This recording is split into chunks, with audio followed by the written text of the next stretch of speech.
Okay, let's start.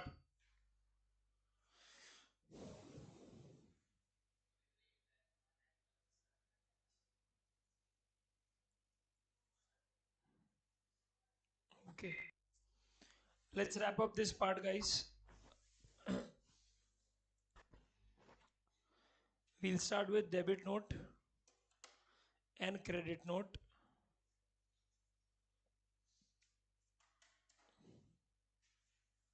and we will have to wrap up e-invoice. Okay, ठीक है. Now, listen. When I say debit note, तो it's a very simple thing, guys. Debit note का मतलब होता है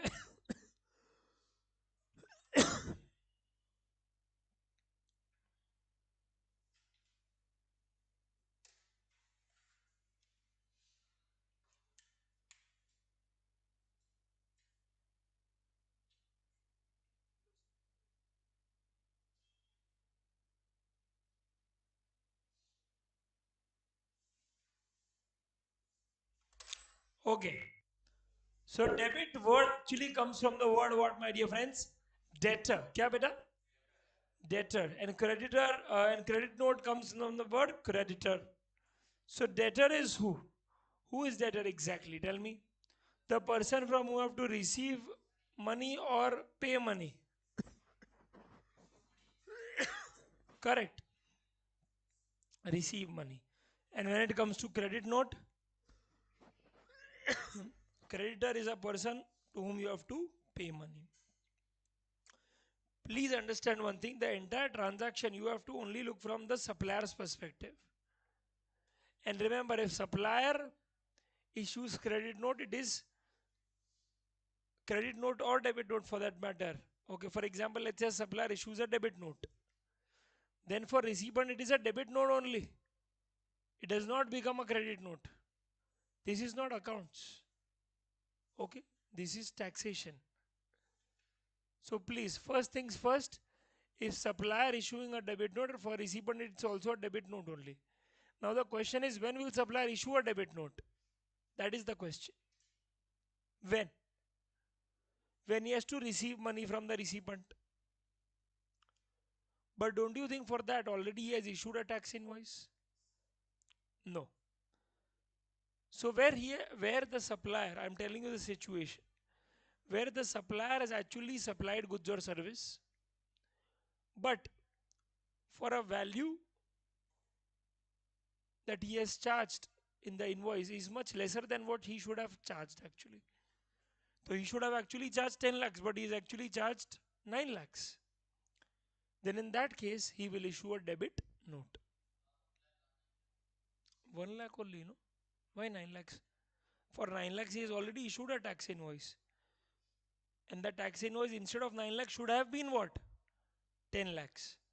So now to reinstate that claim, he will not issue another tax invoice. He will issue a debit note. Sir, why he cannot issue another tax invoice? Very simple. Because if you will, issue another tax invoice, he might, the recipient might be of the opinion that this will be accompanied with more goods or more service. No, but that's not the case. Debit note is issued only when you are reinstating the claim of goods or service that are actually supplied. For example, I have supplied goods to Hari for 9 lakhs. And I tell him that if you don't pay me within 2 months, simple, I will flat charge you a late fee of 1 lakh rupees. And he agrees. And he also makes delay in payment. He makes me payment in the third month. So I tell him, now you are not supposed to pay me 9 lakhs, you are supposed to pay me 10 lakhs. And here is 1 lakh rupees ka debit note. And will I charge GST on that late fee? Yes. As per 15(2)(d), where there is interest, late fee, penalty on delayed payment of consideration. वो subsidy के पहले वाला point. Before subsidy. Now the thing is, my dear friends, the concept is extremely simple. That here, in that interest, late fee, penalty, will I charge him GST? Answer is yes. The answer is, the question is, will he get ITC on the same? For that, you need to remember the conditions of ITC. And the first condition of ITC is to have prescribed documents to avail ITC. And here, the document that he has with him is not tax invoice. What is it? So, can you take ITC on the basis of debit note? You need to check that. So, check. Go to section 16 to A and check for yourself. The answer is yes. Debit note लिखा है वहां पे. So if you have a tax invoice, you will get ITC. Debit note, you will get ITC. Self invoice, yes. Revised tax invoice, yes. Bill of entry, bill of entry is in case of imports. Write it down if you want to. Bill of entry is in case of import of goods. Import of goods, not even imports. Import of goods. In case of import of goods, do you remember there are two taxes that are charged? Basic custom duty and IGST. We did this in Article 269A. So the document that you actually file is bill of entry.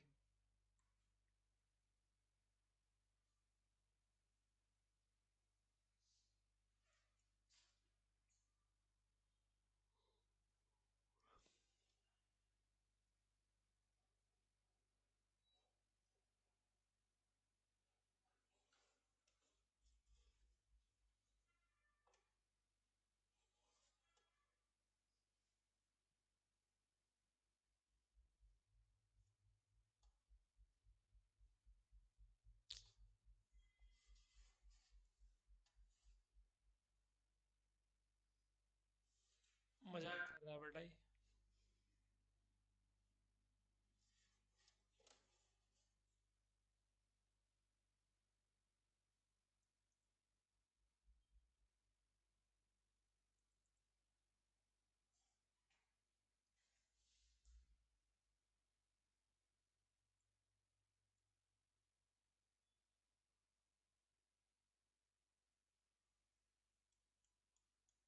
Okay, perfect. Done. So that is there.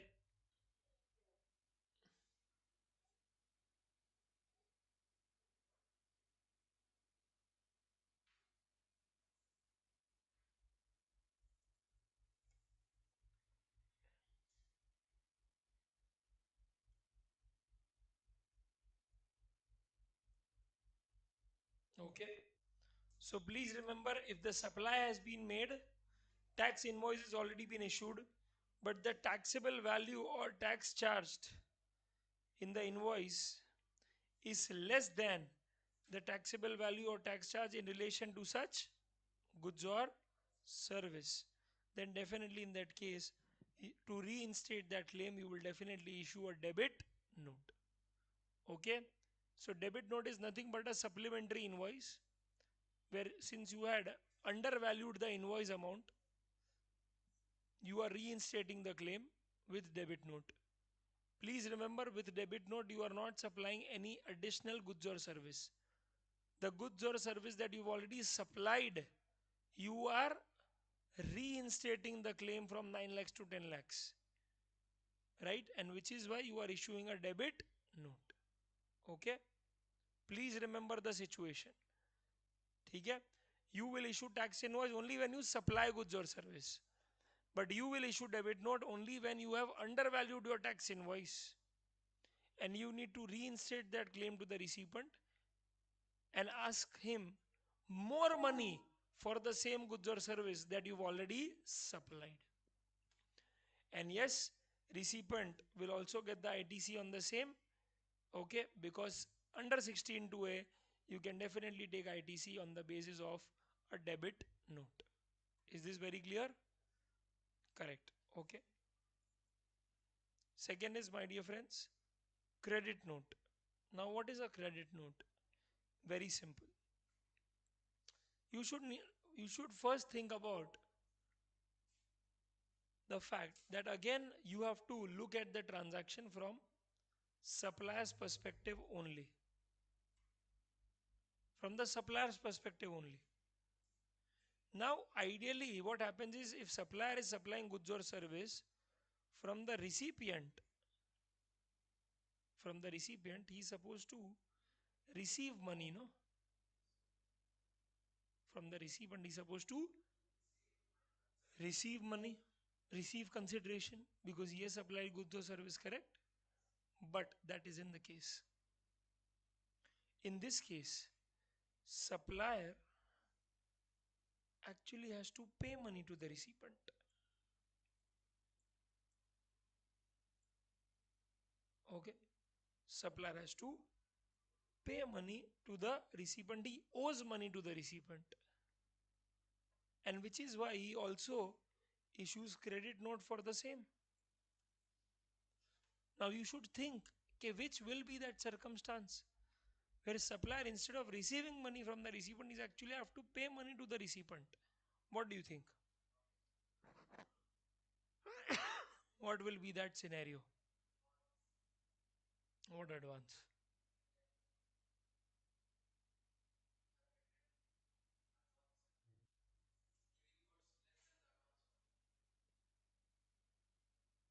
So goods basically giving in deficiency. That can happen. Sales return is a classic example. Correct. So first is absolutely correct. Sales return. What happens in sales return? Have I supplied goods? Yes. Have I issued invoice? Yes. Now the recipient does not like goods, so he returns it back to me, and I will have to return his money back to him. Correct? So I owe him money. Why do I owe him money? Because he has returned my goods. Now the question is that when I am actually giving him that money back, I will have to issue credit note. I will have to issue. Second, I have recorded a sales of 10 lakhs and I had sent 100 units for the same. But in transit, what happened is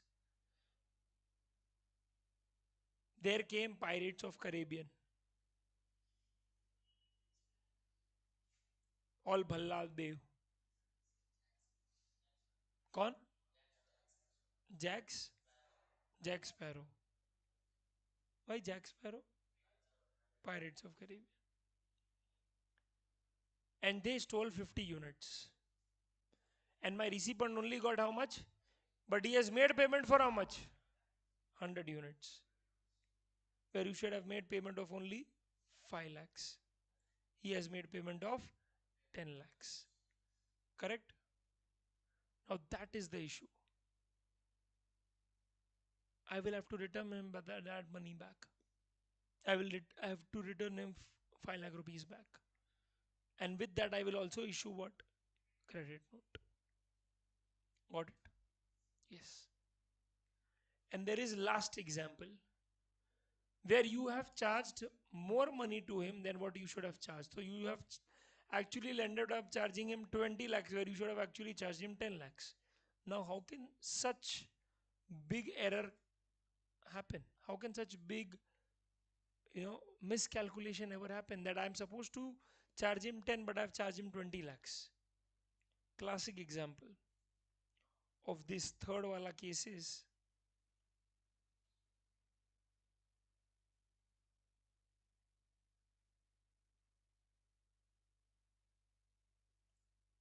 post supply discount, after supply discount. Can that happen? Yes. So right now I have told Hari that you take the goods for 20 lakhs. But within 3 months, if you come back and place a reorder, right, I will give you cashback of 50%. Buy more, save more offer. 15.3B. value of supply, where if you are agreeing to give him discount at the time of supply, but you are actually allowing him discount after supply, and recipient is reversing his ITC, then definitely in that case you will have to give him discount. So you will have to give him 50% cashback. You will have to return 10 lakhs to him back. Simple. Because he has triggered that condition, and since that condition is triggering in future, the discount will be also in future, and that is where it can be said that the invoice should have been issued at 10 lakhs, but instead it has been issued at 20 lakhs. So for 50% cashback I will issue what? A credit note. Are you getting it? Huh? Supplier we should? Yes, supplier will issue credit note. Sorry? Or RS is registered supplier. Okay. So three reasons. So whenever if someone asks you when is a credit note issued, three reasons. One is sales return. Second is supply received in deficiency. And third is the taxable value or tax charge in the invoice is much more than what you should have charged in relation to such supply. Post supply discount.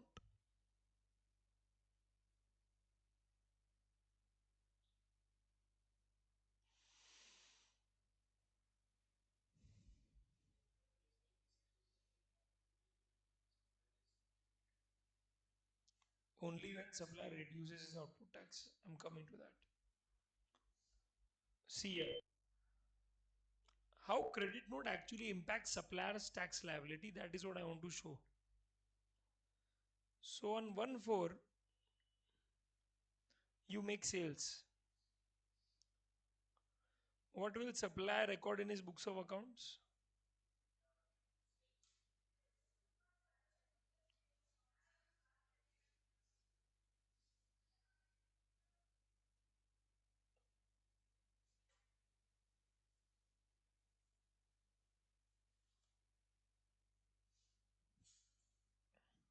And recipient?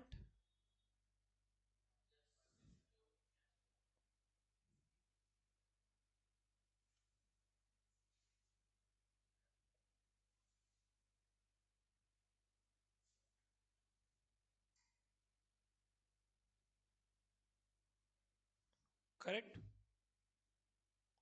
Now,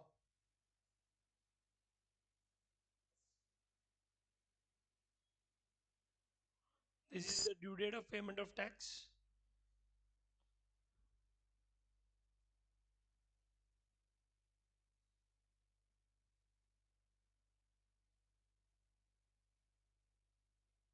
Got it?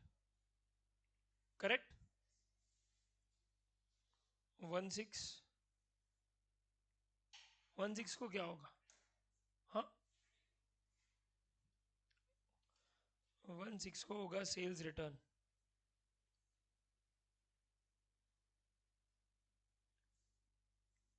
Got it? Sales return में what entry you will pass? Reverse entry.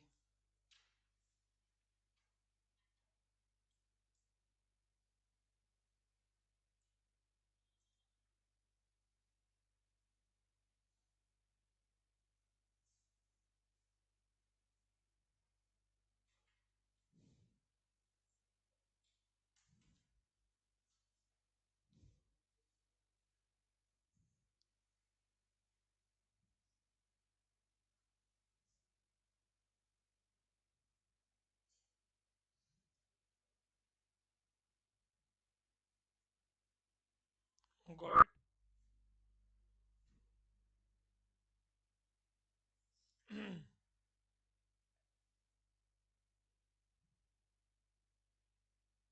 ठीक है.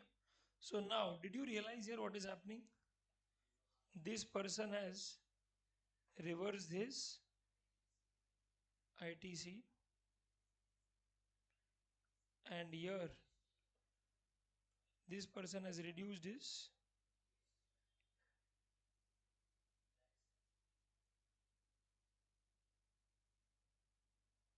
So with the help of credit note, supplier will reduce his tax liability and recipient will reverse his ITC.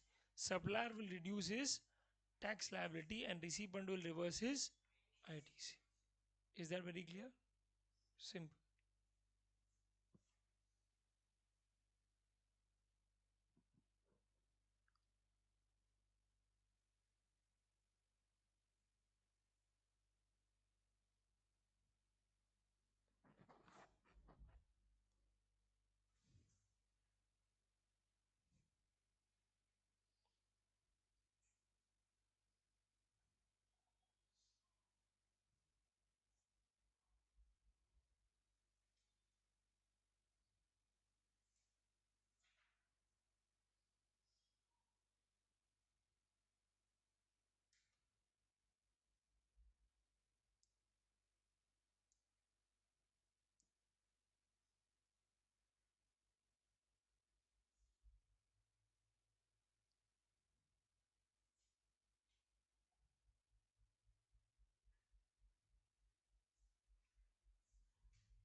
Okay.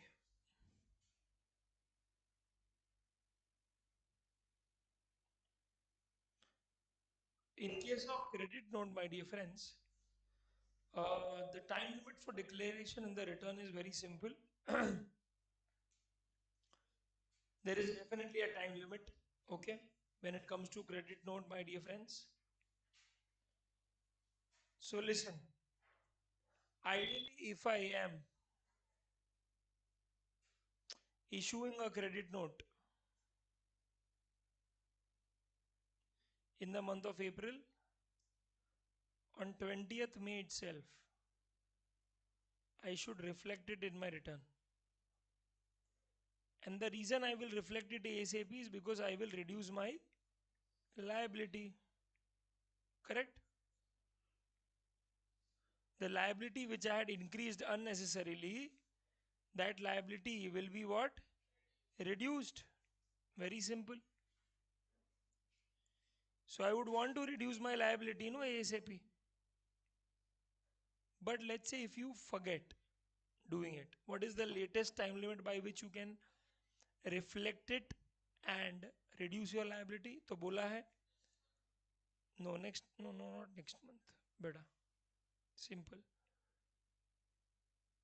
Okay, it is, for example, if the supply was made on 1st of April 2022, what is that financial year? What is the next financial year? तो 23-24 का 23-24 का end of September.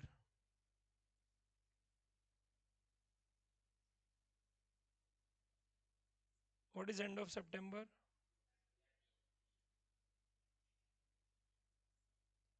30th September. Is this very clear? Are you getting it? How much? Yes. So 30th September 2000.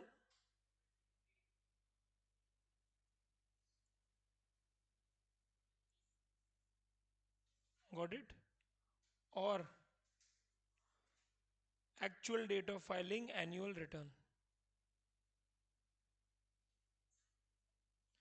Actual date of filing, which is obviously given in the question. So nothing to worry. Okay, if you remember, the due date of ITC was how much? 20th October. I had written September month ka return. September month ka under section 29. Sorry, under section 39. So what is September month ka return? GSTR 3B. When is GSTR 3B? 20th of the next month. So September ka next month is October. So 20th October. Are you getting it? Yes. That is ITC ka time limit. That latest by latest you can take ITC up to this date, 16 subsection 4. But here they have spoken about end of September, that is 30th September 2023. Got it? Got it? Please write it down here. जो time limit है ना यहाँ पे,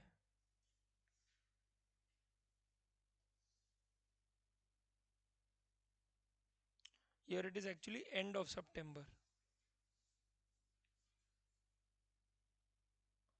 So here just write down for your reference.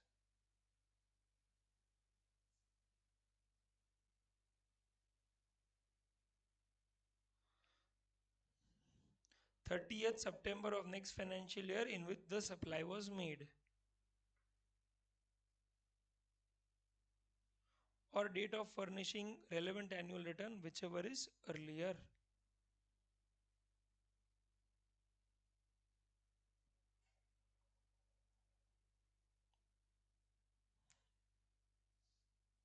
Got it?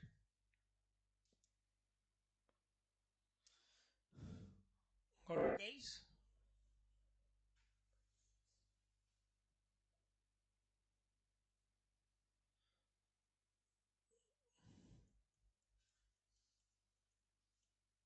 Remember this time limit, beta? We did something like this.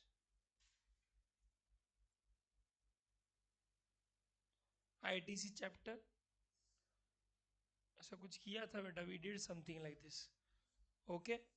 So, whenever there is something like this which is similar to what you've done, so time limit of ITC, this is the time limit. You need to remember it, correspondingly. Time limit of credit note, 30th September. Time limit of ITC, 20th October. Due date of filing return under section 39 for September month.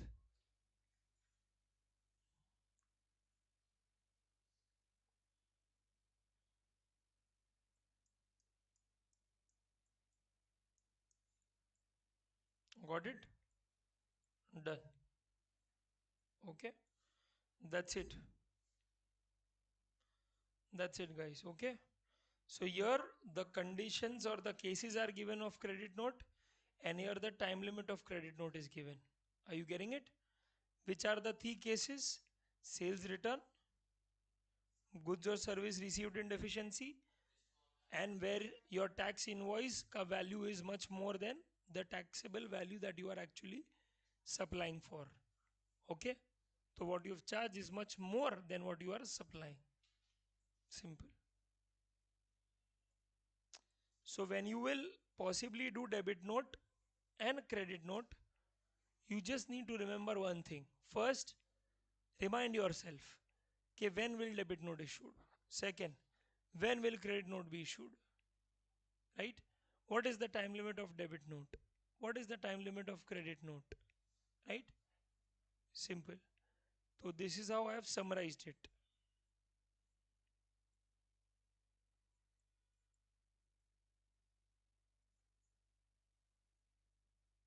Okay? Jot it down. Go to your notebook, write down the word debit note, write down the word credit note.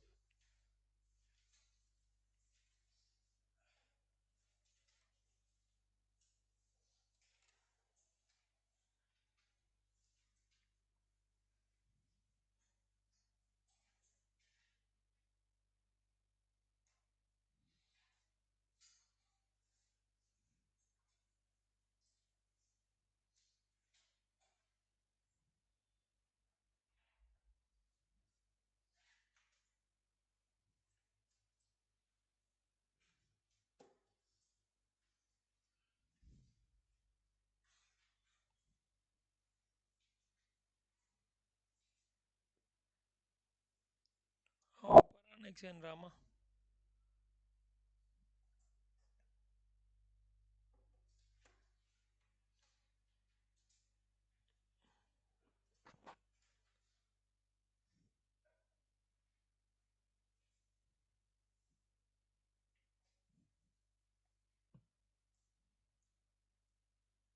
Write this.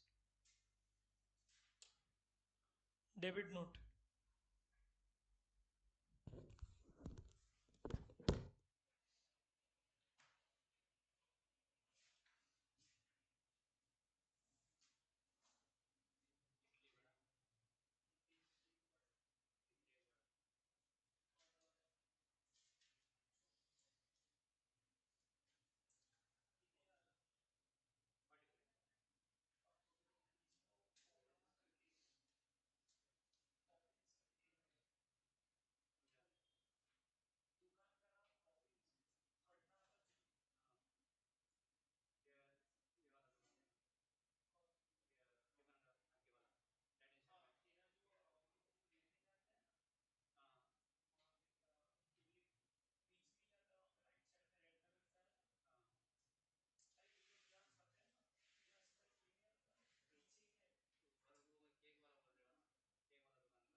तरबूज नहीं लेके आना।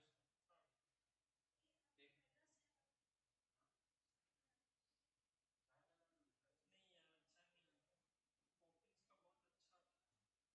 पॉपिंस का बहुत अच्छा quantity भी और वैसे जूस भी। अरे भाई क्या क्वांटिटी देता है वो यार। Poppins. Yesterday what did I have in dinner, you know? One watermelon juice, one Mosambi sweet lime juice. Bus, that's it.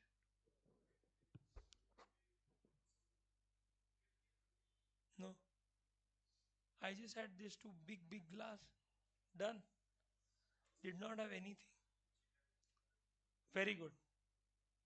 The shaving. Yesterday, I did some good head massage. Very nice. As if I have met some lost brother because they were all speaking in Hindi.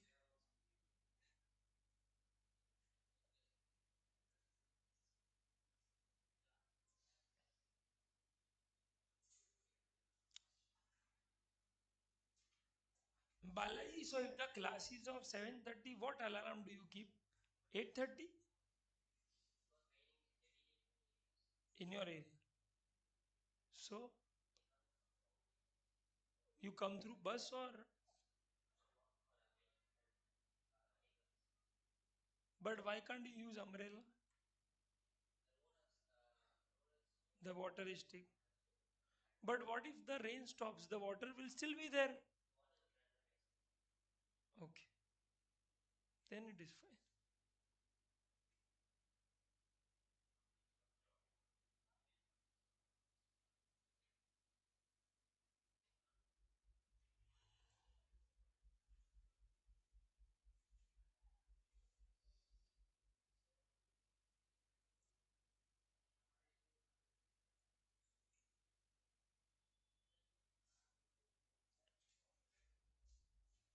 Good.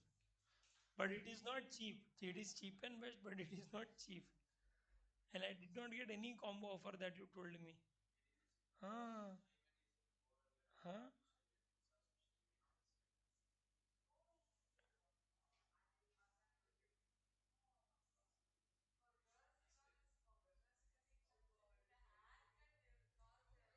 Yeah, yeah.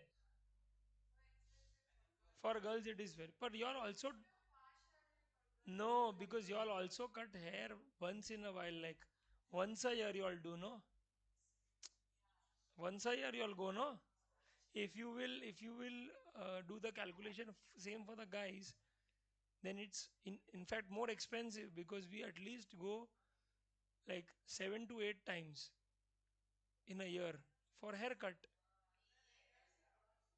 because haircut, no, in a year, because there are a lot of times we just go for like styling and cutting it for the sake of it.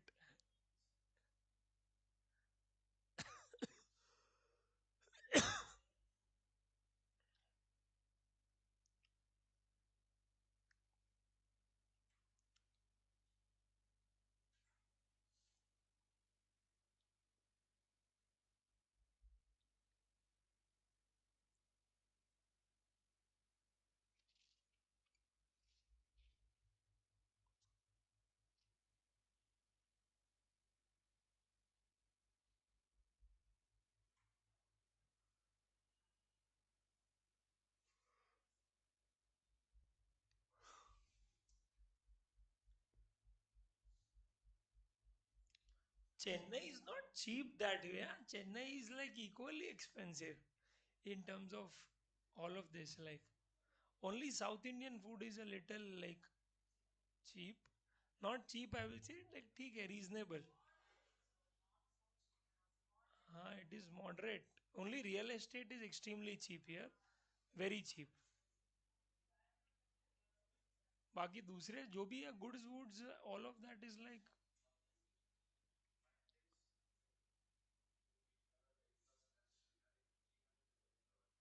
all of that.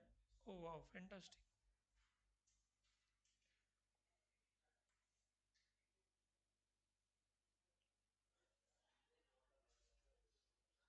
Time limit भी लिख दो please.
चलो.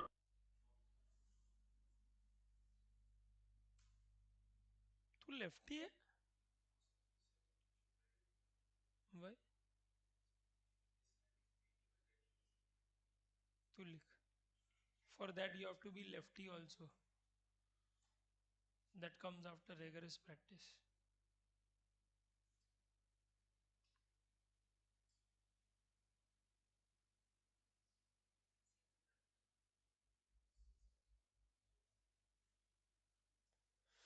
Okay. Now, now, now we are talking about a very specific case, and that is procedure in case of return of time expired medicines and drugs. Okay. Procedure in case of return of time expired medicines and drugs. Okay. Frankly speaking, now initially this was meant for medicines and drugs, but now it is for any goods that has a expiry.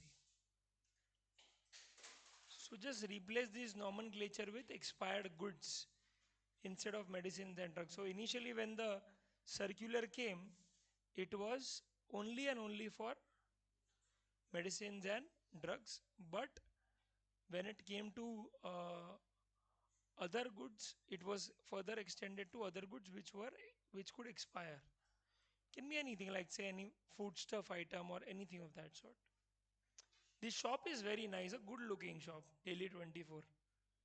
Very nice vibe it gives. I don't know, I just felt like roaming around. Like, and I had this good choco lava cake.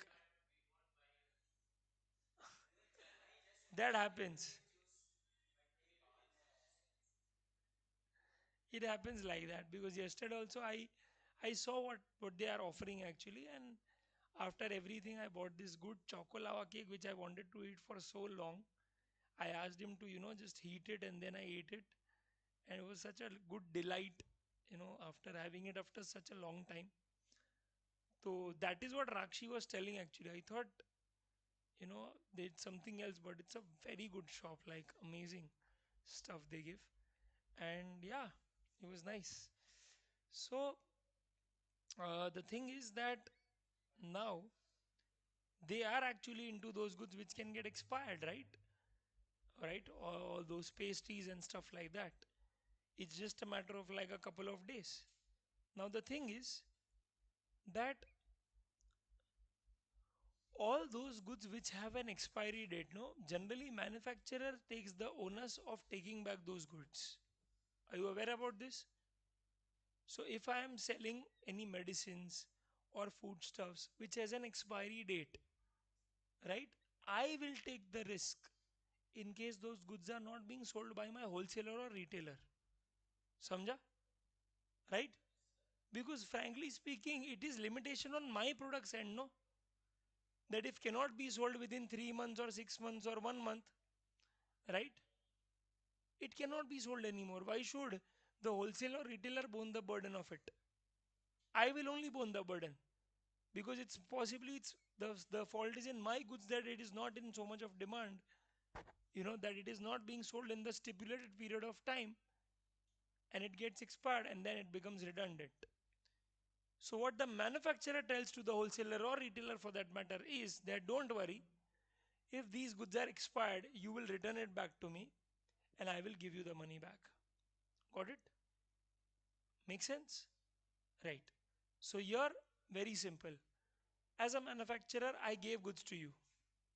I also issued tax invoice, right? But the goods couldn't get sold at your end. So what did you do? You returned it back to me. And I issued a credit note along with paying you back the same money that you gave me. Now, listen back, very simple. There are some procedures that you need to take care of, which I've already informed you, and you need to remember what I said. Tell me one thing. Firstly, what will happen in this case? While the manufacturer is giving goods to the wholesaler or recipient, while supplying the goods, while they are removed from my factory, what will I issue? Tax invoice. Because there is movement of goods.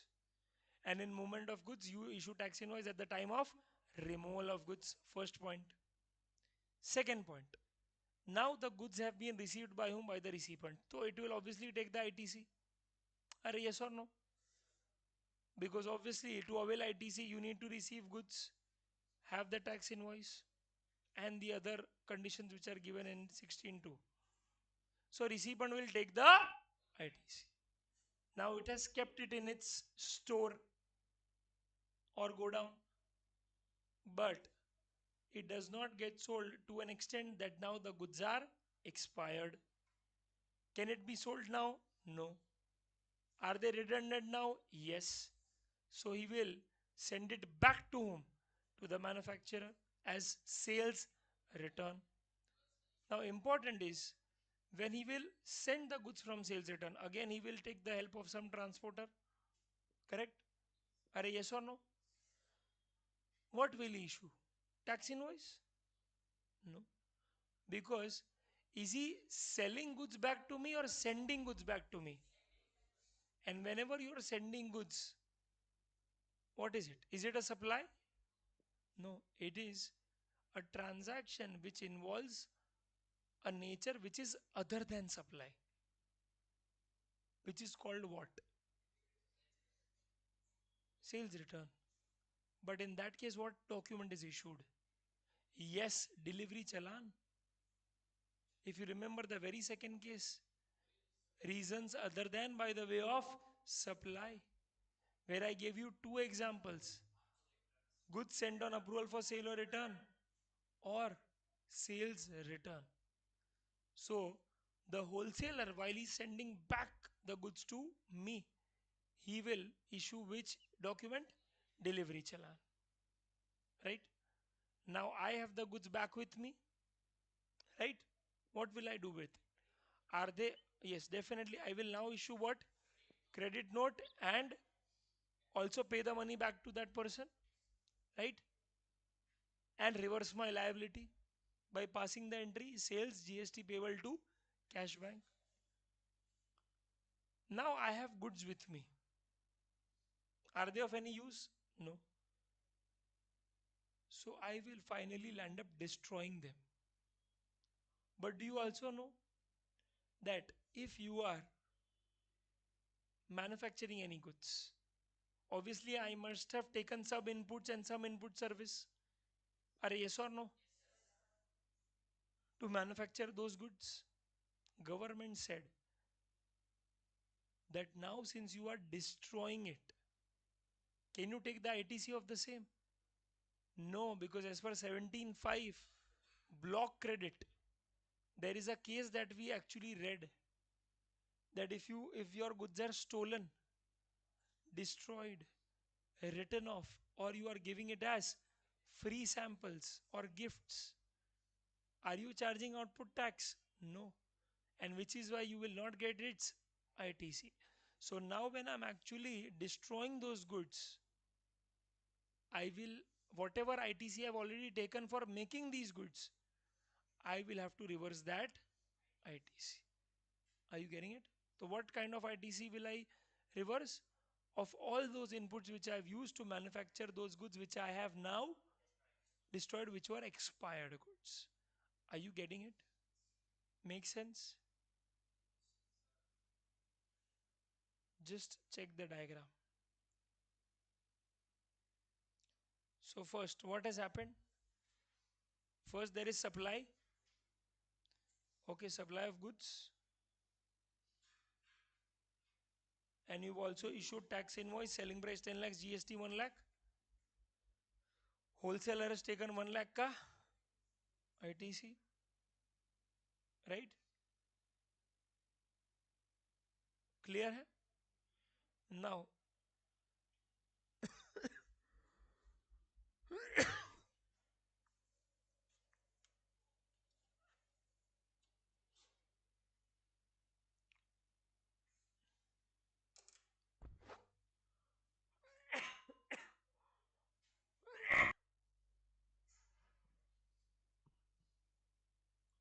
now tell me one thing. Uh, Second, the goods have got expired. What is the next thing that wholesaler did? Sales return, along with issuing what? That is the third step. As soon as the manufacturer received goods, what did he issue? Right? And now, when the manufacturer has those goods, what did he do? He destroyed them, and all the inputs used for manufacturing such expired goods, which are destroyed now, the ITC of the same has been got it. Are yes or no? Perfect. Okay. And the next part. Next part is, friends, where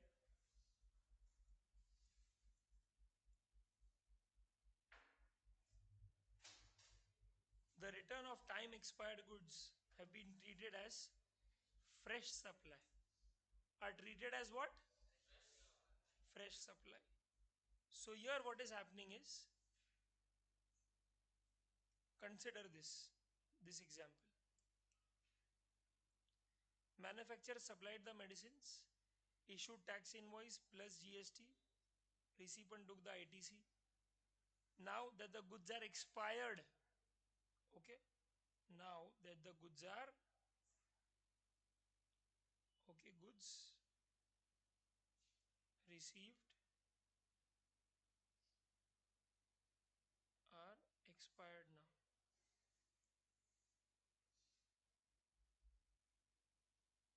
Are expired now. And for those expired goods, what is happening? There is sales return, but here instead of treating it as sales return, wholesaler is treating it as a fresh supply. Because at the end of the day, what is happening? I am giving goods, receiving money. Now, be it sales return or be it fresh supply, it's one and the same only, right? Are yes or no? Now, when I'm treating it as a fresh supply, it's a supply. So, what will I issue? Delivery challan or tax invoice? Tax invoice of the same amount on which I had received the goods. So 10 lakh में आया 10 lakh में गया.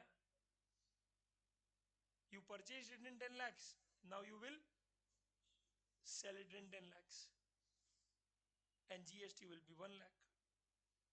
Now if the manufacturer avails the ITC of this, which he will, because he has received a tax invoice, and tomorrow he lands up destroying those goods, which are expired goods. Okay? So the ITC that he has just availed right now, when the goods are received from the wholesaler, he will reverse that ITC and not the ITC of the inputs that were used for making these expired goods. But which ITC? The ITC that he has just right now incurred while purchasing goods from whom? From the wholesaler. So if manufacturer has availed ITC, later it destroys it, then he shall have to reverse the ITC that he has recently availed on these expired goods which were treated as fresh supply by the wholesaler. Acha, what if that wholesaler, here the wholesaler was what? Here wholesaler was a normal scheme person. But here if that wholesaler is a compo scheme person, and if it treats as a fresh supply, instead of tax invoice it will have to issue what? And it will also have to pay tax at the rate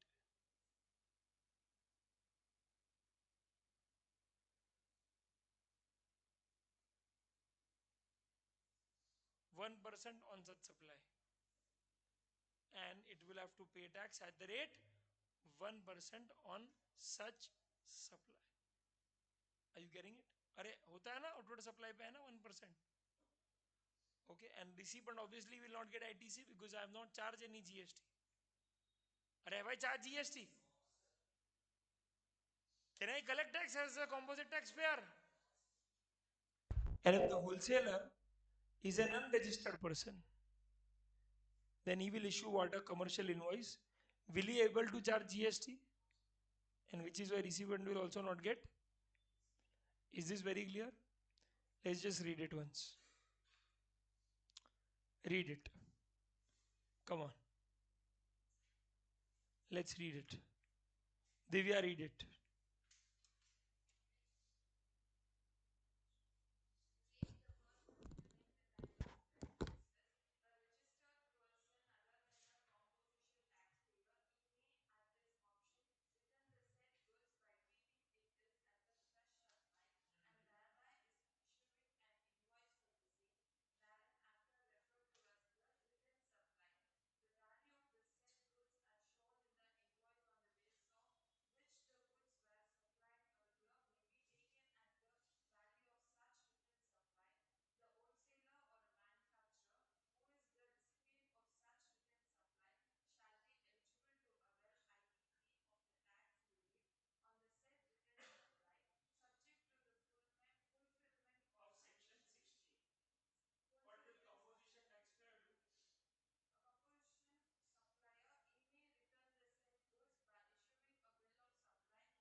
What is the treatment that you have to do here?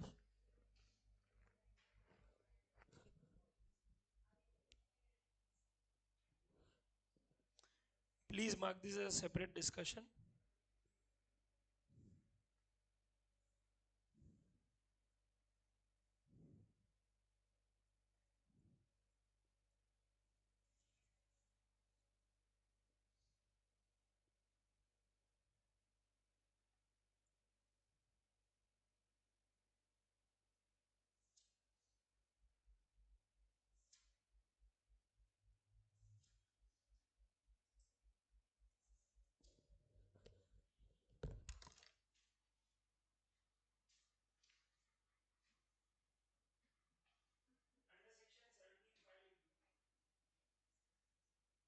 17(5) is blocked under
section 17(5).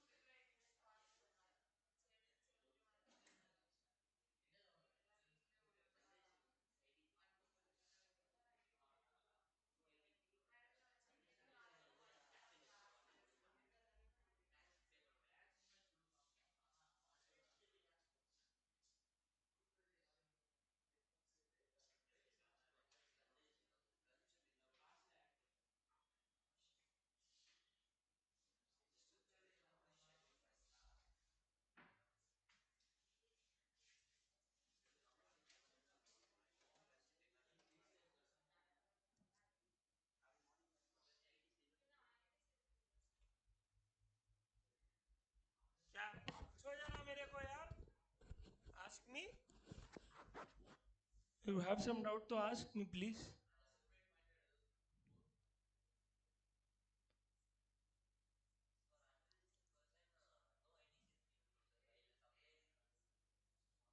ए तू पूछना, एक चमाट मारूंगा. You ask, no.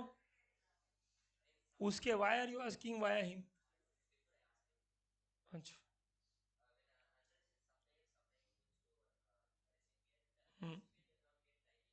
Correct. In that case, it will not be reversed. This will be reversed only in first case. अबे ITC is reversed only when it is availed, no? So only in this case it will be reversed. This case, which is why I have not even made the comment here. Check. I have made the comment only here. I have not made the comment here. How can you reverse ITC there if you have not availed it on the first place? क्या हरी तुझे doubt नहीं आए? पूछना चाहिए ना तेरे को, बोलना चाहिए ना कि यार कैसे क्या करता है हरी यार.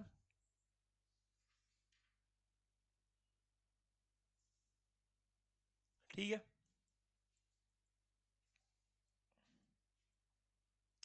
चलो nice, that's it.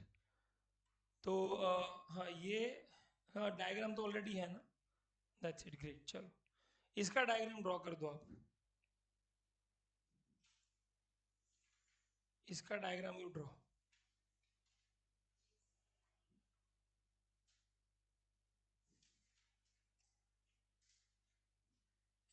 This is part B.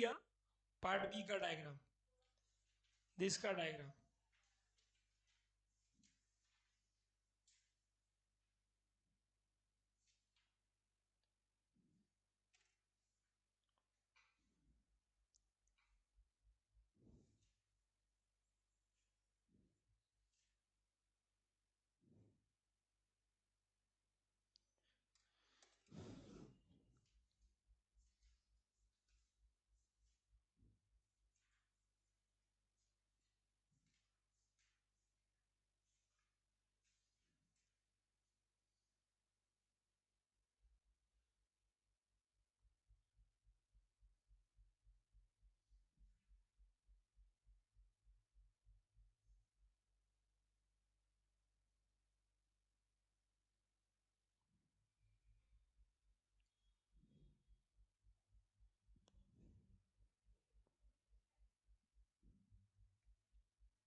लिखा.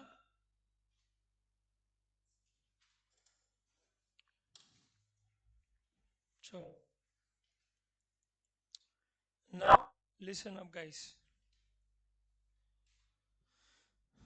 Now we are basically into what? E-invoicing.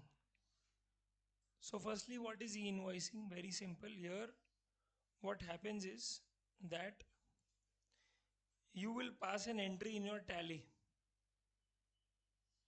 Then from that tally, there will be a JSON file. You will have to convert that JSON file. You will have to convert your entry into a JSON file and then upload it on your invoice registration portal. And that invoice registration portal will process it and then generate an e-invoice. Now that e-invoice, okay, will have a QR code on it. It will be digitally signed by the government of India, and there will be an invoice reference number. And the best part is that here, you know, as soon as the e-invoice is generated, it will directly auto-populate the data in GSTR1. And once the data is auto-populated in GSTR1, it will be auto-populated in GSTR2, B of the recipient. And if you fill in the transporter's ID, the transporter's details, it can also generate e-way bill, which we will do tomorrow. Okay. So all I want you to tell is that here एक तीर से there are lot of निशान्स, यानी कि one aim many goals. Okay. One arrow many targets. Are you getting it? Yes. So it is good because there is less duplication of effort. And when there is less duplication of effort, there are less chances of errors. And that is how your system becomes more efficient. Okay, on your cost also reduces because now you don't have to employ so many people to put in the same data at different places. The best part about e-invoice is that now you cannot generate backdated entries. So a lot of times what used to happen was that supplier used to conveniently do backdated invoices. So actually the invoice is of next financial year, right? But to increase sales in the last financial year, they will put some sales entry because they have to show a certain turnover to the shareholders or to the banks, whatever. And this is how they kept doing this and kept inflating the sales. But now it cannot happen. You cannot, okay, delete or, you know, add unnecessary backdated sales entry. The best part is here, my dear friends, is with respect to the fact that this limit was initially applicable for 500 crores. Then it came to 50 crores, 100 crores, then 50 crores, then 20 crores, and now it is applicable for 5 crores. Okay? So unless and until any amendment comes, for you the threshold limit is 20 crores. So any registered business, if has an aggregate turnover of exceeding 20 crores in any preceding financial year from 2017-18. So let's say 17-18 had a turnover of 5 crores. 18-19, 10 crores. 19-20, 15 crores. 20-21, 30 crores. So here from 17-18, is there at least one financial year where I exceeded 20 crores? Yes. Then this amendment actually came in 2022, 1 4 2, sorry 1 1 2022, that with effect from 1 1 2022, if there is any preceding financial year from 17 18, where even once you have exceeded in one financial year, you've exceeded what? One, one. Don't don't calculate it on cumulative basis, please. Any one financial year. Are you getting it? Okay, any one financial year. Then government said, what will happen, my dear friends? You will have to start issuing e-invoice. Okay, when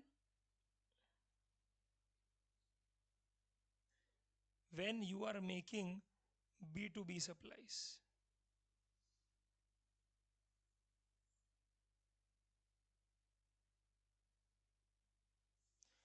And that includes exports.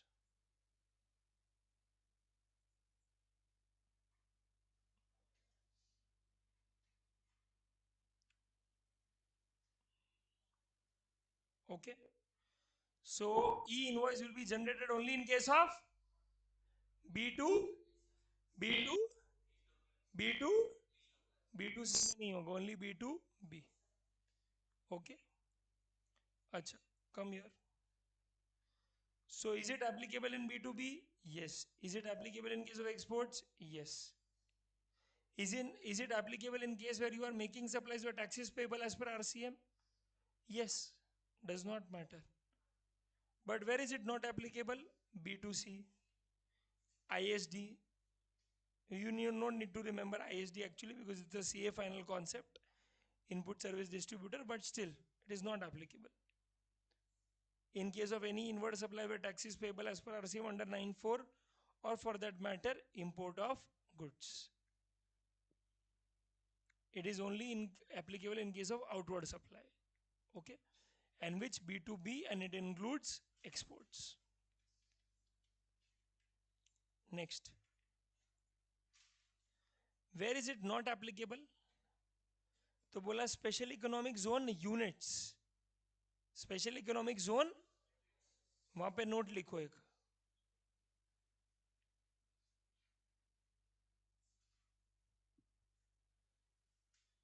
तो in case of special economic zone developers,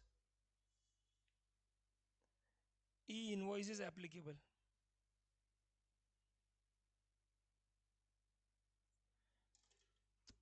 So what is the difference between SEZ units and SEZ developers? So for example, if I am Oberoi Builders, I have developed an SEZ. I have developed an SEZ. Yani that entire infrastructure of SEZ is set by me. So I'm a developer of SEZ.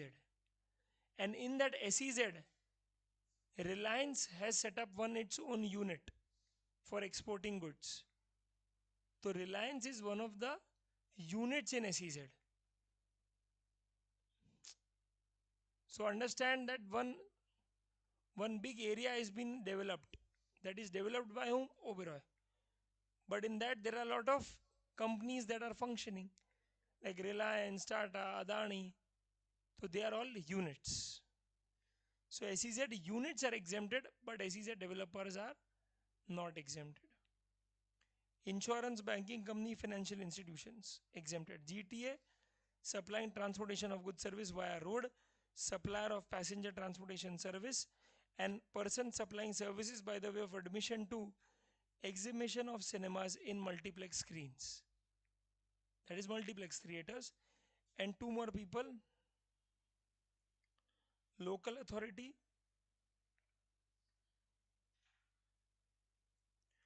and government department. These are the two new people added in this list who are exempted from e-invoice.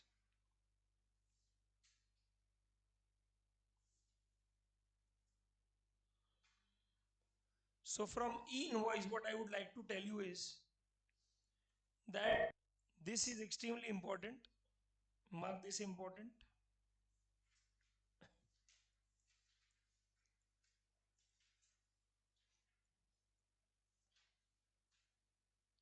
This is an important list.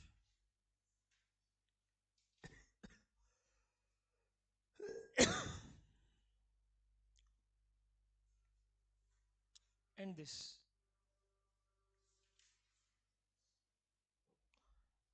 Okay, और advantages एक बार देख लेना, पूछ ले तो एक बार, even if they let's say ask in the exam, you just need to write these things, nothing else. Okay, but a detailed question is given for the same. Okay, a detailed Q&A is given for the same.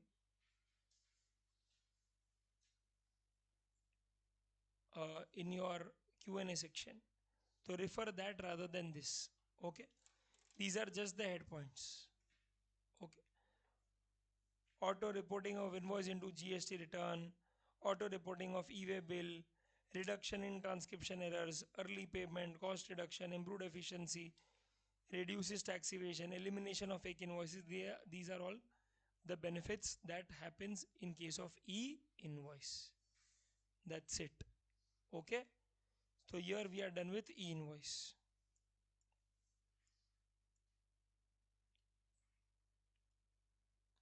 Now comes dynamic QR code. So what is dynamic QR code, my dear friends? So I don't know if you have ever marked a lot of places where you go and you scan, but after scanning you have to put in the digits. Yes, that is QR code. But a lot of times when you scan, the amount directly appears. That is dynamic QR code. Because it's dynamic, why? Because it depends on what items you are scanning. As soon as you scan it, the information in that QR code is already there, and that amount directly pops out. You don't have to punch in the number. That is dynamic QR code. So such kind of QR code has to be inserted in your invoice every time when you make B2C supplies. Which supplies? Why? This is basically made with the intention of making India more digital. Like a very interesting article, I just came across yesterday, that how the introduction of UPI,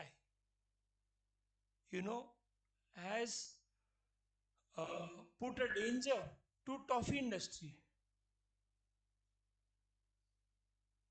You know why? Because if you know that every time, there was a problem in change, this provisional store used to always give us this toffee. That okay, now, let's say for example, the bill is 98 and you have paid 100 rupees, they will not give you 2 rupees. They will give you 2 toffees, 5 toffees, 10 toffees. 10 to nahi hota tha, anything between like 1 to 5. And you will also happily take it. You will be like, kya objection lene ka? Why will I object it? Now after UPI, that does not happen. Because you directly scan and you punch in the exact number, even if it is in point 92.5, because how does it matter to you? So there is no problem of chuttas, there is no problem of change, right? Is there? No. So now the person, that provisional store wala who used to actually do that sales, in the name of giving chuttas, is not doing it. So if he's not selling it, no one is buying it. So no one in the entire world, even the toffee industry, might have not thought that an introduction of digital payment will endanger their sales.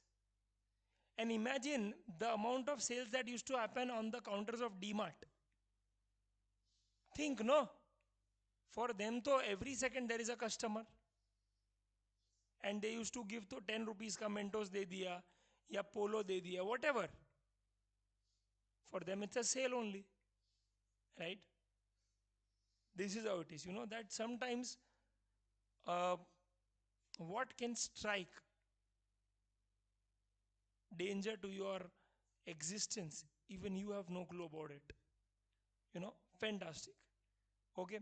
So your dynamic QR code is exactly done with that intention of, encouraging digital payments, making sure that the black economy is eradicated very soon, and a lot of money is now bought into the main system, which is tracked through banks, and which is why government said again that if your turnover is exceeding 500 crores here,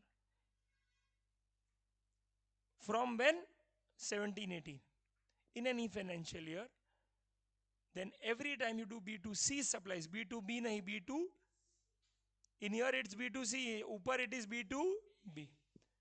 Okay. And e-invoice and dynamic QR code are nowhere related, please. They are both separate discussions. You will have to insert dynamic QR code. So applicability is extremely important. They can ask you that.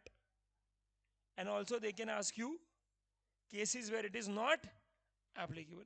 Trust me, 1, 2, 3, 4. Till 4, all the cases are exactly the same what were exempted in invoice. But fifth में बोला है supplier of OIDAR services. OIDAR is online information database access retrieval services.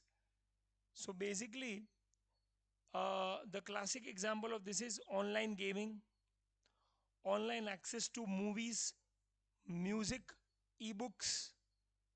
All these are cases of what? OIDAR service. We will do OIDAR service in detail even in case of registration. Okay. So here you are not supposed to put in QR code, dynamic QR code, it's completely fine. Okay. And also in case of exports, you are not supposed to do it. Okay. Acha, now what are the parameters that are captured in the dynamic QR code? तो बोला है suppliers GSTN number, suppliers UPI ID, bank account, invoice number, tax invoice value, GST value. Okay. Acha. Now, case number 1. Supplier has displayed dynamic QR code on the invoice, but recipient does not opt to pay through dynamic QR code. Is the compliance still happening? Answer is yes. If there are two cases, let's say for example, he does not scan the dynamic QR code. Why? He wants to make, let's say for example, payment through cash. So he will directly do what? On the invoice, all you have to do is just write the amount paid and the date on which it is paid. Simple. So it will be considered as deemed compliance. Acha, he pays through either, let's say, UPI, debit card, credit card, or online net banking. All you have to do is just give a cross reference. That is, just give the transaction ID, date and time, amount paid, and mode of payment. If you give these details, simple. It is deemed to have been complied. Again, supplier does not display dynamic QR code. His turnover is exceeding 500 crores, but he still does not display dynamic QR code. But he makes the customer available with what? Electronic mode of payment. So he has a swiping machine, right? In that case, what will happen? Mention the cross reference of payment using electronic mode of payment. तो या तो UPI ID दे देगा अपना. He will either give his UPI ID or he will ask the person to do net banking because he has a website where he can go, he can send the link and say that do net banking, or he is either offering a swiping machine. Even that is enough. Okay, not to worry. Just give cross reference of what? Transaction ID, date and time, amount of payment and mode of payment. Acha, prepaid invoices where the amount has already been paid in advance and then goods or services are supplied.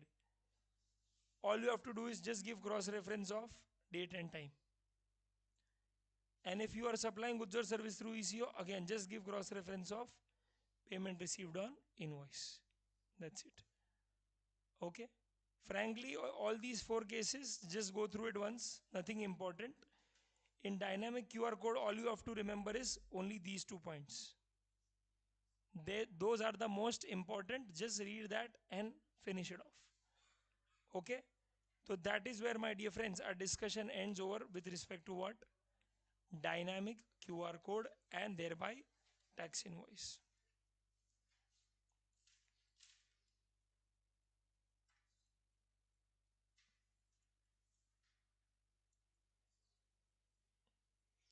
Okay. Now we are done with, my dear friends, tax invoice, and yesterday we were done with time of supply. Now only one big chapter is remaining, and that is what, my dear friends? Registration. Okay, so today we will wrap our registration ka 22, 23, 24, 26, 27 and 28. ठीक है? 6 sections are important. We will complete that. Tomorrow we will complete the pending registration in the first 1.5 2 hours, before break, and then we will do e-way bill, okay, which will be around 2.5 3 hours at the max. Okay, and if the time is left, we might even finish off returns. Okay, that's it. So by tomorrow, your entire GST will be completed. Got it? We are done with this topic. Okay, now, uh, huh, we will take a short breakfast wala break, and if possible, I want you all to do two things today. Just go through ITC, payment of tax, value of supply. ITC, payment of tax and value of supply. Okay, go through them properly, and we will solve some mixed bag questions tomorrow. Okay, mixed bag questions which are asked in the exam. So you are well equipped with the fact that, okay, this is how we will need to approach the sum, and you are not completely blank or something like that. So I just want you to stay equipped with it. But you need to know these three chapters, very small chapters. You can easily do it. Okay. उसमें भी ITC में, okay, just refer section 16 and 17.5. Okay, just jot it down. Jot it down behind. Value of supply पूरा करना है, payment of tax पूरा करना है,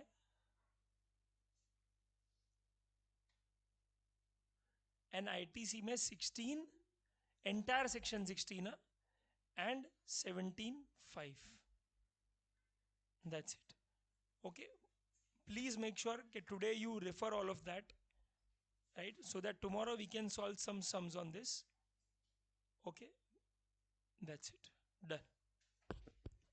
Okay, let's come fast today since there are less people involved.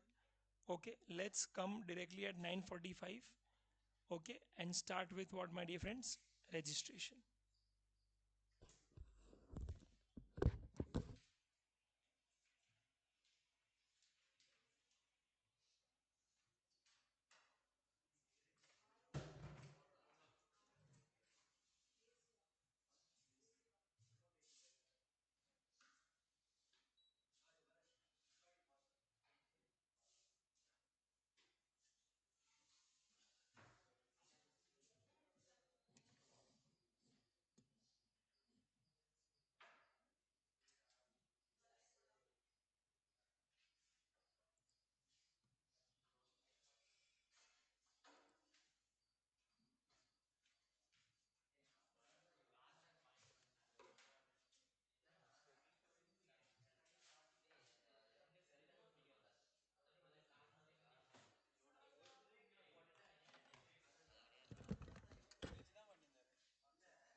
Instruments, yes, maybe.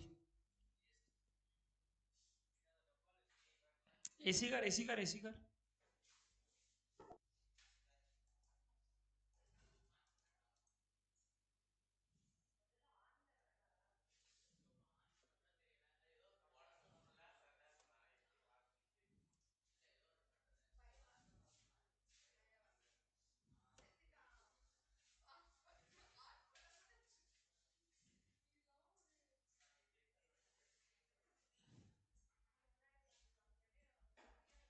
AC car हो गए.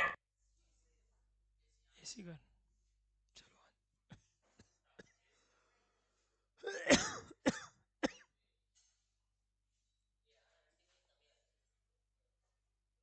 ए भाई, और तू क्या बोल रहा था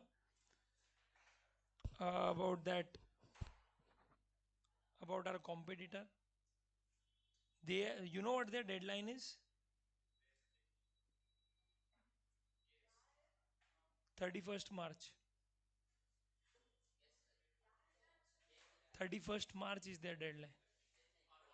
And they also take classes from 6.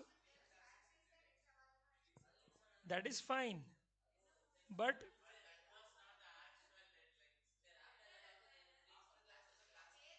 huh? After? So what is the use of joining such class?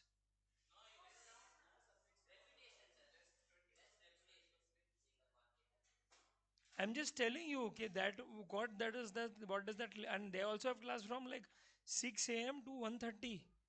Check their timetable. Yes.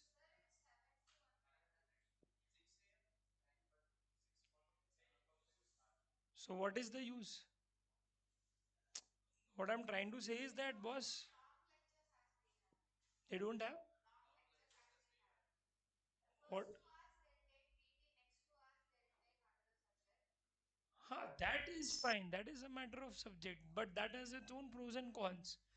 Because every 2 hours you are changing a subject, that also means that you lack continuity. It can be,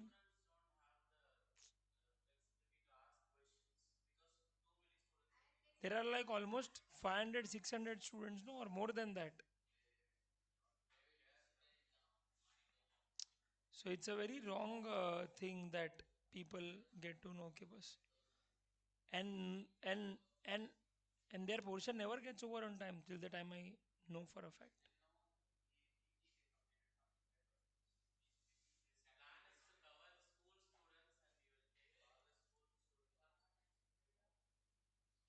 Whatever the plan is, I'm just telling that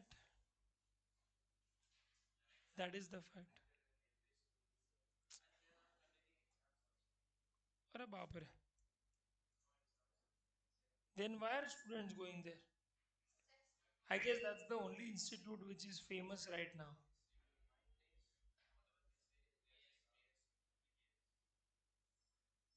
That happens. I know the fees is also very expensive.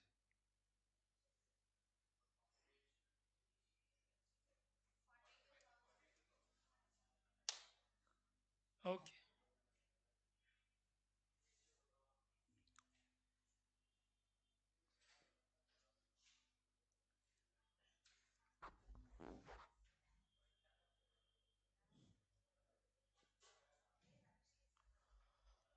Okay, friends. Now we are going ahead with, okay, one of the most important topics for which sometimes at least anything between 5 to 8 marks is asked in the exam, including MCQs. Okay.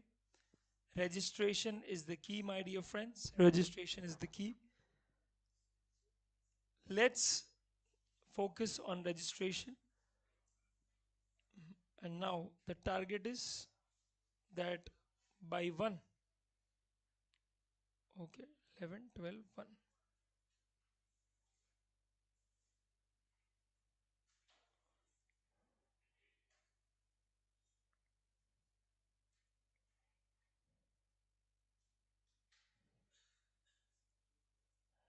Chalo. Come on, guys. Let's do it. Let's do it, guys. Okay. Now, When it comes to, my dear friends, section 22 subsection 1, what is it exactly? What's exactly happening here? They are talking about threshold limit. So if the aggregate turnover, my dear friends, exceeds 20 lakhs, then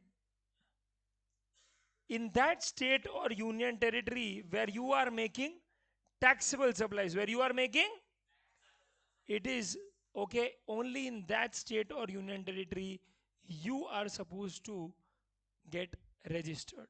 Okay, so first you check that your aggregate turnover exceeds 20 lakhs or not. If it exceeds 20 lakhs, good. The second thing you check is that I will get registered only in that state where I am making taxable and only taxable supplies. Okay. Acha, can you tell me one thing? When we compute aggregate turnover, do we only include taxable supplies in that? No, we include all sorts of supplies in that, taxable or exempt, right?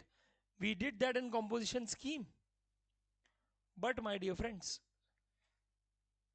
while calculating aggregate turnover, you include all sorts of supplies. But while registration, you will register only in that state where you are making taxable supplies. Please underline this as much as you can. Very important statement.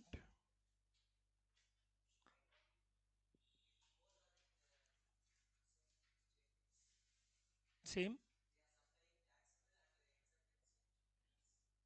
And then you are still supplying taxable, right? Okay. Acha.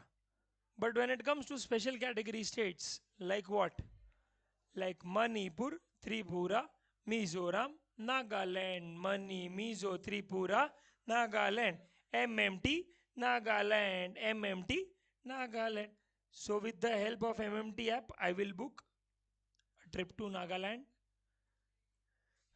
And remember one thing, the one common thing between all the four is that all the four are, my dear friends, northeastern states. But please remember, in northeast, you also have Meghalaya. So please make sure when you remember MMT Nagaland, the MM stands for Mani Mizo, Mani Mizo, Mani Mizo, Tripura, Nagaland. Mani Mizo, Tripura, Nagaland. Mani Mizo, Tripura. Remember this very well. Tell me what 75 lakh is applicable to whom? Composition scheme.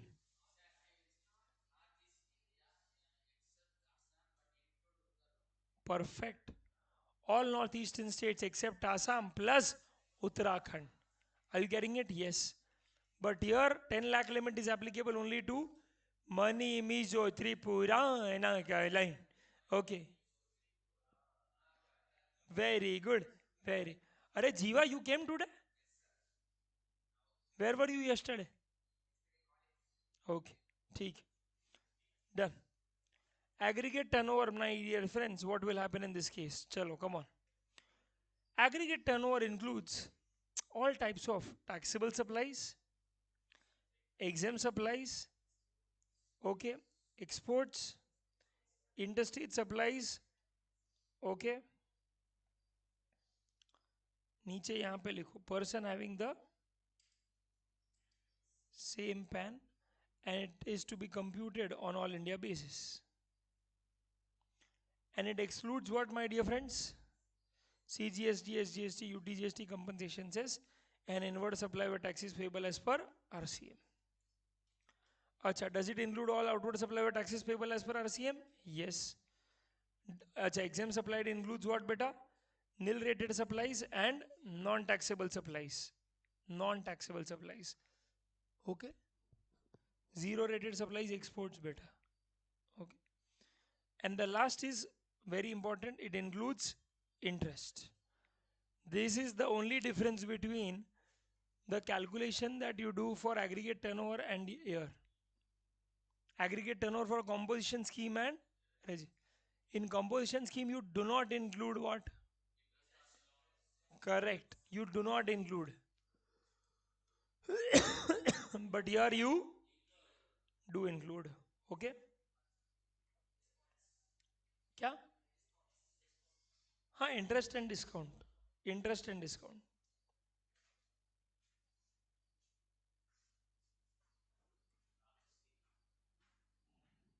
What's up? I went to Delhi 24 yesterday. Yes, very good. It is also eggless.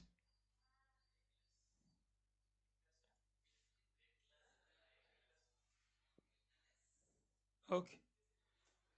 Mahindra Limited registered in Mumbai, having supplies is required to register for 2021. Beta registered in Mumbai, so which threshold limit applicable, 20 lakhs or 10 lakhs? 30 lakhs? 20 lakhs. Okay. Now tell me, from what date is he liable to register? 14, 15, 16, 17, 10, 7, 19. Tell me.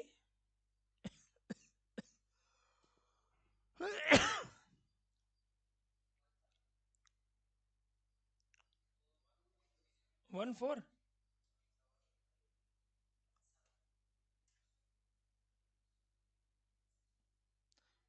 What is the transaction of 1 7 beta? How can you include inward beta?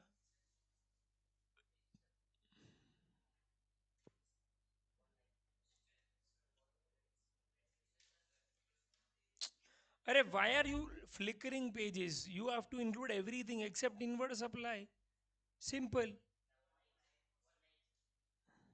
What will happen? What is it? 1 9 or 10 7? What? Come. 2,90,000 आएगा? Include होगा कि नहीं? 8 lakh, 10 lakh 90, 13 lakhs, 18 lakhs. When does it exceed beta? 1 9. अरे 18 lakhs plus 13 lakhs, whatever it is, 31 lakhs. अरे तो उस दिन exceed हो रहा है ना, it is on 1 9 that it's exceeding, no 20 lakhs. अरे कैलकुलेशन में भी प्रॉब्लम है बेटा, you don't have कैलसी.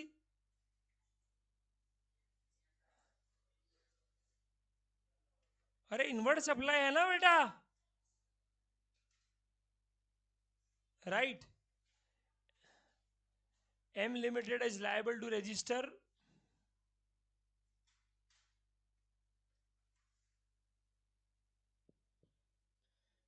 with effect from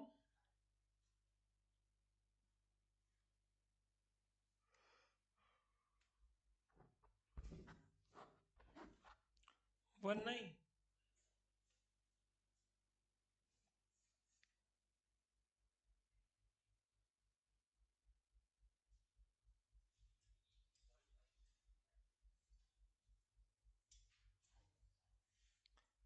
Okay,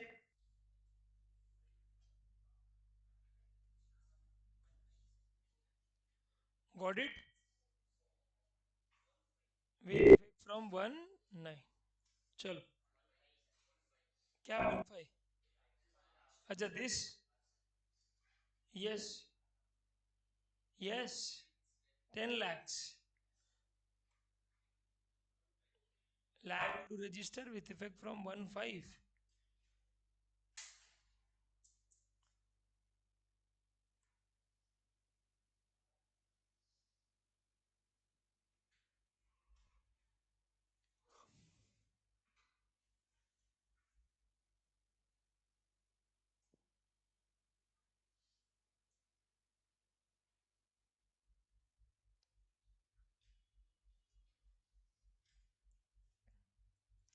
Next, aggregate turnover to include all turnovers of all branches of the same pan.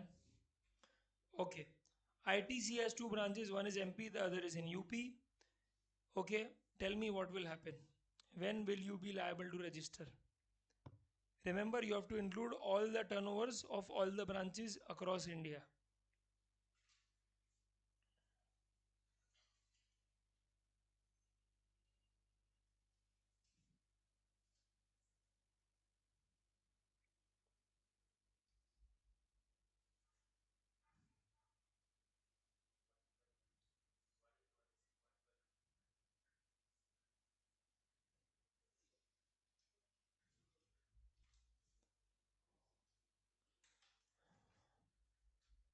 What? 12?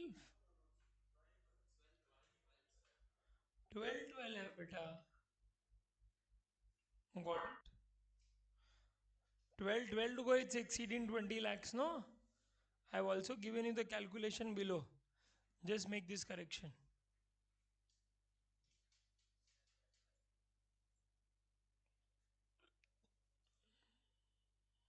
Sorry, it is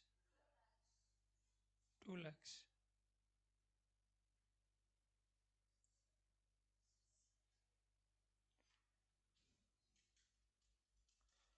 Done.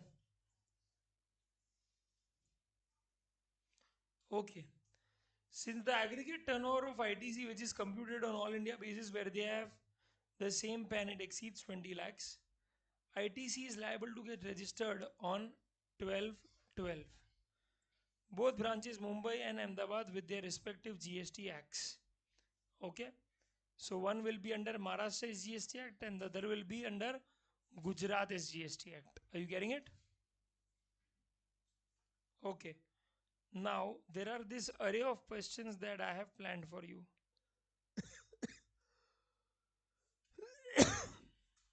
So come here.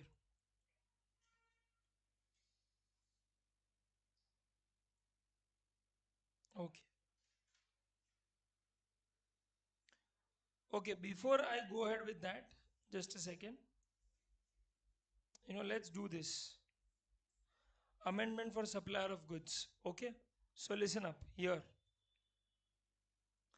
So in current financial year, if you are exclusively what? Supplying goods where the aggregate turnover is exceeding 40 lakhs. How much? Where you are exclusively supplying what? Exclusively यानी कि क्या? Only supplying goods. Only supplying. So in that case, the aggregate turnover exceeds, and only then you will be liable to register. Is this very clear? Yes?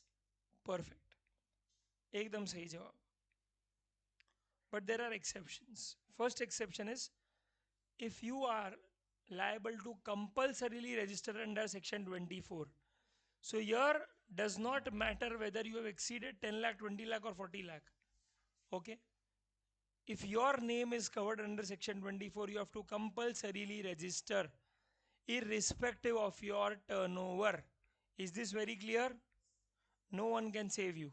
Second, voluntary registration. Here, you only want to get registered. And once you are registered, there is no threshold limit, boss. Every penny that you supply goods for is subject to GST. Third, supplier of ice cream, pan masala and tobacco. Okay, supplier of ice cream, tobacco and pan masala. Remember, aerated waters is not here. Aerated waters was there in composition scheme. Guys, but here it is not there. Okay, here aerated waters is missing. And the other, that fly ash wala thing, exactly same it is. Okay, so if you are supplier of that, yani ki kya? Supplier yani ki manufacturer and trader, both of them. Okay, you cannot take 40 lakhs ka exemption. 40 lakhs ka exemption is not applicable for you if you are supplying any of these items. So even though you are supplying only and only goods, so let's say I'm supplying only ice creams or I'm supplying only tobacco or pan masala. Remember, I'm supplying goods, but these goods are blacklisted here. If you supply these goods, 40 lakh is not applicable to you. Sir, then what is applicable to us? Depends, 20 lakhs or 10 lakhs in whichever state you are in. And the last is, if you are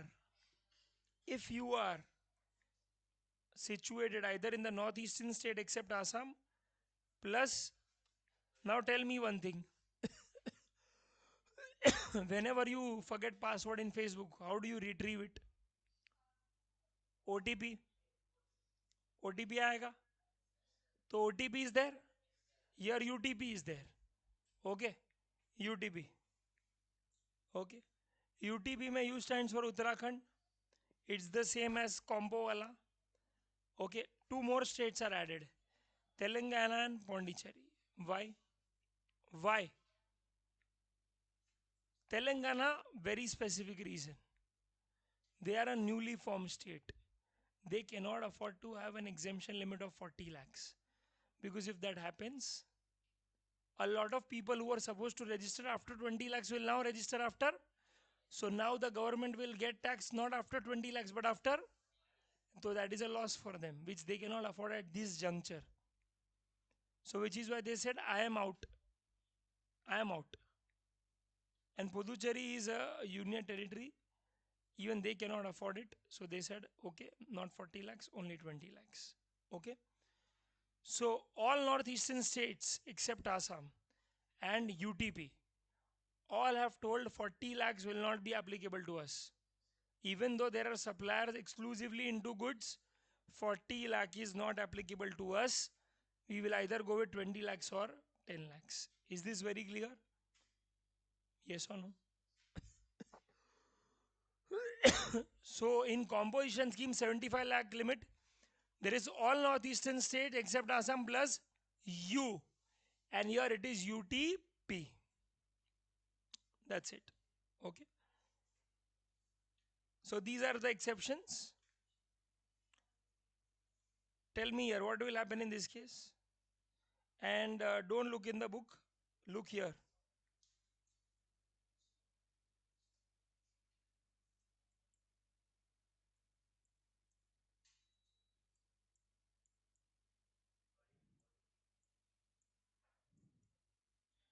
चलो बताओ क्या होगा.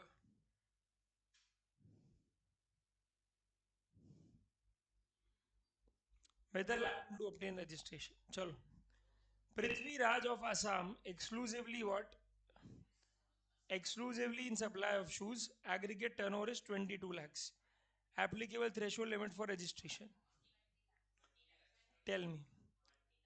40 lakhs. Assam है तो 40 lakhs आएगा कि नहीं? आसाम है Assam. Is Assam in northeast? Yes. But listen, Assam is the most developed state in the entire northeast. So it can afford 40 lakhs. So which is why it has 40 lakhs. Now what goods are they giving? Shoes. So what limit will be applicable? 40 lakhs. Liable to register? Chalo, pan masala. Is it under those exceptions of 40 lakhs?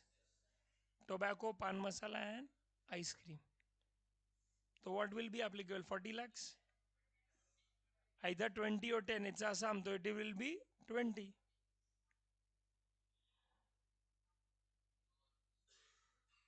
Third, service है service. 40 applicable? No.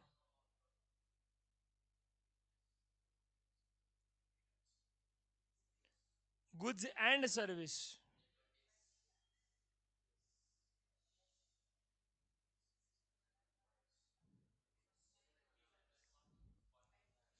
Telangana 40 lakhs. Are Telangana 40 lakhs. 20 lakhs simple. No discussion further.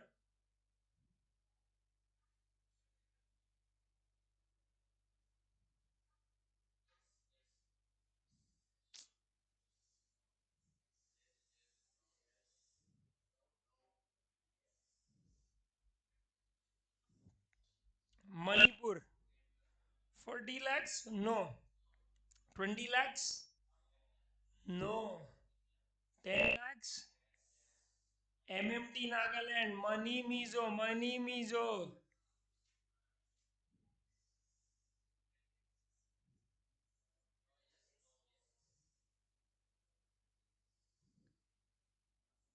चलो लिख दो फटाफट से. लिखो बेटा. Sorry.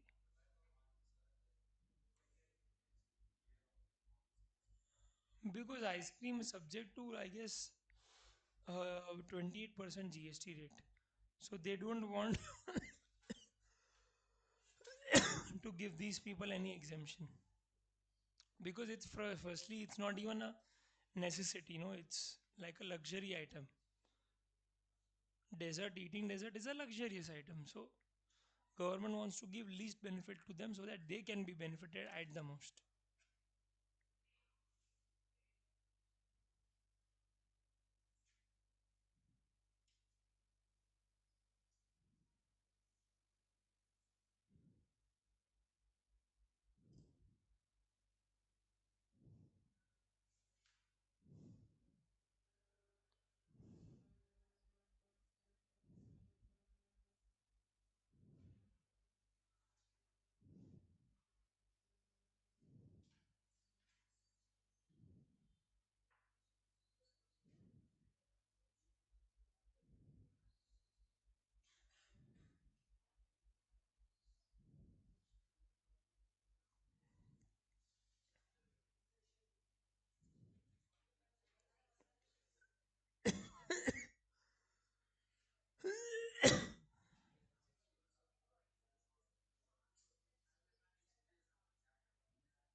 चलो.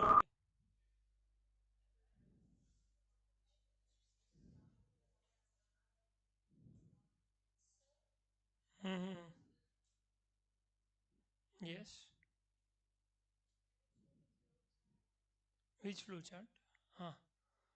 अरे by the way I have just written that flow chart, तो मैं बता दूंगा, but I have written the same year, like the same detail is applicable year. हाँ हाँ, I am showing, it's not an issue. I will give that summary notes only to you. It is meant for you all only. It's just that right now it's not required. Nothing else.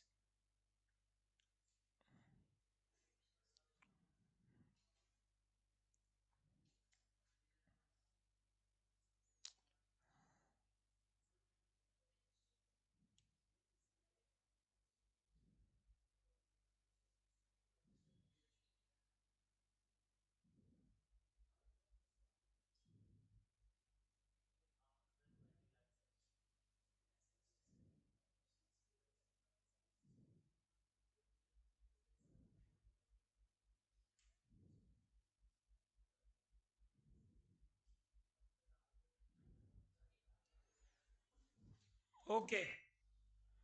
Now there is this statement here given. Here you can for short please write down northeastern states except Assam plus Uttarakhand, Telangana, Puducherry. Puducherry. Puducherry, why they say Puducherry? Rakshi? Why Puducherry they say?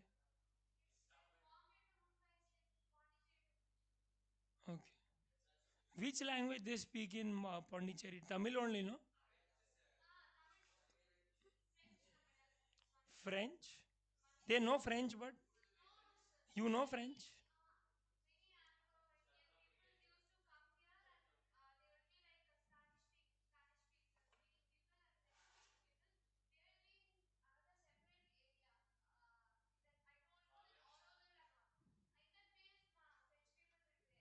Okay.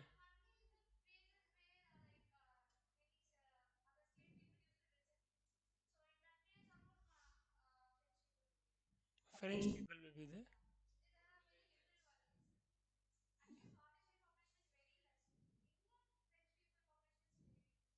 Acha. So there are all immigrants, migrants only basically. Bonjour, madame. Bonjour. Bonjour. Bonjour. हाँ. Comment सावा नहीं बोलते, कॉमो सावा बोलते हैं उसको, गधे. Comment सावा. It's not comments, it's कॉमो सावा. जवे बिया. ओके. पॉडन नहीं बोलते उसको. Okay. I have learn French for 3 years. And of that you say comments how. You can't even say how are you. You your French and my Tamil same and same. Okay, I still don't know how to speak. How are you? Epri Irika, Irikenga.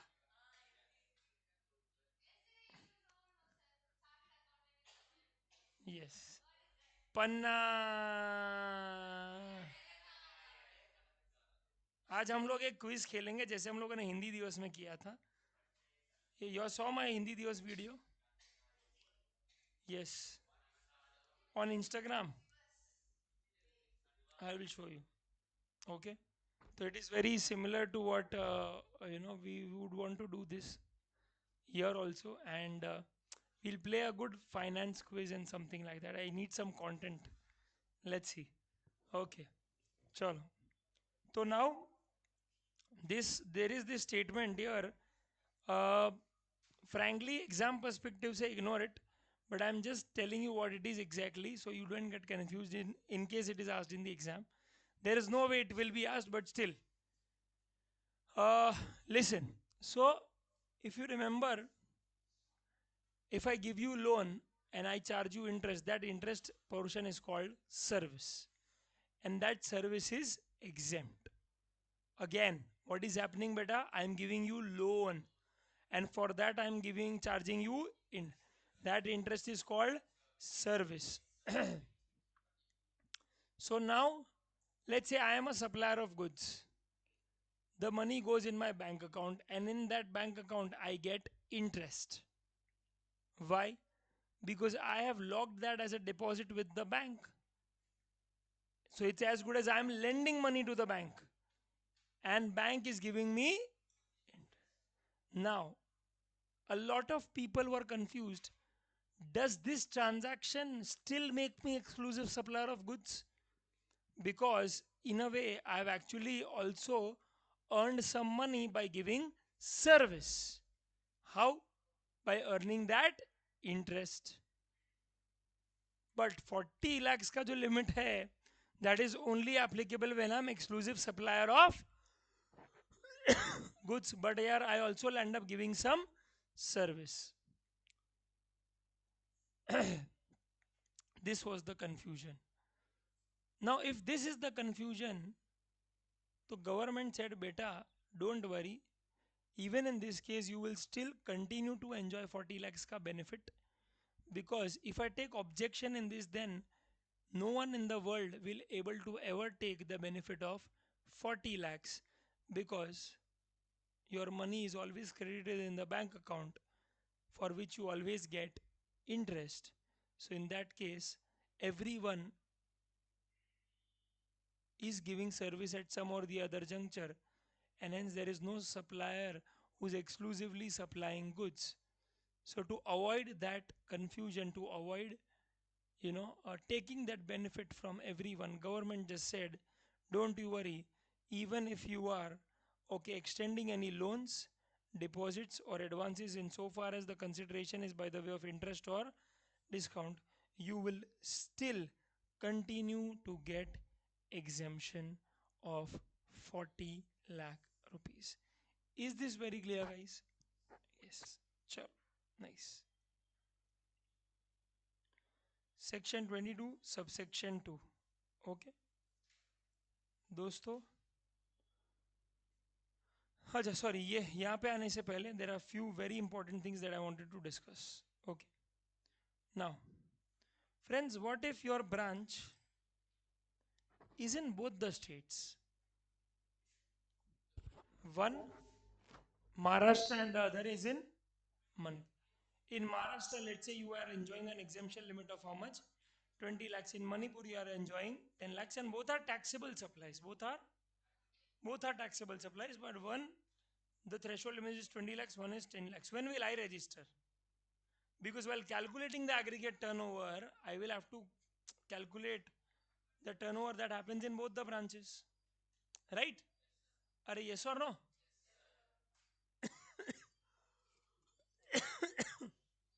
So here the point is that when will I register? Once I exceed 10 lakhs or 20 lakhs?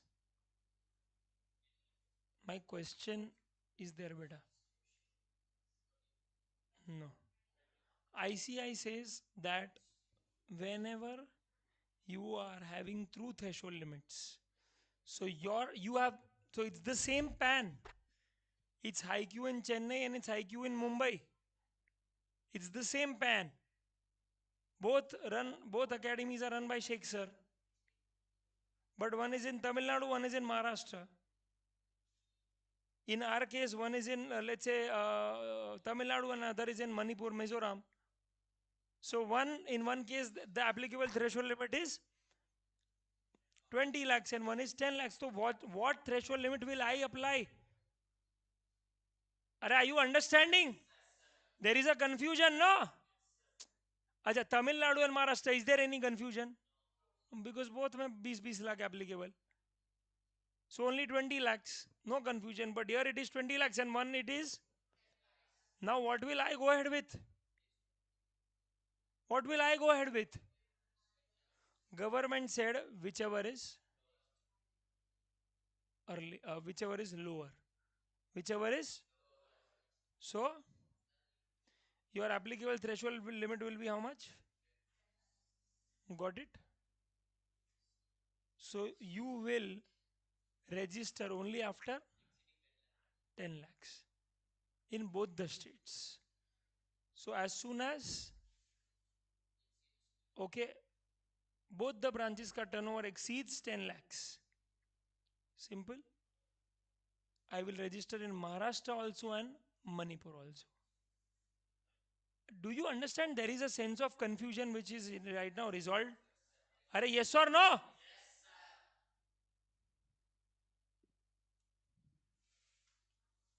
How about this?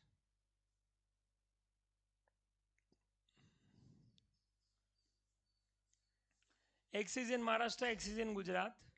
X is supplying taxable supplies in Maharashtra and non-taxable supplies in Gujarat. Okay, but both are supplying goods. Both are supplying what? In both the states you are supplying. So you are exclusive supplier of. So what limit is applicable? 40 lakhs. So the applicable threshold limit is how much? 40 lakhs. Now, this is 25 lakhs, this is 20 lakhs. So it is what? Does it exceed 40 lakhs? So will I be liable to register? Question is where? Maharashtra, Gujarat or both? Why? Go and read 22 subsection 1. Go and read 22 subsection 1.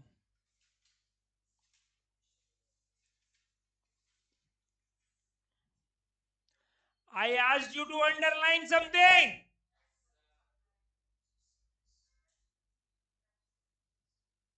Where will you register? Only and only where you are making taxable supply. That means only in, you will not be liable to register in Gujarat. Got it? Here aggregate turnover is 45 lakhs. Applicable threshold limit is 40 lakhs because it is exclusive supplier of goods in both the states. Okay, but it is liable to register only in Maharashtra, as yet make taxable supplies only from this state. Not liable to register in Gujarat since it does not make any taxable supplies. Got it?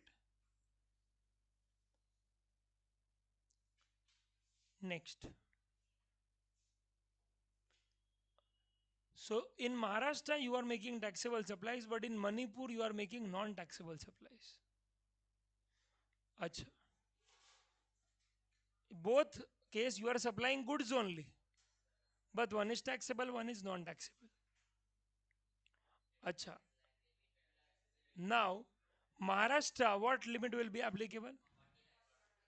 And in Manipur, now which one should I go ahead with? 40 lakh will be applicable threshold limit or 10 lakh? No. Whichever is lower यहाँ पे नहीं आएगा. Whichever is lower will not happen here, and the reason for this is we did whichever is lower only when both were making what? Now, what has happened here is you are making non taxable supplies from that state which attracts lower threshold limit. So, government says firstly, you are making non taxable supplies which are any which is outside GST, and that too you are making from that state which attracts what? Lower threshold limit, where you are any which way is not going to register. So, because of that, I am not going to reduce the threshold limit here. So, any time where you are making non taxable supplies from that state which attracts lower threshold limit, and it can be anything, 40 10, 40 20, anything, then don't take whichever is lower in that case. Okay, whichever is lower will happen only when in both the cases you are supplying what? Taxable supplies. But if there is one taxable and one there is non-taxable, and non-taxable is actually attracting what? Lower threshold limit, then that lower threshold limit will not be attracted. Whichever is lower will not happen, and which is why, my dear friends, here the applicable threshold limit will be 40 lakhs. So you will register here because aggregate turnover is how much? 50 lakhs. It is more than 40 lakhs, but you will register only in only in and not in money. Is this very clear? Yes.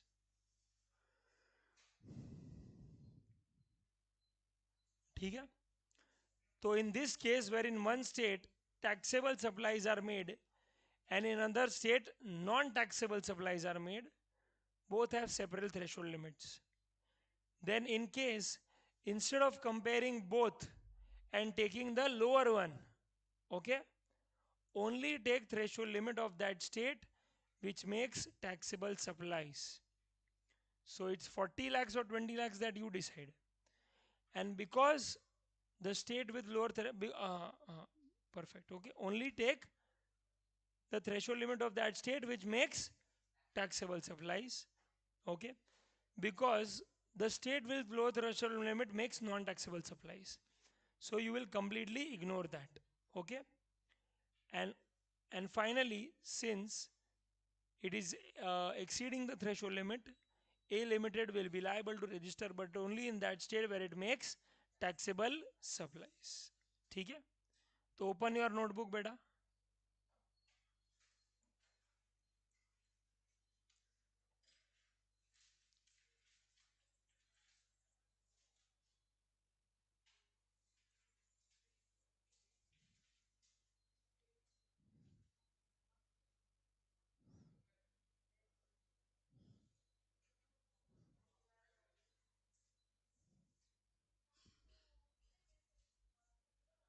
Go, right example number 1 फटाफट से.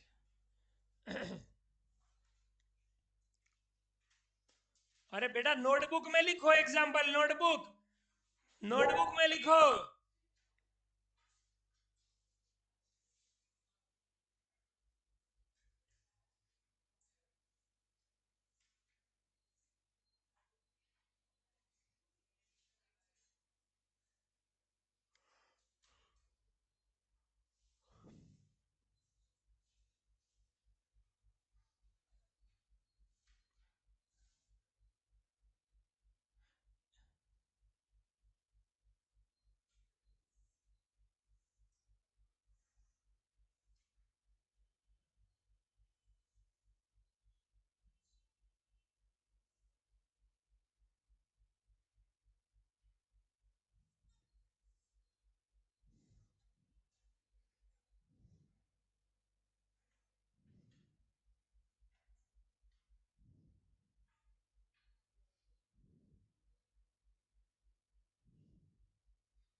ये तू कुछ बोली मत बेटा.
चलो done.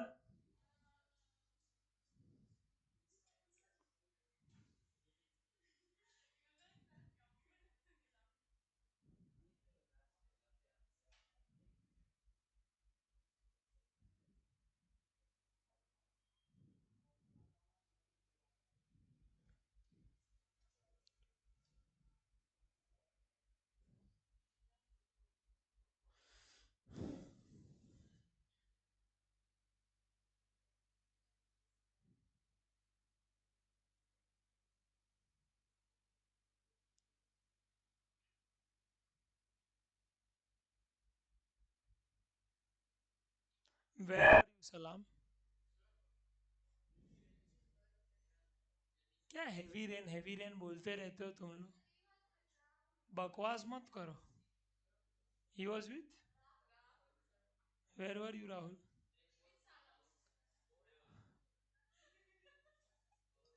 What were you doing in the rain?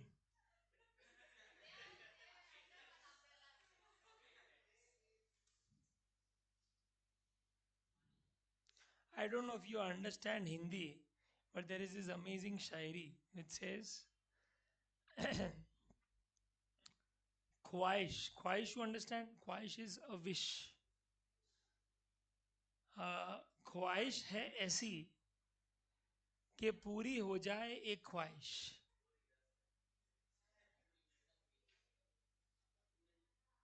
ख्वाहिश है ऐसी कि पूरी हो जाए एक ख्वाहिश.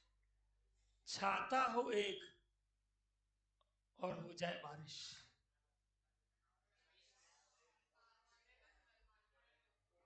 हाँ. हाँ नमस्ते. हाँ हाँ बस रख रख रख. ठीक है. और मैं आऊँगा तब दे देंगे.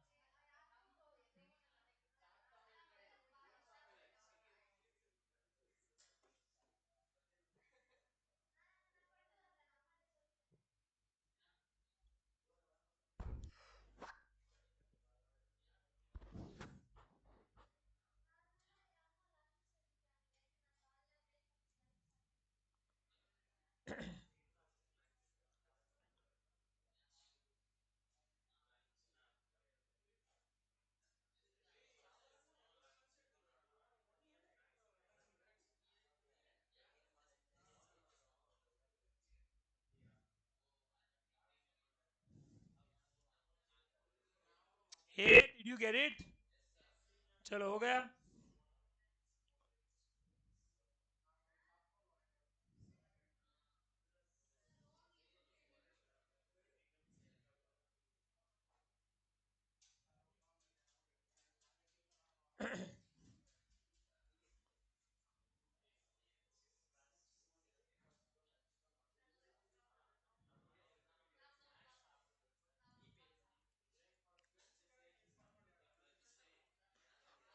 Are there like shairis in Tamil? Shairis are there in Tamil? चले आ जा तू. चले, let me solve this. 5 mark question. December 21 attempt. चलो. चलो बेटा, if you all give answer right, then we will take anything from daily 24 and we will cut the cake tomorrow. So please come. Okay? Tomorrow cake cutting will be there. At what time are you there? When? And before that we will do. Don't worry, Rakshi. 2 o'clock? 2 o'clock rain? Your train? My also flight tomorrow, but at 10 p.m. Where? Mars? Going to Mars?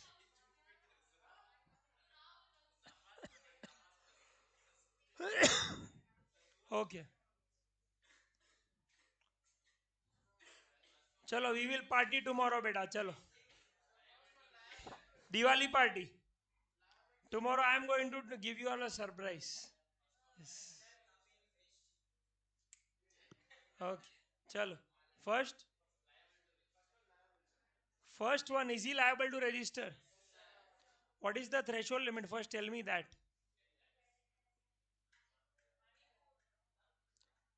Yes. What is the aggregate turnover?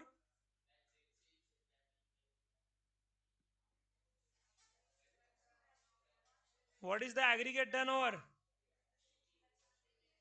Two information, aggregate turnover and threshold limit.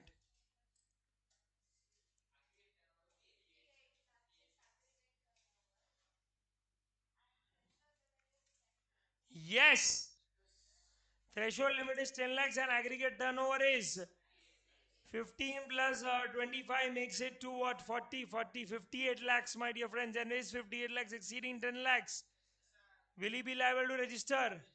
Which state? In all the states. But once you exceed the aggregate turnover, you are required to register in all the state, except in that state where you are making, but here though he is only making of ready-made. Second,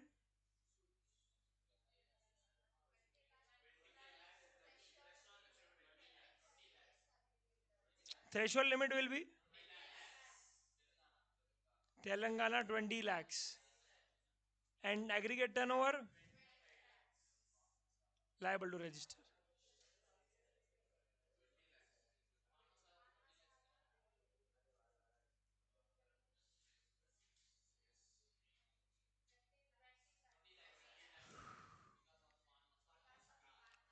20 lakhs, perfect.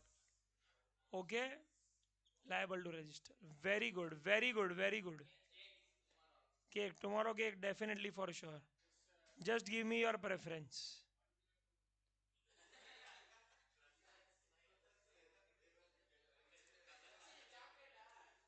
What did he say?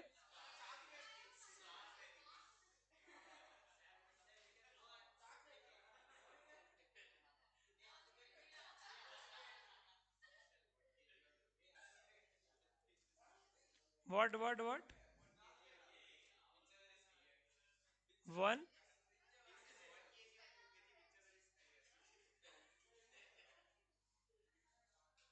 Chalo, let's talk about lapcha. Lapcha. Chalo. Give me answer for Muhammad, nahi, sorry, Ahmad and lapcha.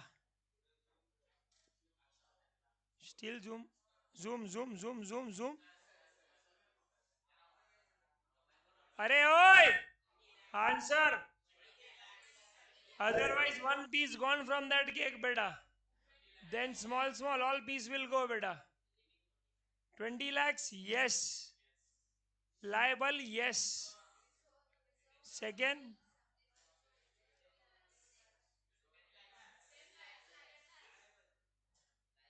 liable. Will your answer be different if Lapcha is from Meghalaya?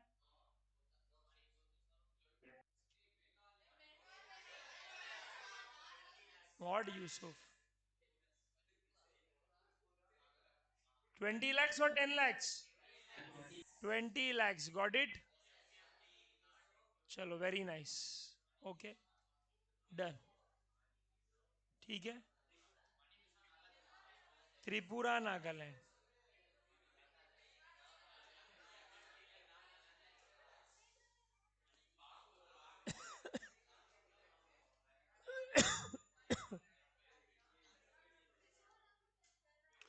ए बेटा तू अकेले मत बैठ ओए.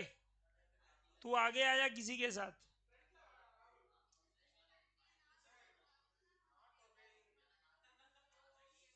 चल. Okay. Did you get it, guys? So this is asked for anything between 5 to 6 marks. Extremely like cash marks hai. You can easily score them. So please make the most of it. Okay? Yes. Done. That's it with respect to aggregate turnover. Okay? Now, and please, one thing you should definitely do is, guys, uh, whatever notebooks you are using, please number them. Number them, idiot, number them. Otherwise, you will keep finding your pages on the last day. And when you number them, make sure that you write it. For example, right now we did aggregate turnover, right? So you should write, ki, acha, okay, now please refer, okay, page number this, let's say 17, 18 of my notebook, because I've written something there regarding to this. Otherwise, what will happen, you will end up reading this, but you will miss out on the important observations we have made there. And then all of a sudden you will discover something. कि अरे यार ये तो रह गया था. This is left. That should not happen. So please, in all those notebooks, where you are making a notebook specially, apart from your textbooks, do numbering and keep giving references. Otherwise, you will miss out on things. And even on the last day, this is so helpful because directly you can switch to that page number. This is smart work.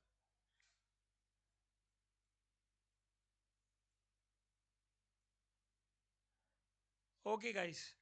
Now,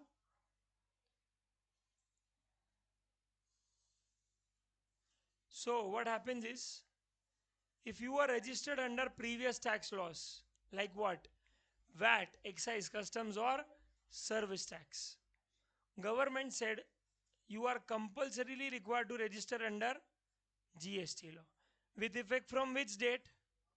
Date of becoming, sorry, appointed date. And what is that appointed date?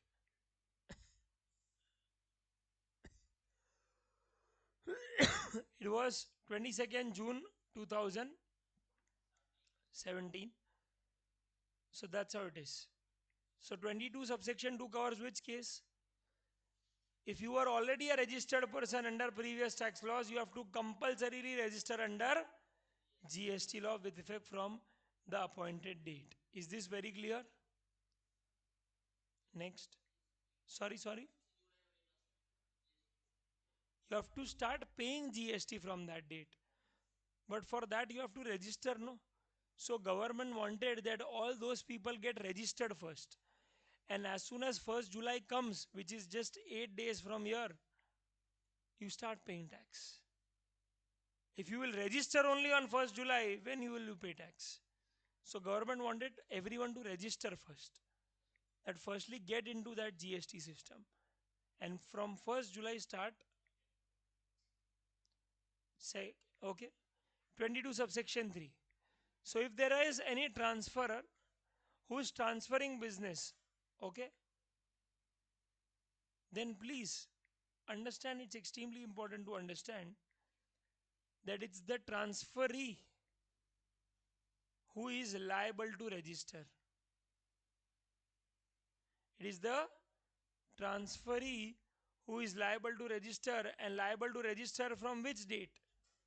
From the date of transfer of business. For example, let's say something like this happens, that Salam tomorrow becomes daddy. Yes. Tomorrow, yani in future. Okay. And Salam's kid name is,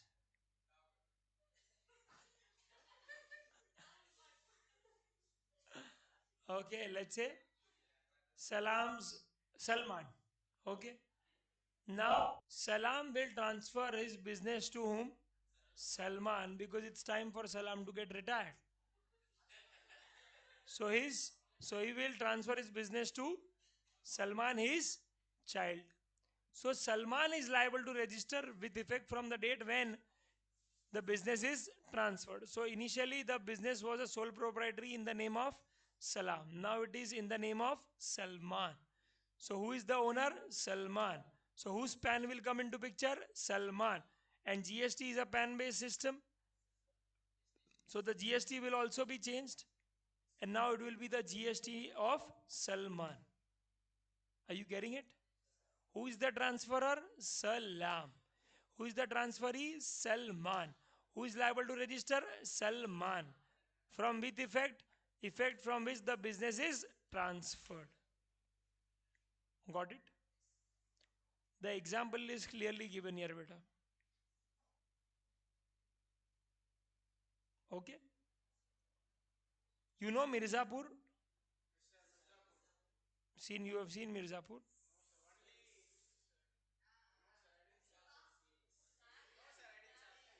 Huh? Map? Arey, I am talking about web series, idiot. Mirzapur.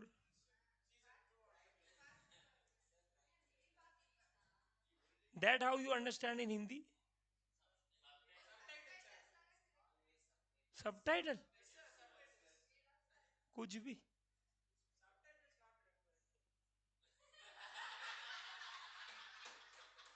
Subtitle is not required, no?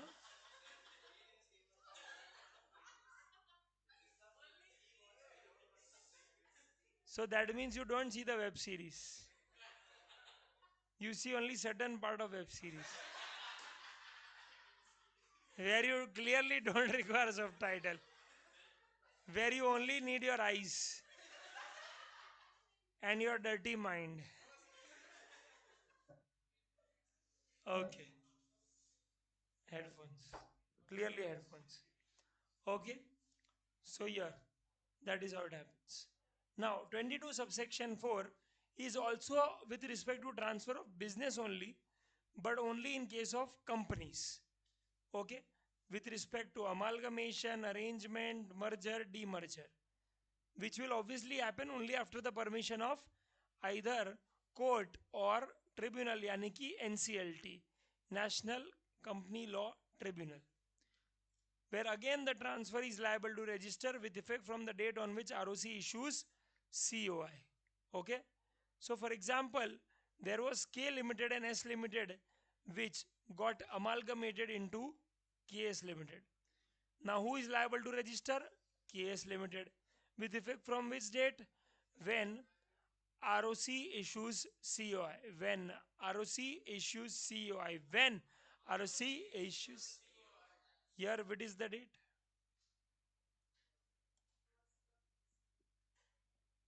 So ऊपर it was with effect from transfer of business, and here it is when ROC issues COI.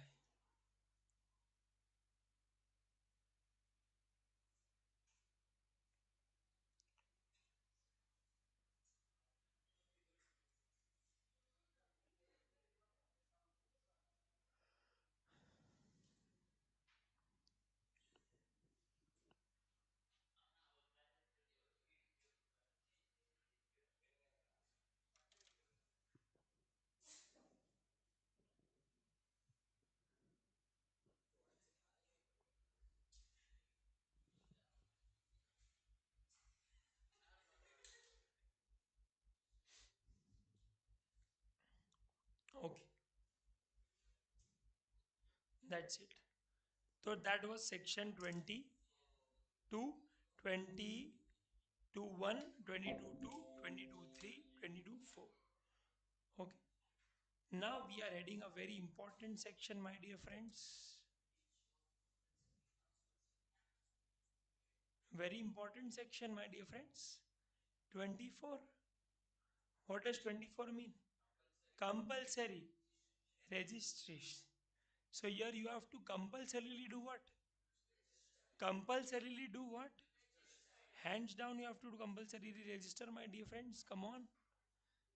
Now it does not matter whether you exceed 10 lakhs, 20 lakhs, 40 lakhs. Does not matter. It only matters whether you are covered under 24 or not. So just check for yourself. So the first case is what? Where a person is making interstate taxable supplies. Okay. So if it is making interstate taxable supply of goods, of what beta? Then it's very simple, my dear friends. Let's say I am in Maharashtra, you are in Tamil Nadu, I am selling goods to you. Now, even if it is worth rupees 1 lakh only and that is my first supplies, doesn't matter, I will become liable to register. I will have to register. So on 1/4, let's say I supply Mumbai to Chennai, simple. I become liable to register on 1/4 itself. Okay, even though my turnover has not exceeded 40 lakhs because it is in supply of goods.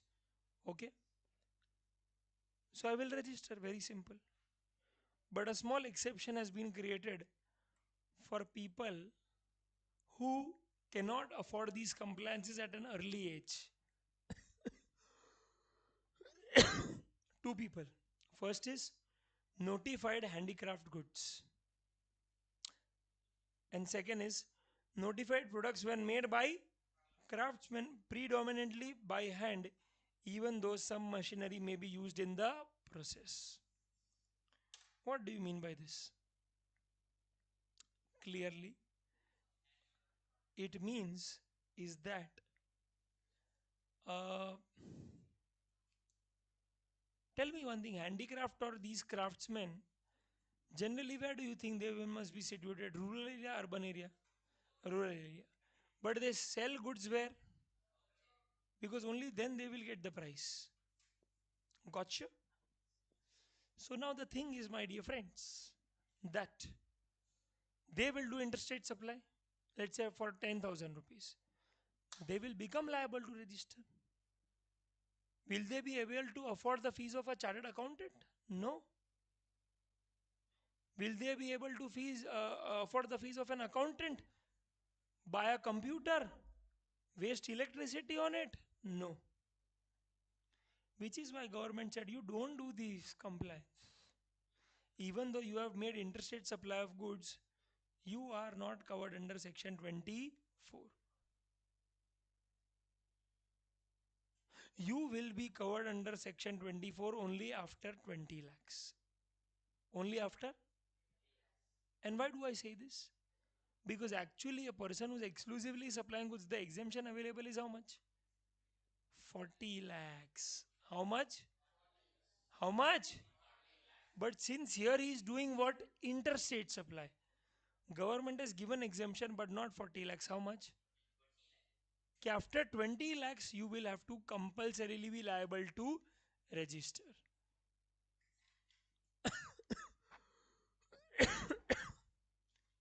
Is this very clear? So for these people, government has given exemption but only up to how much? Samjha? Are yes or no? Yes. Okay. But it's very important that the craftsman predominantly does everything by hand. Okay. Even though some machinery may be used in the process. So please underline the word predominantly by hand.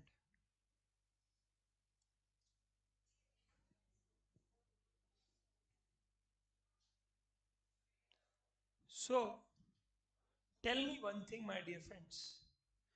If the question says that predominantly, sorry, that a craftsman,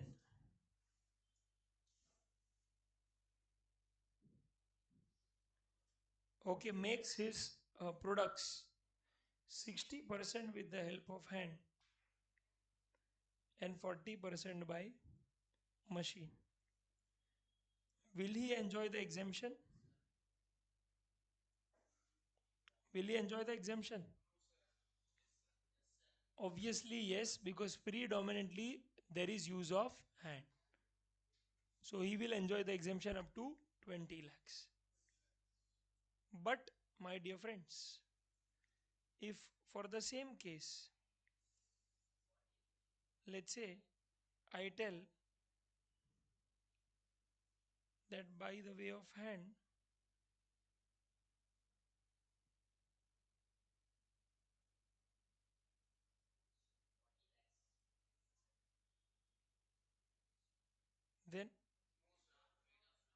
then here he will be compulsorily required to,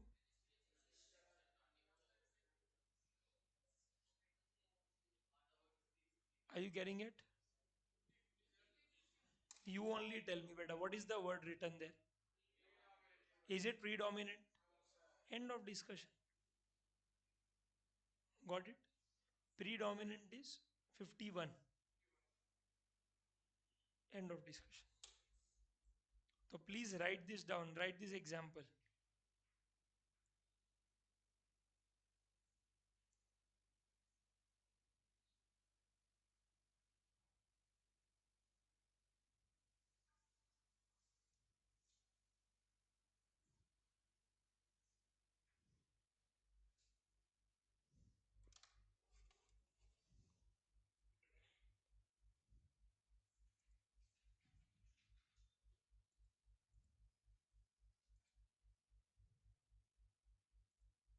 Lakshmi, where are you, Lakshmi? Thangawali?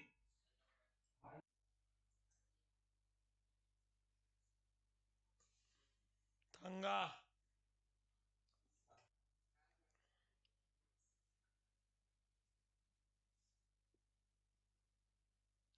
Raja, today you are a tiger, lion?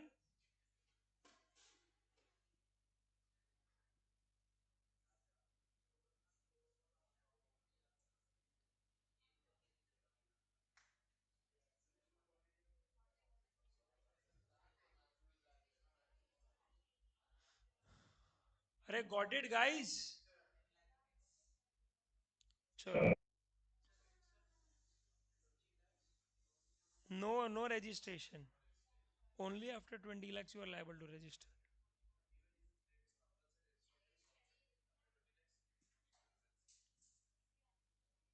Acha. But remember, these handicraft people will be able to get that exemption only if they have PAN and they generate e-way bill while there is movement of goods. Okay? So they should have PAN and they should generate e-way bill. Only then they will get exemption up to 20 lakhs. Okay? So that is the condition for availing exemption up to 20 lakhs. Simple. Acha. But what if you are supplying interstate supply of service? Then you are not covered under. Remember, please, you are outside section 24 and you are liable to register only after 20 lakhs or 10 lakhs, whatever is applicable in your state. Okay? You are outside the purview of section 24 for God's sake. In section 24, only one case is covered, interstate supply of goods.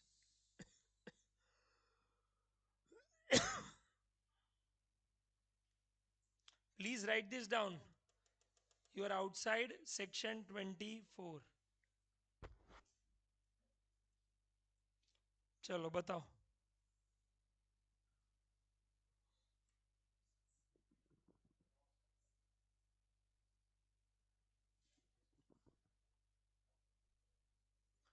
What will happen, guys? Chalo, here supplying service. So what will happen? Is he compulsory liable to register? Huh? No. As it is what? As it is interstate supply of service. Here, yes. As it exceeds 20 lakhs. Third, interstate supply of bags. Compulsorily register under section 24.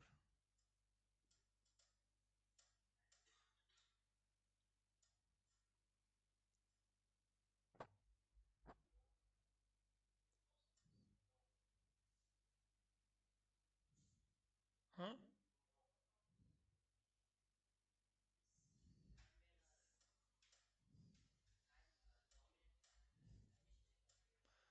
हाँ but ठीक है, that is my mistake. Predominant ठीक है. Actually वो condition handicraft में नहीं है, वो craftsman में है condition. That condition is in craftsman.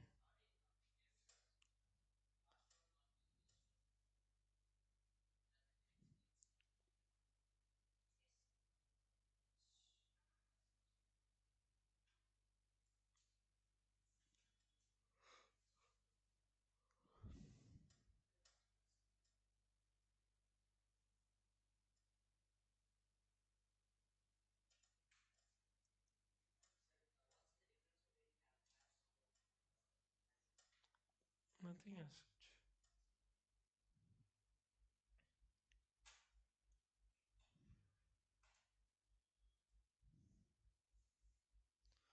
Okay, now directly come to the ninth point. It's very similar, which is I want to cover at simultaneously. Thangapandi. Now listen. There, interstate supply of goods was compulsory liable to register. Right here, it is said that if you are supplying goods through e-commerce operator, if you are supplying through e-commerce operator, then you are liable to register compulsorily. Okay. So if I am a Nike supplier and okay, forget about my turnover, it's not more than 20 lakhs. Sorry, 40 lakhs. Then in that case, let's say if I register myself with Amazon and supply through Amazon, so the day I start selling through Amazon, simple, that is the day I become liable to register. Is this very clear? Okay. Vijay sales, trader in electronics sells goods through Flipkart. Okay, who is liable to deduct TCS under section 52. Vijay sale is compulsorily required to register under section 24 irrespective of the threshold limit. Okay. But if the same case happens, my dear friends, let's say some restaurant is giving what restaurant service through some app like Zomato, right? So here, since you are providing service through ECO, compulsory registration does not get triggered. You will register only after 20 lakhs or 10 lakhs. Okay. So, upper interstate supply of goods, compulsory registration, yes sir. Person supplying goods through ECO, compulsory register, yes sir. Got it?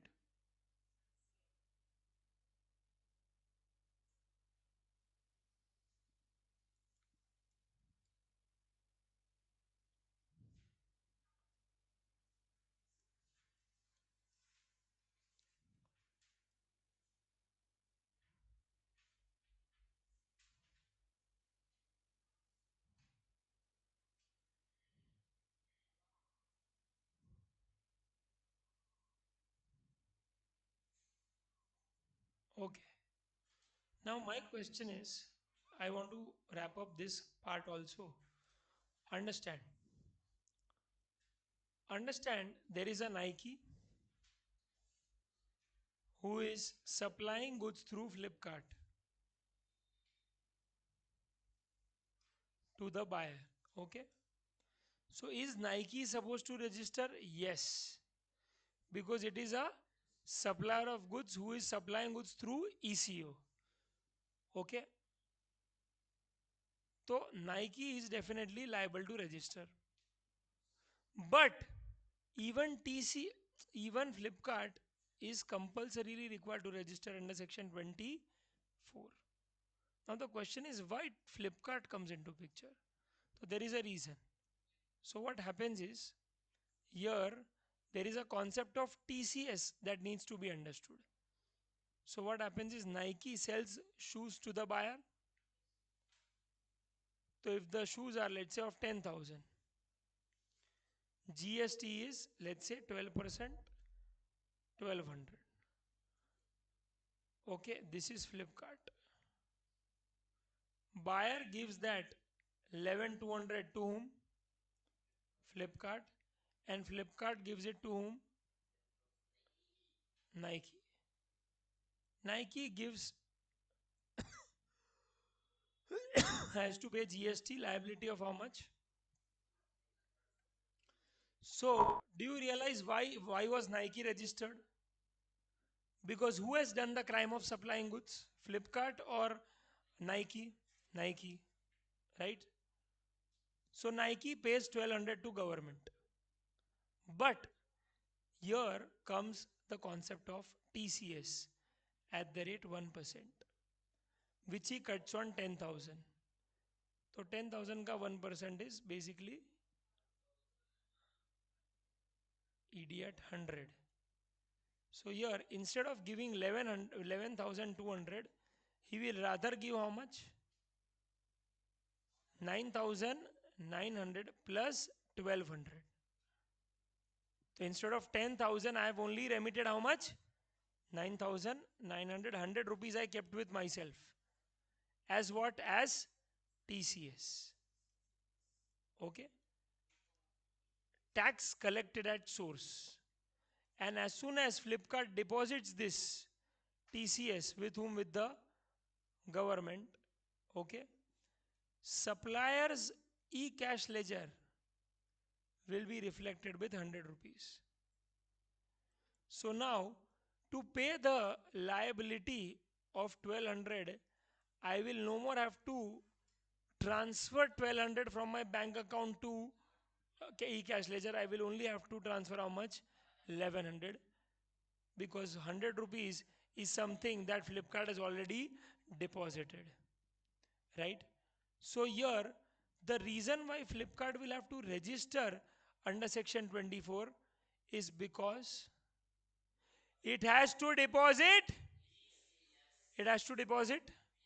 And the reason Nike will have to register under section 24 is because it has to deposit the main tax liability on that supply, that is 1200. Are you getting it? Are yes or no? So please remember, all those ECOs, all those e-commerce operator who are liable to deduct TCS, who are liable to deduct, are supposed to compulsorily register under section 24.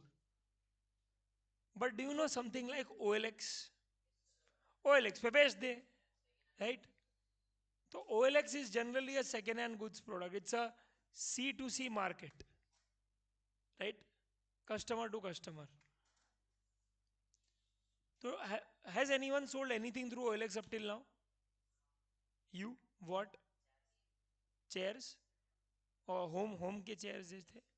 How much did you sell it for? 700. So how many chairs were there? One chair. Great. What did you do?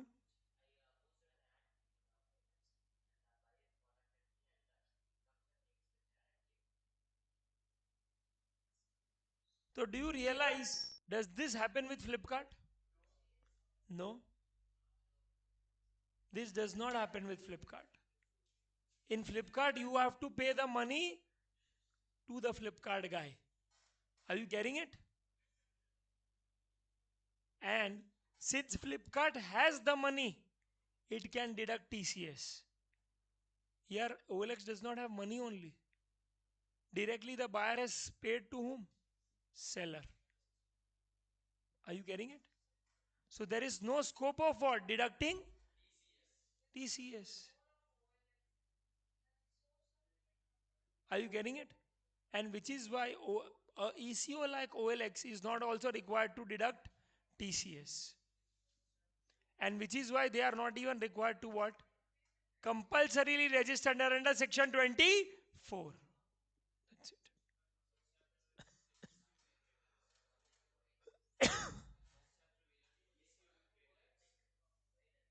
हाँ तो beta, that was service. This is goods. There we are talking about service. Person who are supplying service through ECO. Here person who is supplying goods through ECO.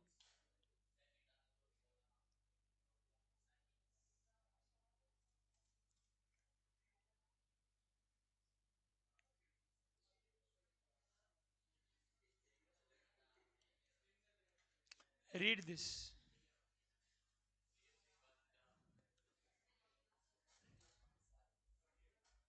Yes, you are saying something, madam.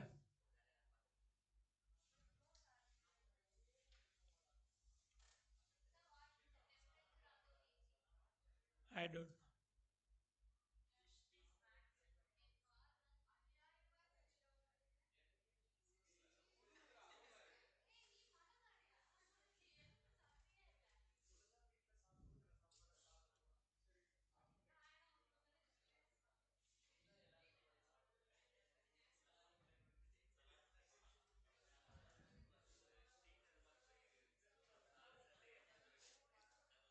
अरे बेटा चलो.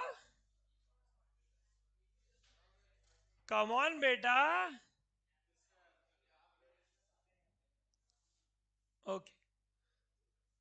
Person required to pay tax under RCM. Come on, guys.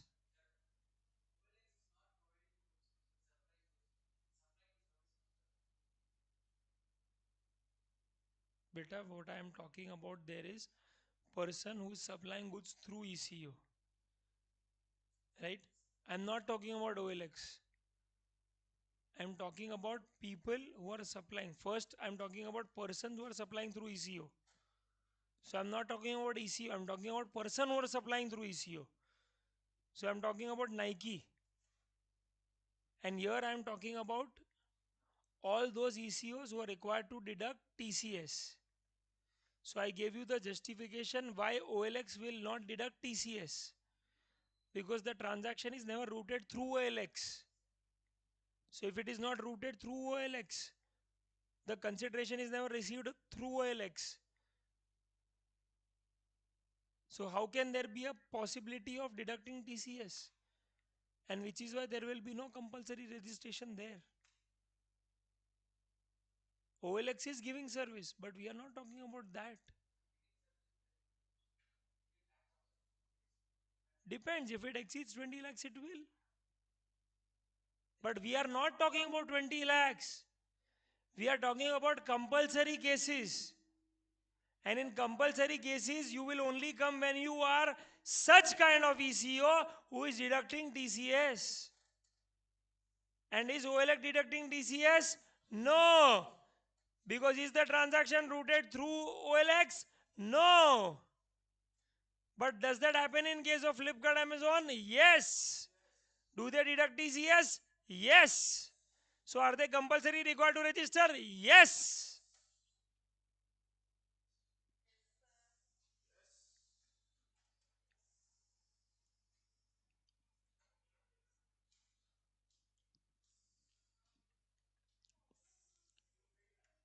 Three.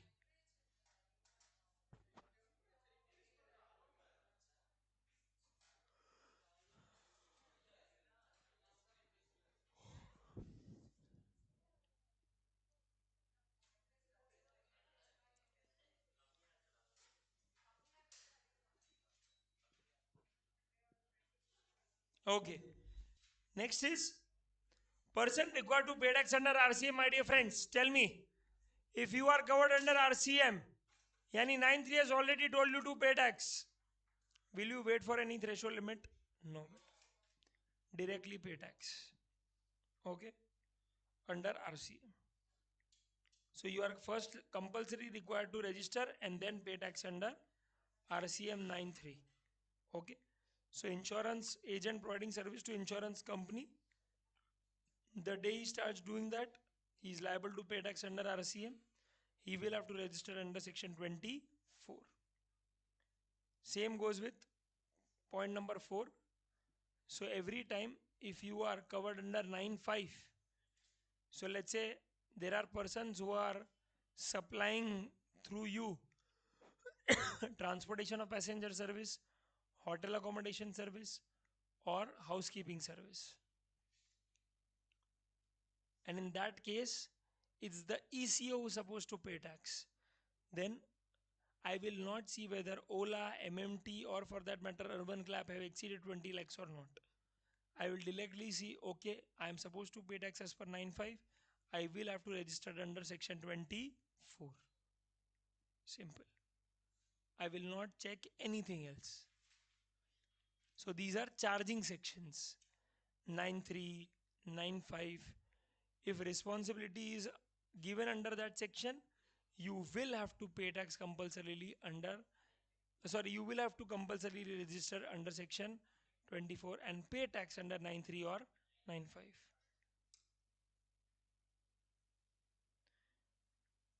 Okay. Second and fifth we will do later. CTP and NRTP. Sixth and seventh. Sixth क्या है? Person who is required to deduct TDS whether or not separately registered under this act. So person who is liable to deduct TDS has to also pay TDS. To pay TDS, he has to compulsorily register under section 24. Someone tell me, where did we do TDS? Where did we do TDS? Go, go and search and tell me. Go and tell me. There are two cases where you do TDS. Go. Go and tell me where did you do TDS.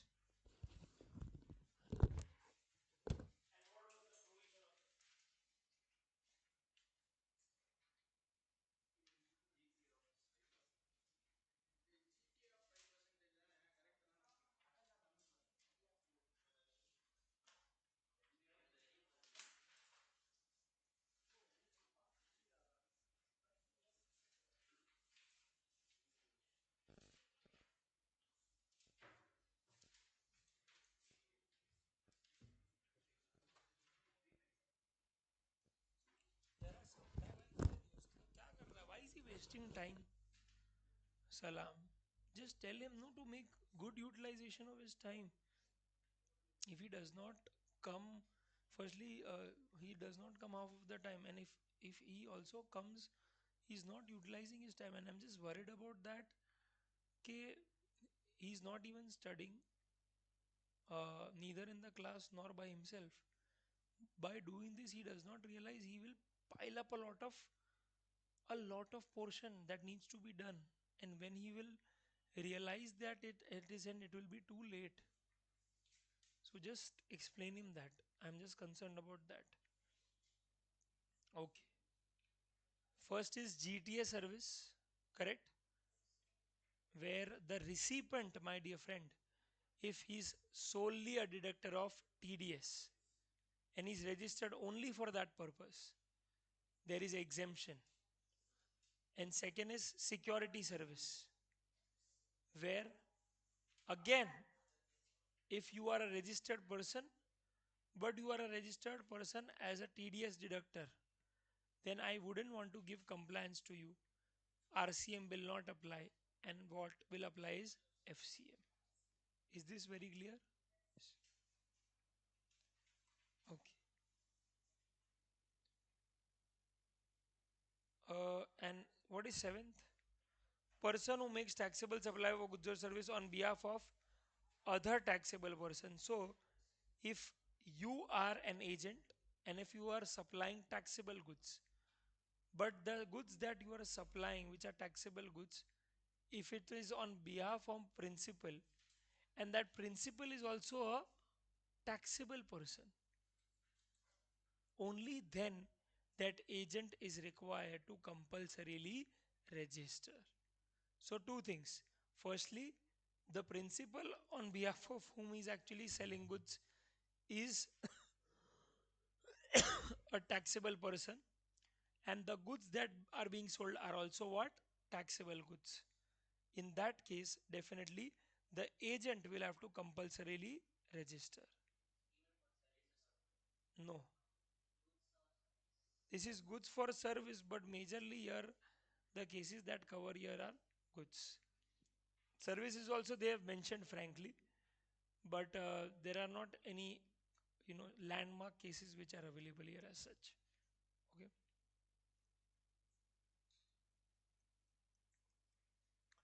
And the last is, my dear friends, the 11th case. What is the 11th case? Supplier, my dear friends, is an OIDAR supplier, online information database access retrieval service. Now, which are these services? So I had already told you all OIDAR services are, just write down, services that give you online access, access to online games, movies, music,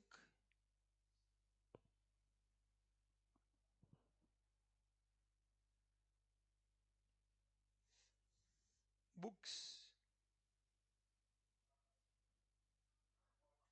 all of this. Okay. Then in that case, my dear friends, okay, remember one thing very simple. If supplier is outside India and recipient is in India and that recipient is unregistered person, my dear friends. Okay. So you think of a case, Netflix hai. So Netflix is outside India, yes.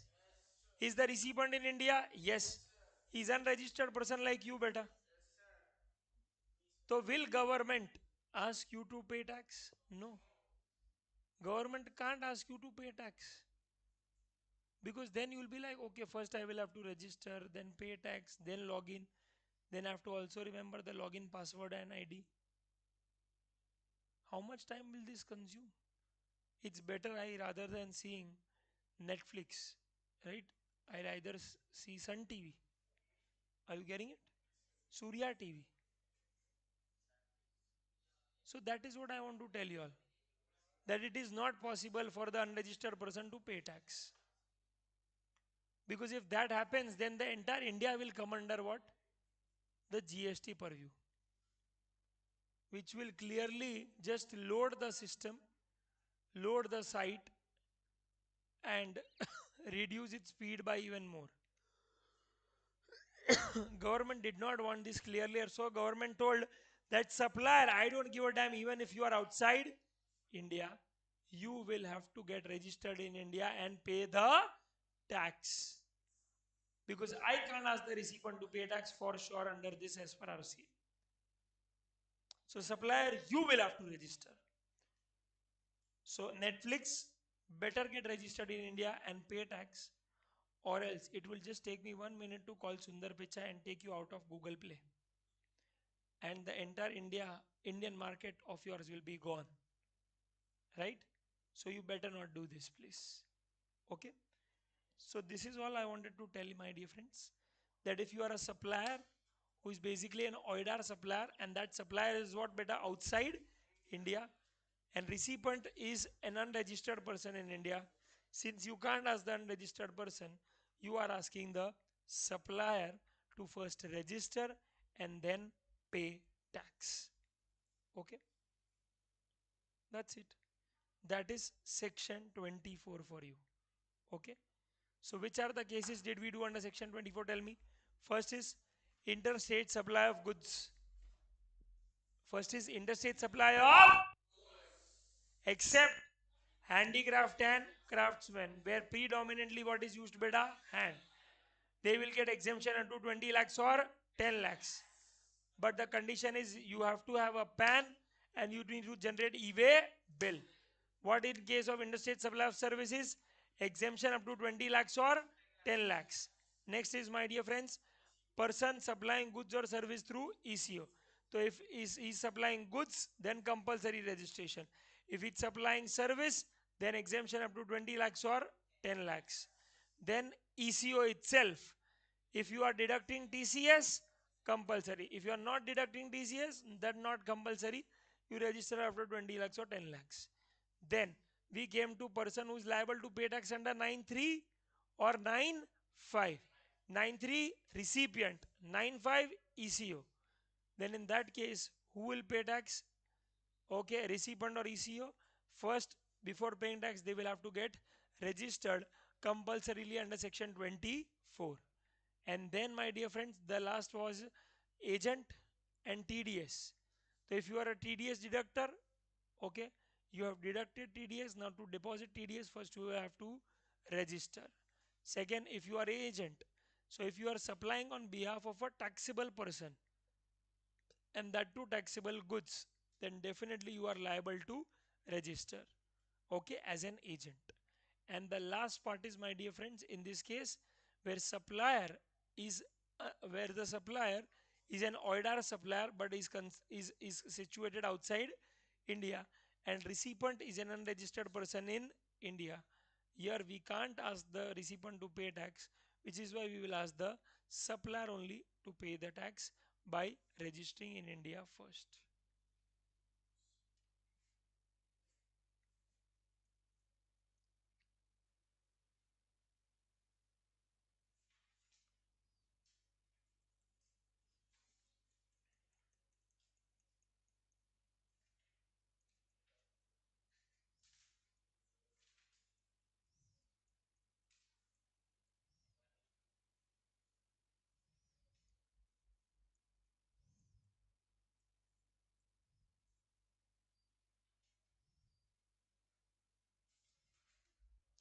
What will happen in this case?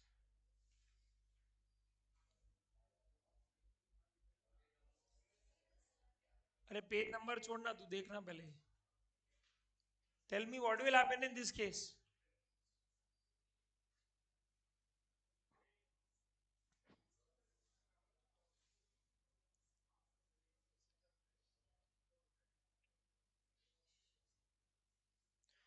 Taxable supply from Delhi, exempt supply from Andhra Pradesh, and both taxable and exempt supply from Tamil Nadu.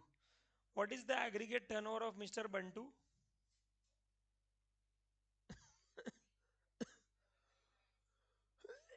How much? Huh? 30, 39, 28, 39. Yes.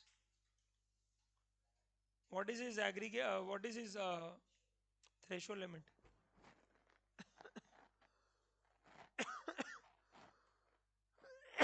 40 lakhs or 20 lakhs?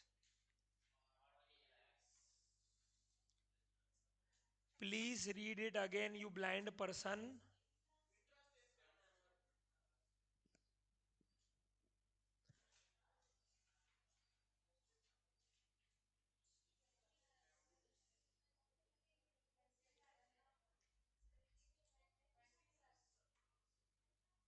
20 lakhs or 40 lakhs?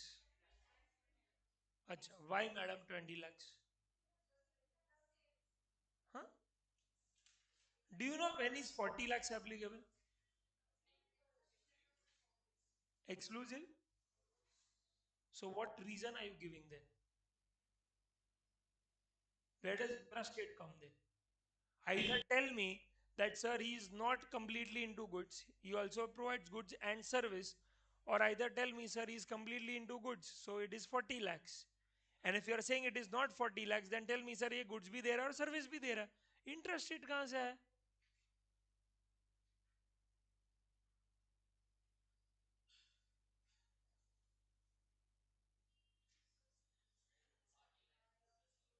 Why?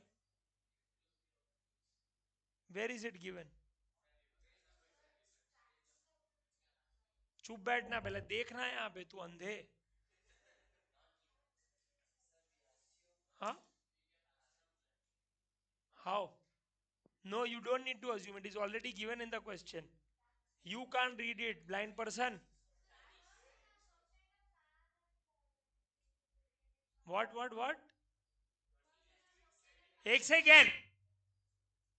हाँ.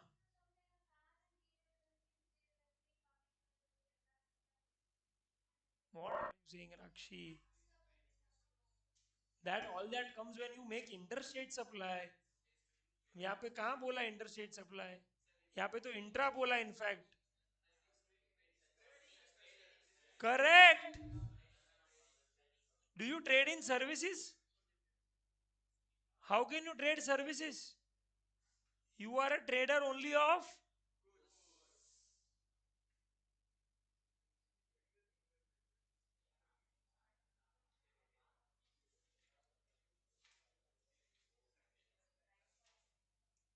कुछ भी मत करो यार ऐसा फालतू.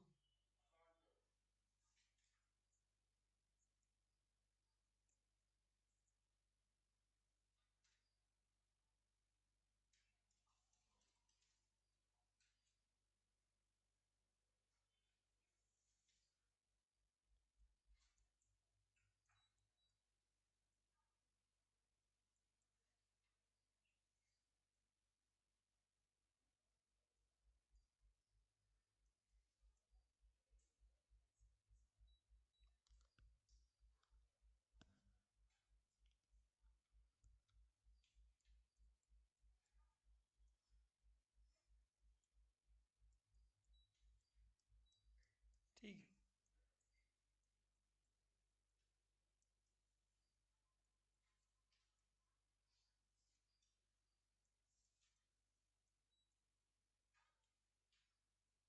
ठीक है ना.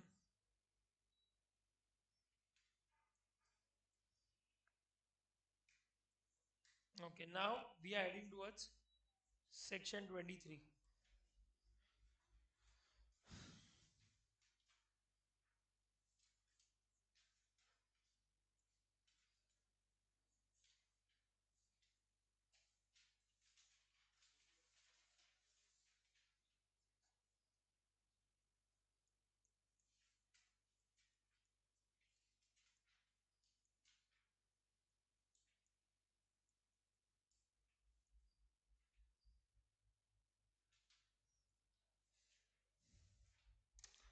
Section 23.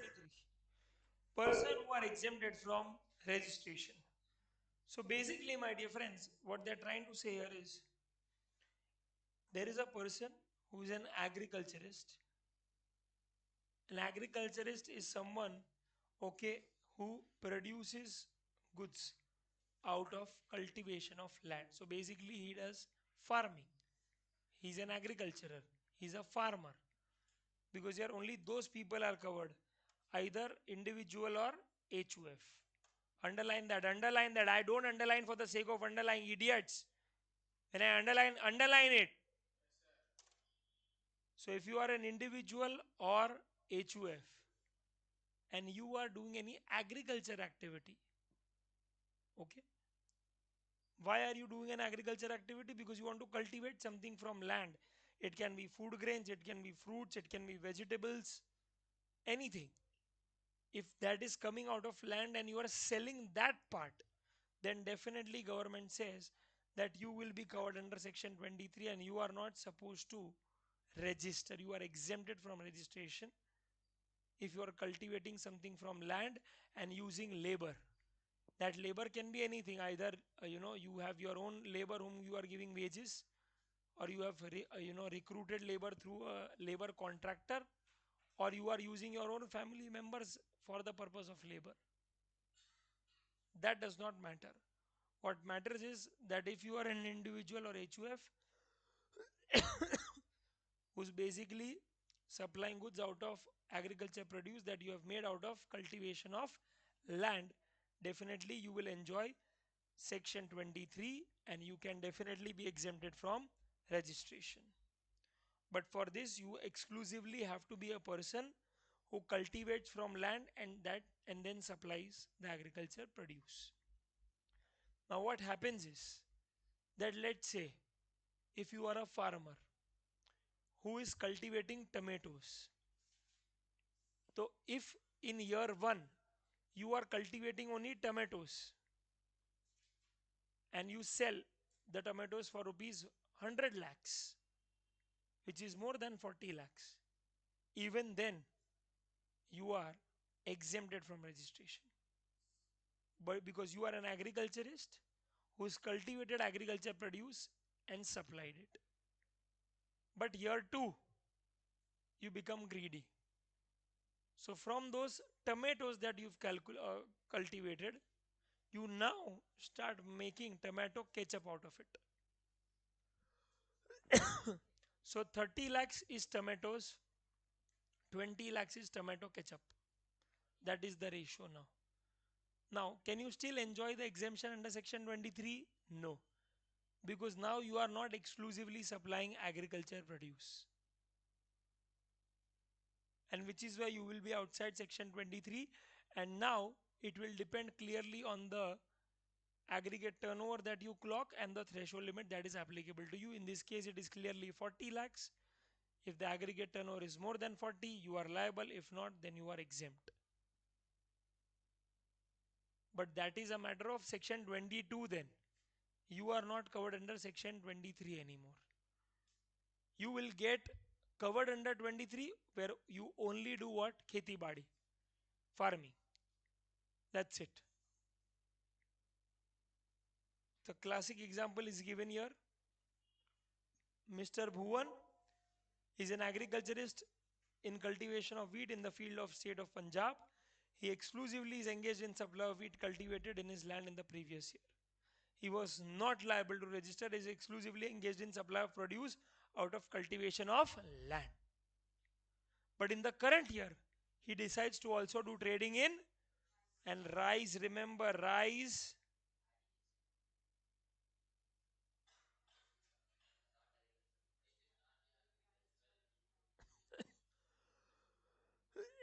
is not an agriculture produce. So it is not cultivated from land. So it's as good as that example I'm taking is tomato ketchup. And he's also supplying wheat. His turnover is 32 lakhs, okay, of the wheat, and 9 lakhs from trading rice. 41 lakhs hai. 40 lakhs is the aggregate turnover. Definitely is liable, okay. And definitely in this case, what they have concluded right now is that it is not covered under 23. Okay, and I have commented a step further by saying aggregate turnover is 41, aggregate threshold limit is your 40 lakhs. You have definitely exceeded the limit. You will be subject to register. Got it?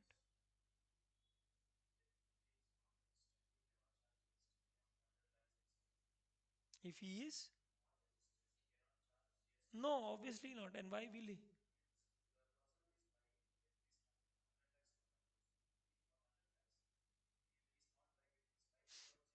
Correct. बेटा ITC का question ही कैसे आएगा? How can there be a question of ITC? When does ITC happen? Have you paid input tax? So how can you claim ITC? You will take reimbursement only when you have incurred something, no? When I have not charged you something, how is there a question of ITC?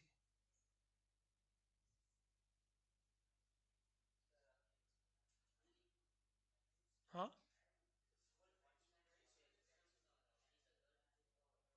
Only only wheat is exempt, no?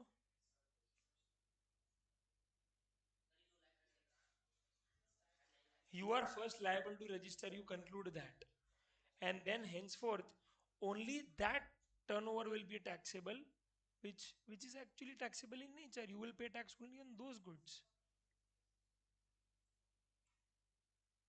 Second, क्या question है बेटा पूछना मेरे को बोलना It is not, clearly not, and I've made you write that.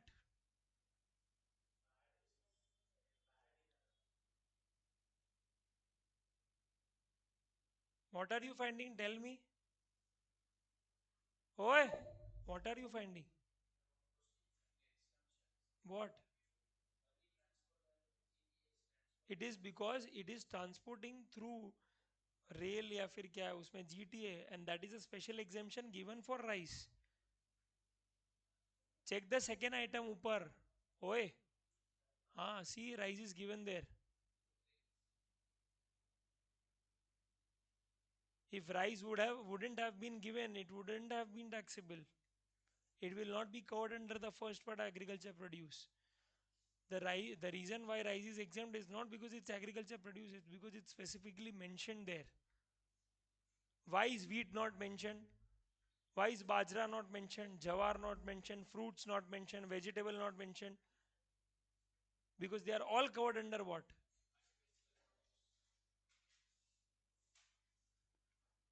okay second is very simple what is second my dear friends huh wheat into huh because flower does not grow from land no beta taxable that process is taxable that process is done by someone no so someone is giving service no of what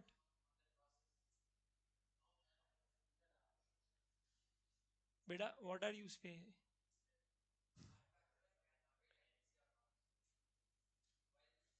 if he is purchasing the flour what is he purchasing wheat or flour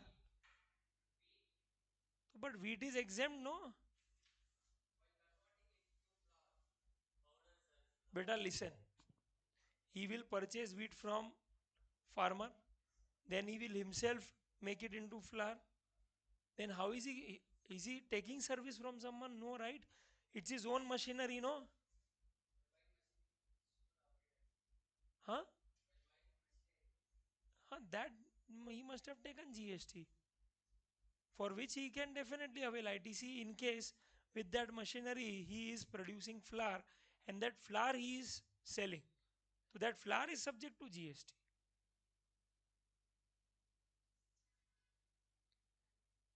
second if you really want to understand what you are doing focus on what you are purchasing and what you are selling don't just randomly think about anything else Or if you are purchasing, if the opposite person is charging you GST, only then you are incurring input tax.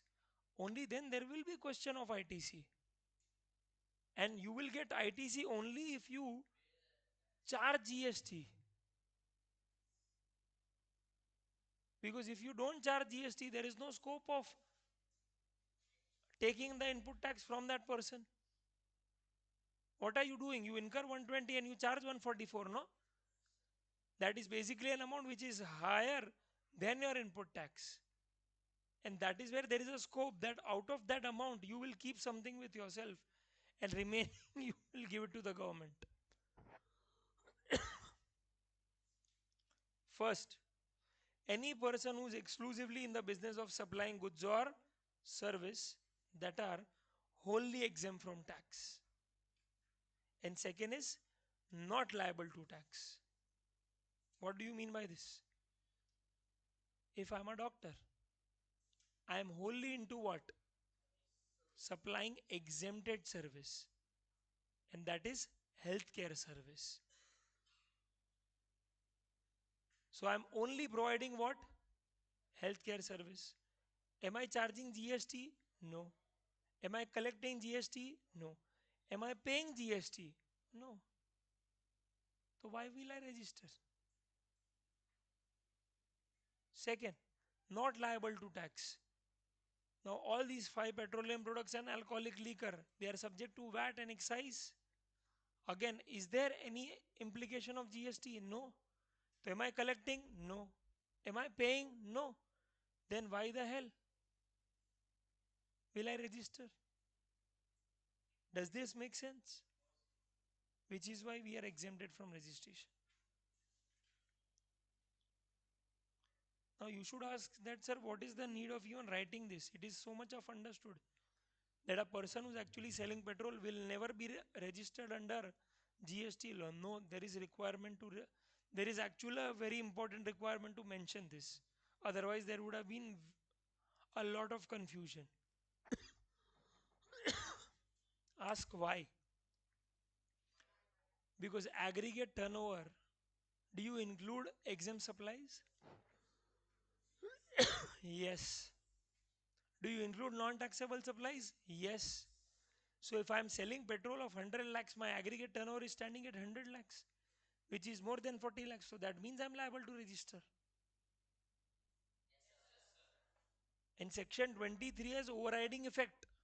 It will override section 22 clearly. It will override section 24. So it is here, up there. Whatever section 23 says, it overrides everything. That's how powerful that section is. So even if your aggregate turnover is at 100 lakhs, government said simple, you are exempted from registration if you are only and only supplying either exempted goods or service or non-taxable goods or service, period. Which is why this was important. Otherwise, I would have actually landed up asking that petrol pump guy to register.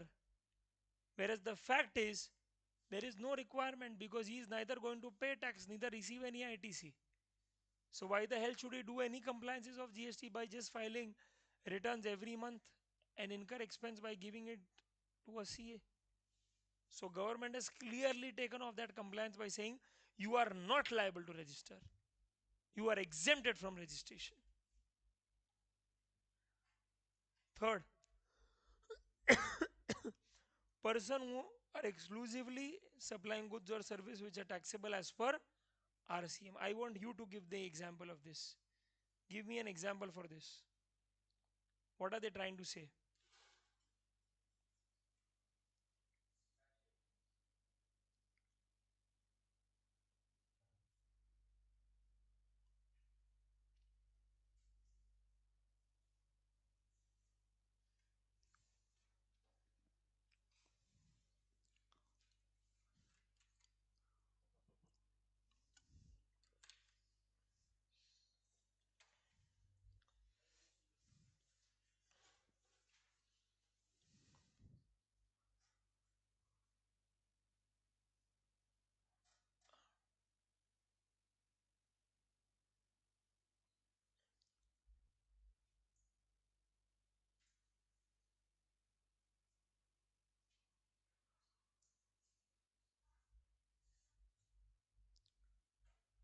Right now, brains. Till the time you don't answer me, I will not go ahead. हाँ क्या क्या क्या क्या क्या एक second एक कोई एक जन बोलेगा only one person will speak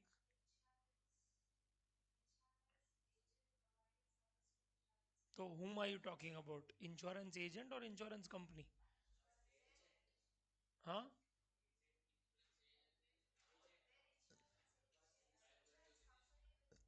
who is exempted from registration I am asking you that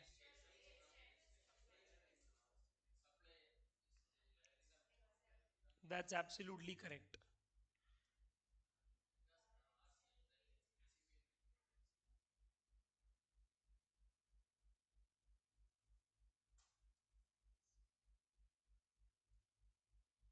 so insurance agent is actually exempted from registration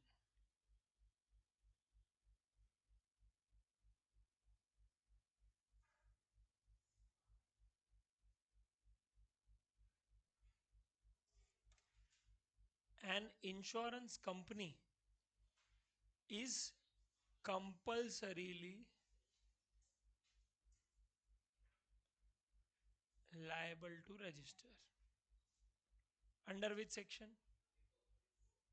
we just did it right now because this guy here is an exclusive supplier of service that is taxable as per RCM.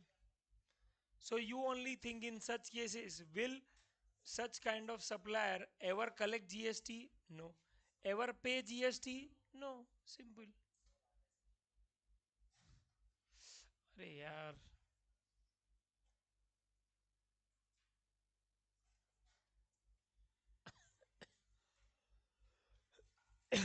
good good someone answered this otherwise I would have got Pythium beta big time.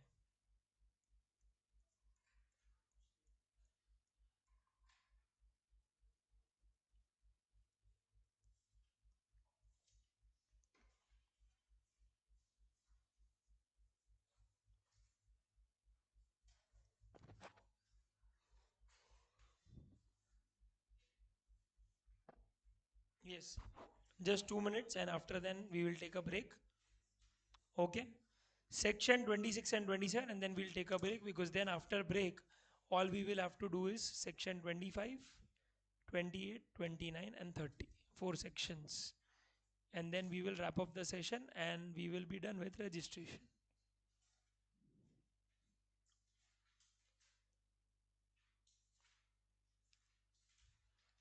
Guys, just giving you a heads up.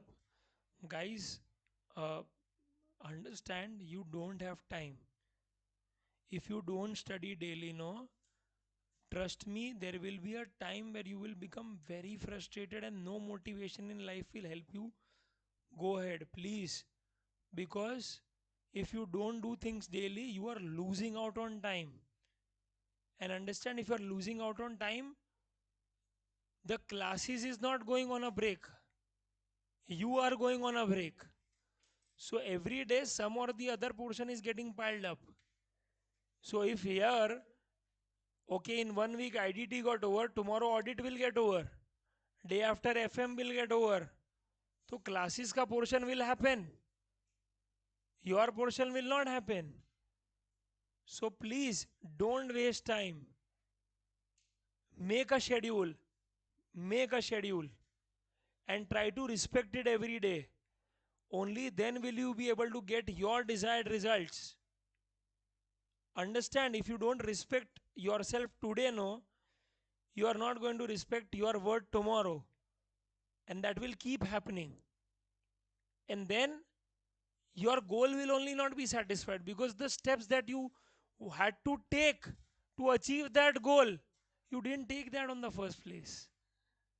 So, this is not a lecture but a heads up that please figure out a schedule that as soon as classes get over, okay, for 1 hour, I'll go home, I'll sleep, I'll study, I'll achieve this target and make that a day before. Only then you will actually know what to do.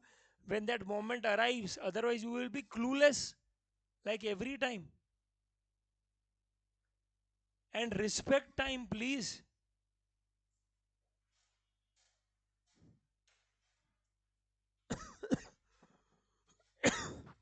Section 26 is very simple and absolutely not important from exam point of view. All they have said is that if you are liable to register, and if you register, you don't have to register under both CGST and SGST Act.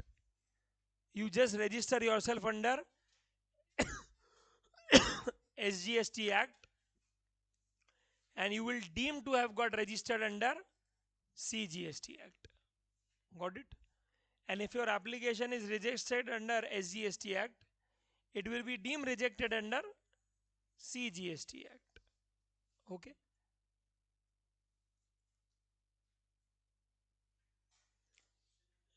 Sorry? Both acceptance and rejection, both. Both, whatever case happens.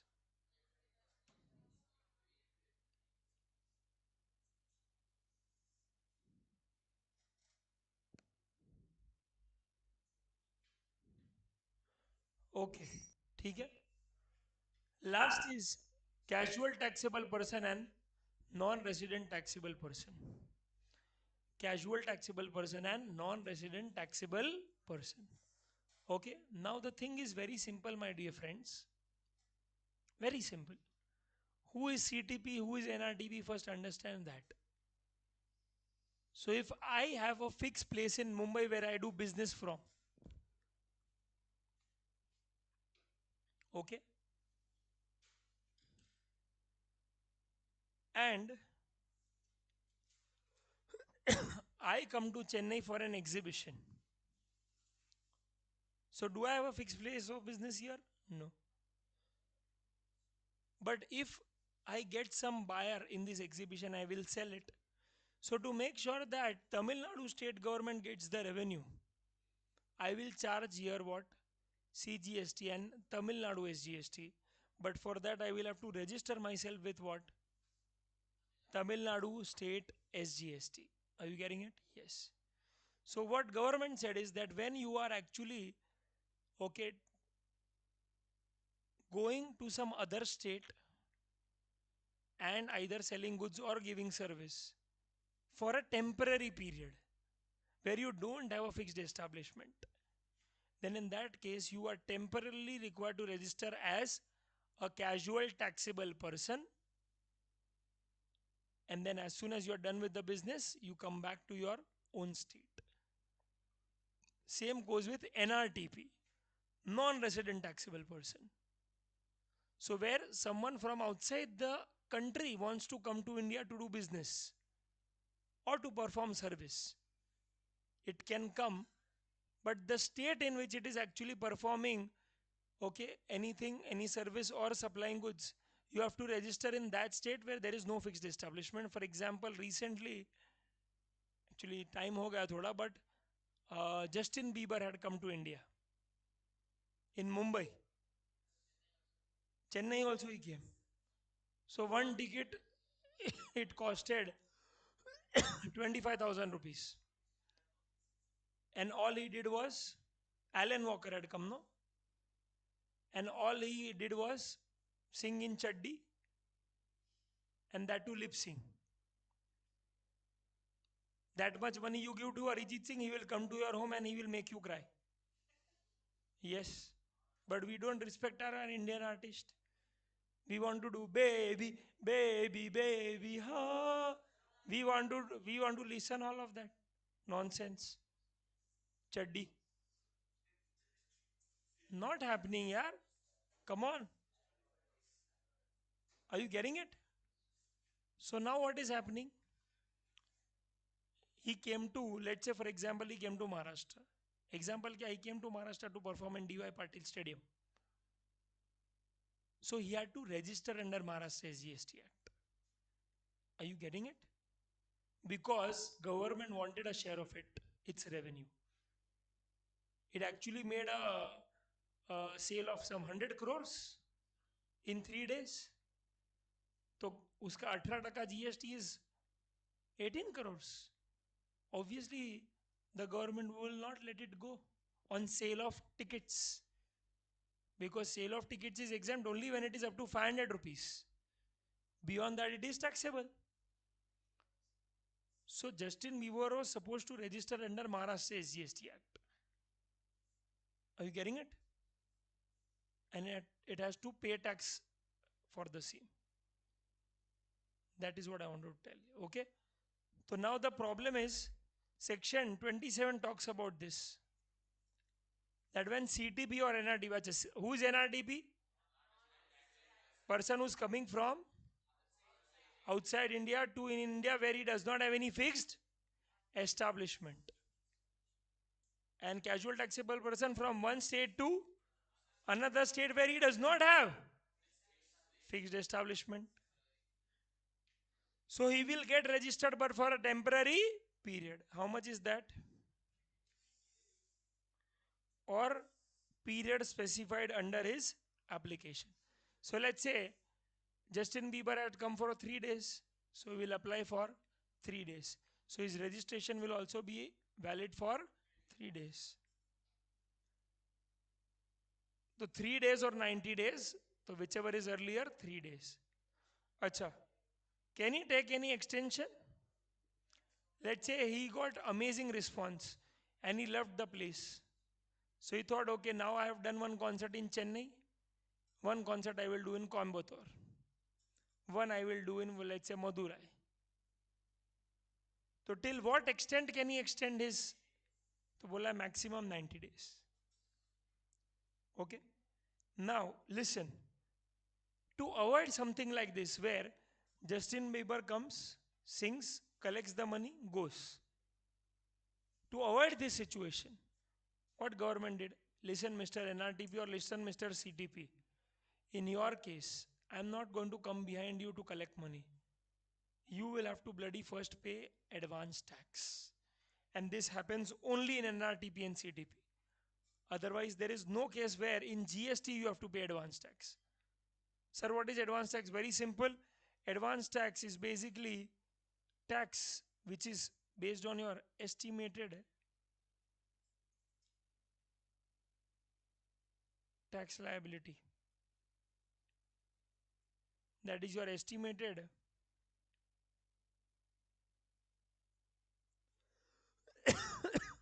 output tax minus ITC. Are you getting it?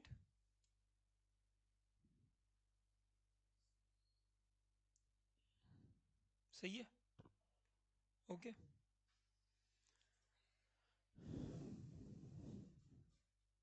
So you will put that amount in the e-cash ledger. Simple. So if you estimate the tax liability to be 18 crores ITC, let's say 1 crore, 17 crores you first deposit in the e-cash ledger. Only then will you get the GST number, and only then you can begin your business. Are you getting it? Because remember, in this case, you have to register minimum within 5 days before you commence your business. Are you getting it? So ideally what happens is, in other cases, first you do business, exceed 20 lakhs, then you register. But here, you register first, pay advance tax first, and then only you will get the permission to commence business. Are you getting it? Because there is a fear that these people will run away. Are you getting it, friends? And both of these guys have to compulsorily register under section 24. There are two things more that we have read with respect to CTP and NRTP. What is that?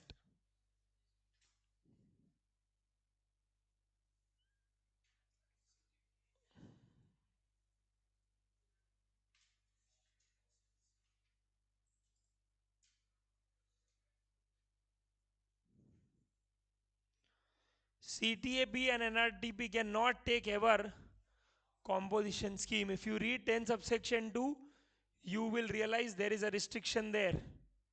10 subsection 2 है क्या नहीं? Conditions में, yes.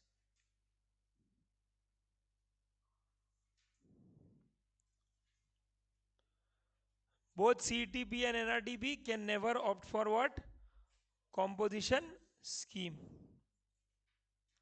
And for NRTP, there is something even special. In ITC, block credit 17.5, which we have not done there, which we will do here. So NRTP, if he imports goods, तो उसका जो IGST होगा उसका ही उसे मिलेगा क्या? ITC. So if there is NRTP, let's say for example Nirav Modi comes all the way from London to Mumbai again with few diamonds, expensive real diamonds for a change. So 1 crore is the value of diamond. He pays 10% BCD, basic custom duty, 12% he pays IGST. So that 12%, that 12 lakhs, it will get the ITC. So whenever a person is coming out from one country to another country for an exhibition, he will take the goods along with him. And the IGST on that goods, you will get the ITC of that same. You will not get ITC of anything else. For example, what else can come into picture? Let's say if you are importing any service,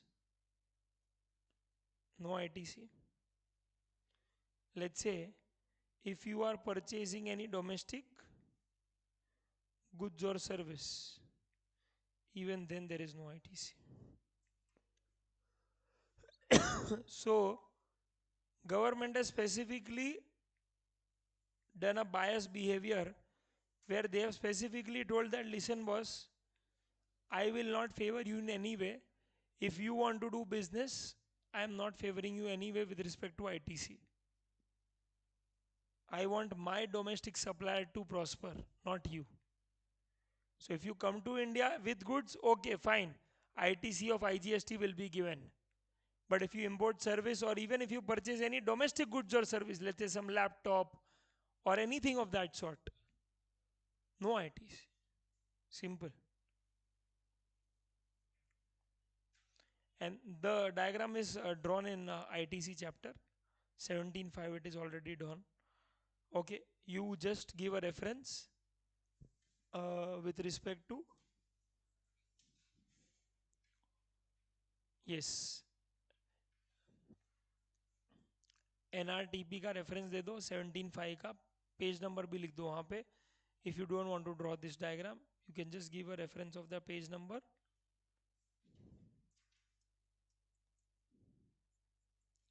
This is the page number 11.16. This is the diagram.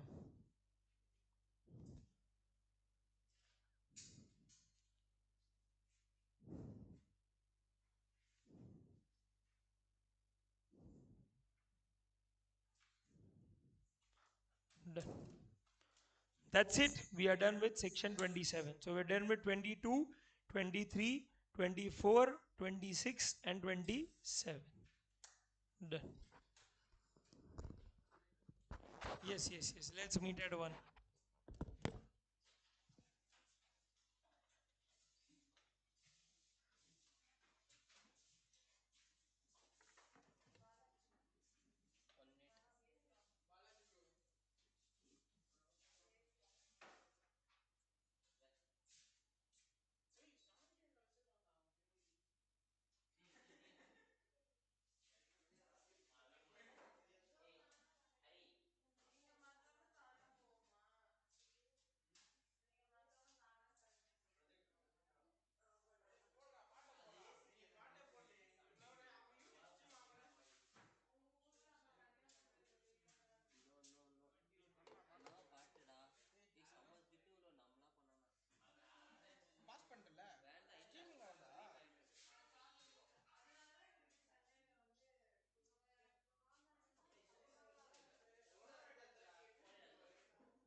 Hello, hello, hello, hello, hello. கேட்க வைக்க மாட்டேங்குது இந்த ஸ்பீக்கர்ல connect ஆகலையா? ஈஸியான way to erase இருக்கு இங்க பாரு. நீ சார் அங்க போயிட்டு எரேஸ் பண்றல அதுக்குள்ள கீழே பட்டன் இருக்கு பாரு. அது பட்டன் கொடுத்தா எரேஸ் பட்டன் ஆயிடும்.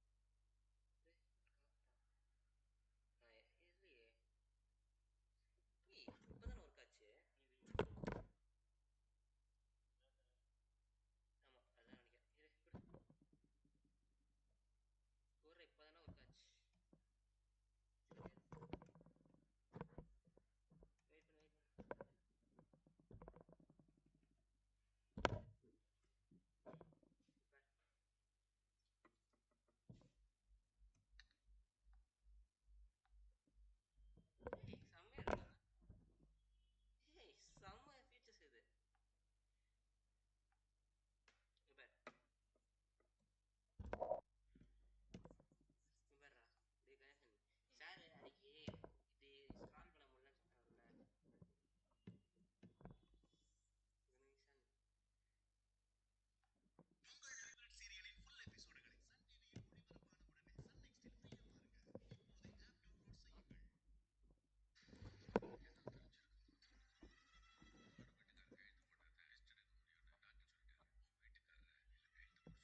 Okay, friends, we will start.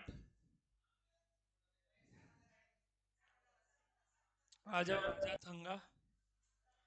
Come, come, come. Let's start today. Let's start, friends.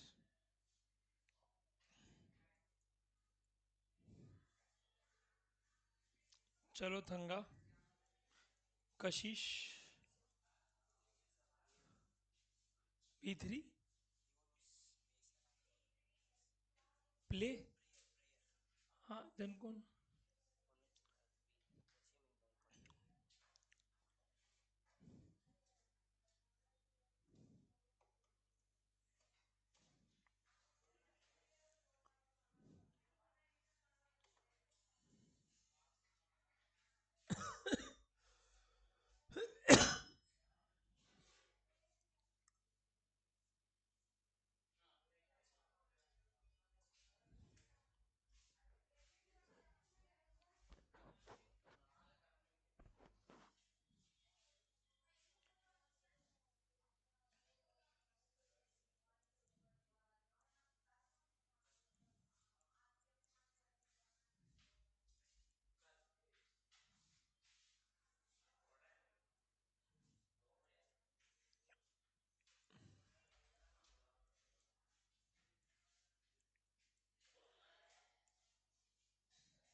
ए ऐसी करो ना यार ऐसी ऐसी करो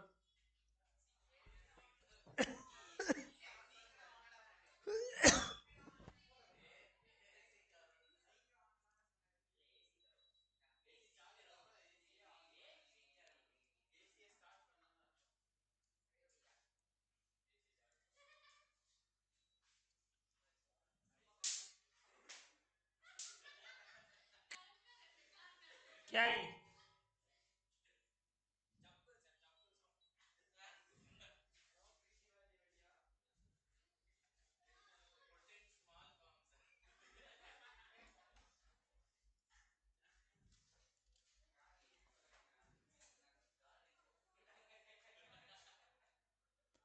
अरे प्रोजेक्टर ऑन करो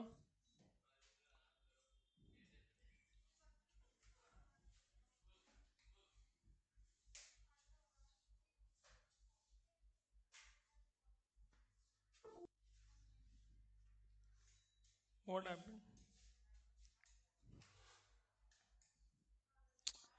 चले आजा कहाँ है यार रक्षी कहाँ है और दूसरे सब कहाँ है सब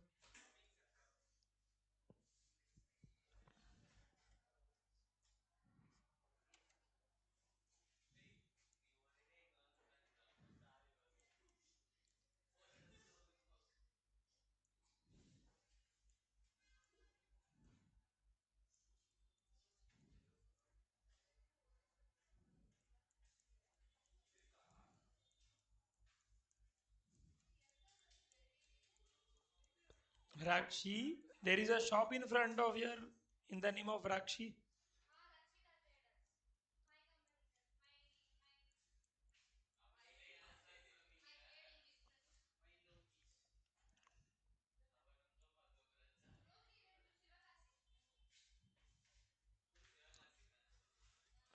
हाँ she went to Sivakasi.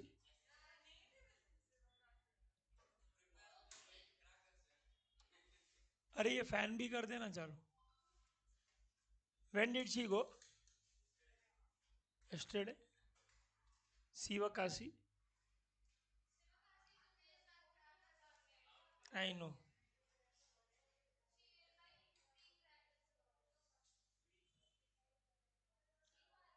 she buy what crackers we should not burn beta पाप लगेगा हाँ for what अच्छा no no you should depends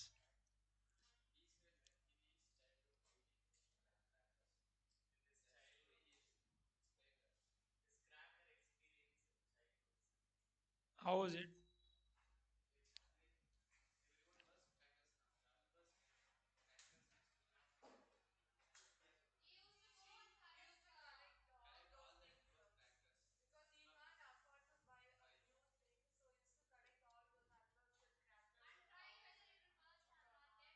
From where?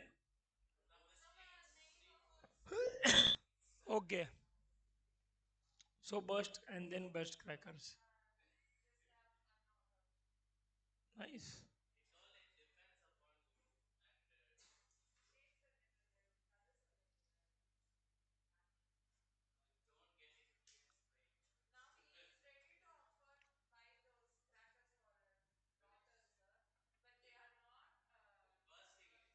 Why?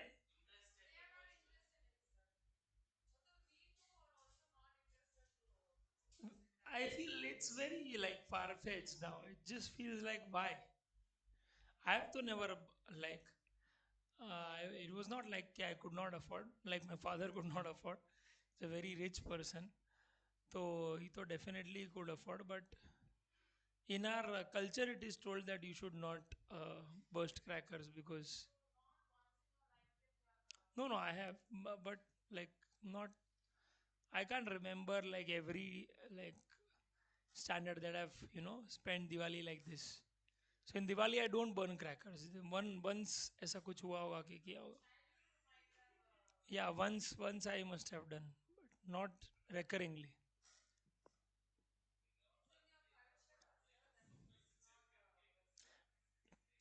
You'll end up destroying a lot of like killing all the microorganisms and ants and all of that. So it's Jeev there. Jiva nahi, Jeev there. Jeev there is being sensitive towards animals. Huh?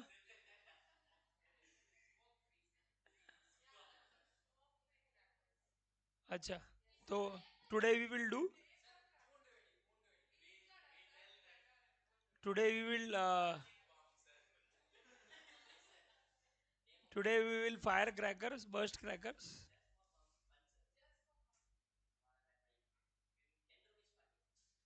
Acha.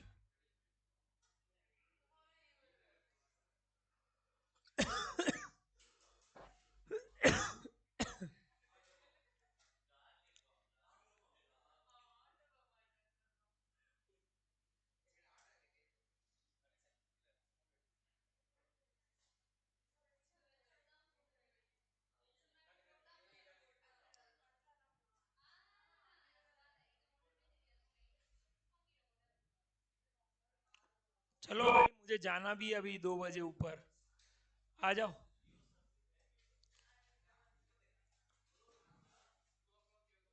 हाँ ऊपर आया हमको. No, then I will come. I will give you some homework and I'll come back again. Okay, come here. Okay, section 28. I know. चलो अभी. Section 28. Come on.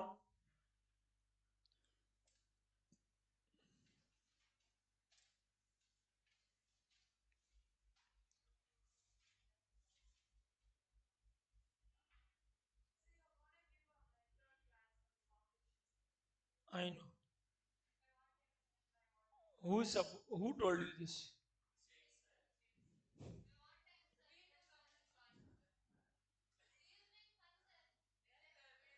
पोई वो live को क्या पोई बोलते हैं ना. It is poi. No. अरे no no. I'm just saying. Okay, we can use this word. No. It is poi. He is doing poi. He is saying poi.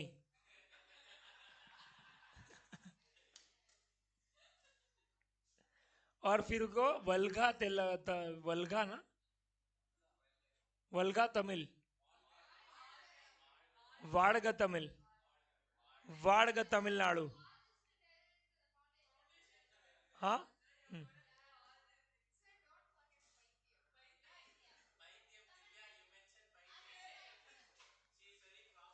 Famous there? Really? How?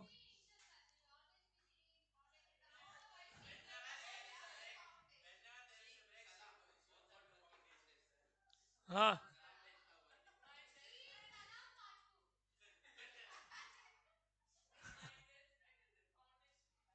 Huh? Male or female?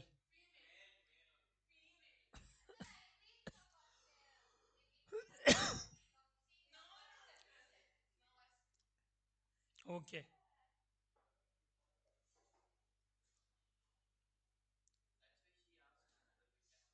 Acha.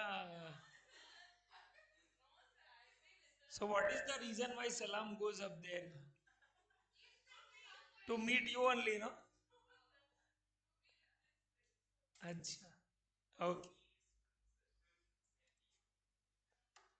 Okay, ठीक है. Okay, now when I say amendments in registration certificate, my dear friends, what do I mean? That what if I want to make some changes in the registration certificate, yeah? I want to make some changes. Yeah? So can I make? Yes. Now it depends what kind of changes are there. Are there changes of core field or are there changes of non-core field? Okay. Now when I say if I want to change something like a legal name of business, okay, let's say for example someone wants to change the name from let's say KK Shah classes to uh, you know SK Shah classes. Are you getting it? Yes. So you will have to change the legal name of business. Yes. From KC classes to CK classes. Are you getting it? Yes. Anything like that can happen, beta. Right? So you will have to change the what legal name of business. Are you getting it? Address of principal place of business or additional place of business. So let's say IQ has 5 branches in Chennai only, and the headquarters is this West Mambalam, West Mango. Are you getting it? Yes. Then what will happen, my dear friends? This will be considered as principal place of business, and the other branch will be considered as additional place of business. So you want to change the address of principal place of business or additional place of business. And the last is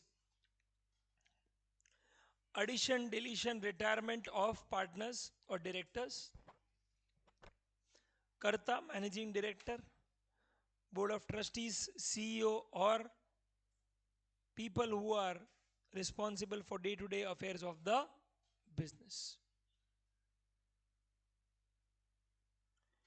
If you want to change any of this, you better take permission of the proper officer. You can't change it without with your whims and fancies. No, these are very pertinent information, my dear friends. You have to inform the proper officer that you have, admitted a partner. You have, one of your partner is retired. You have changed place of business. Otherwise, there will be a lot of miscommunication. Understand, you have recorded your principal place of business here, but you are actually conducting your place of business from, let's say, T Nagar. And if there is some communication to be sent to you, it will never be received by you. So which is why government said that in case of core field or information, you will have to take the permission of proper officer. Just make sure that whatever changes you want to do, you do, but that should not lead to change in PAN. Change in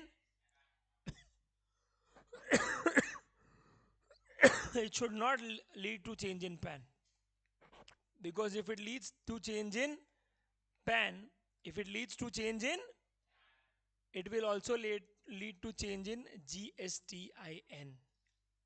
Are you getting it? Yes, it will also lead to change in GSTIN. So which is why if you want to make amendments, not a problem. Make amendments. But those amendments will be any amendment but not such amendment which leads to change in PAN. So how will PAN change?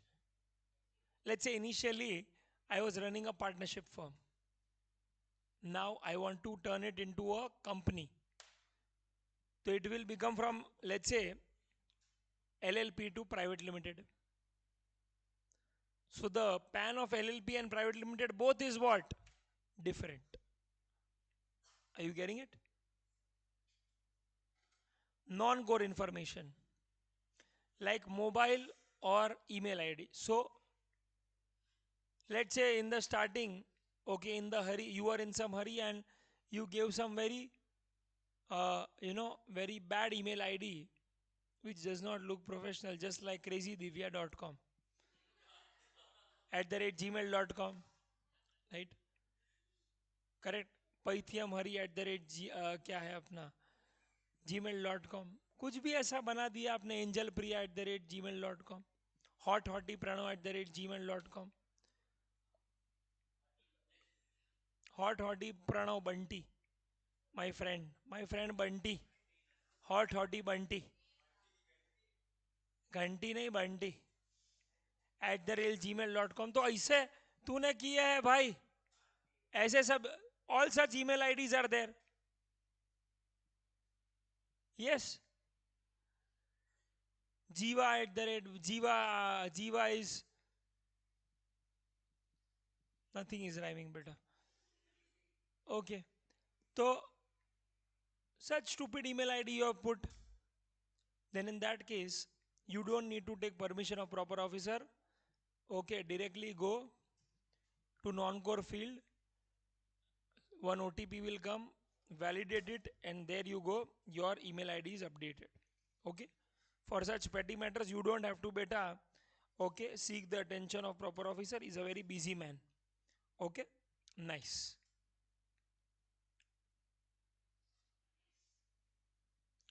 Now what's the time limit? Just check.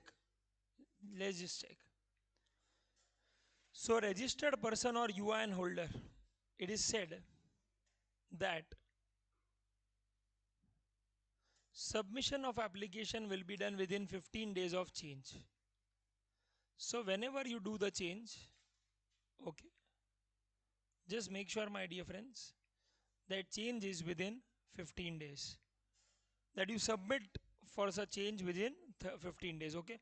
You will have to make an application, and that application you will have to make sure that it happens within 15 days of such change. So my dear friends, you change your, let's say there is a partner who got admitted in your firm. On 1/4 the change happen. You will have to submit the application before 16/4. Are you getting it? Yes.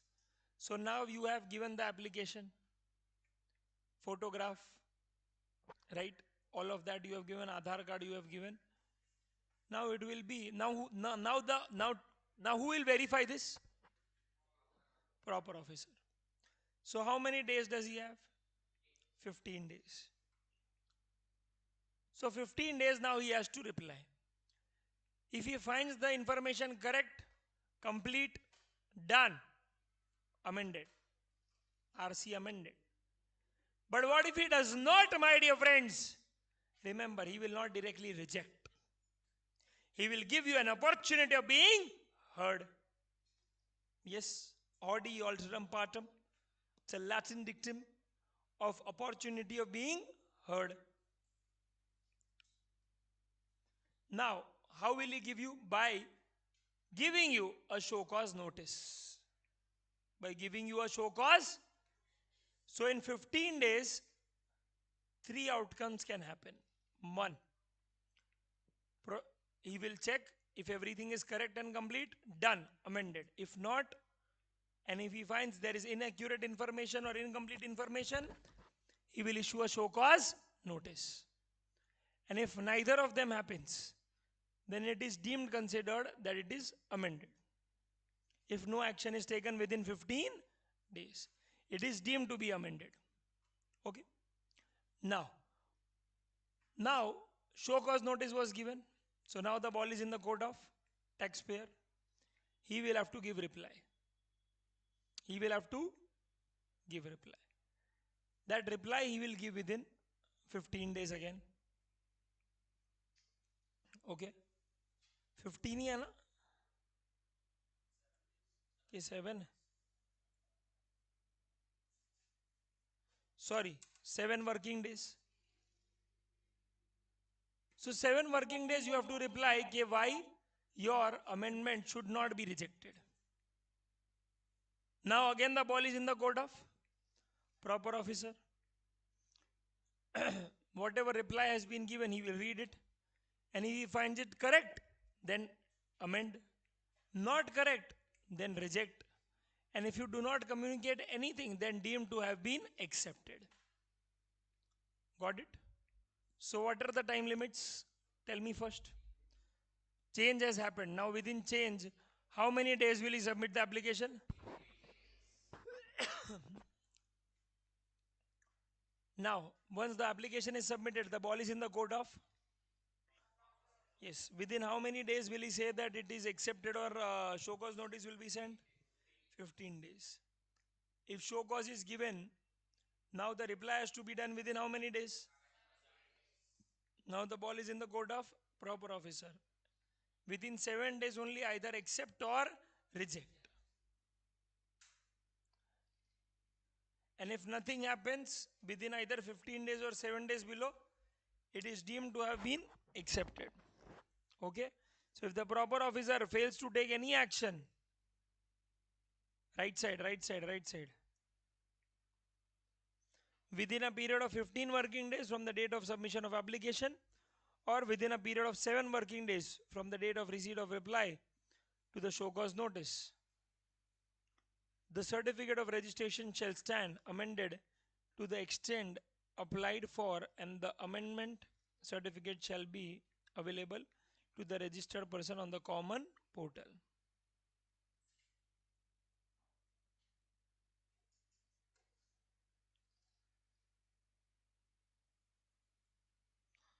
Okay. Now that was, my dear friends, with respect to what? Section 28. First, what is core field, what is non-core field, and then the entire process of amendment. Okay, that is what you need to remember. And remember, once it is an amendment under SGST Act, it will be deemed to have been considered as an amended under CGST. Tathastu.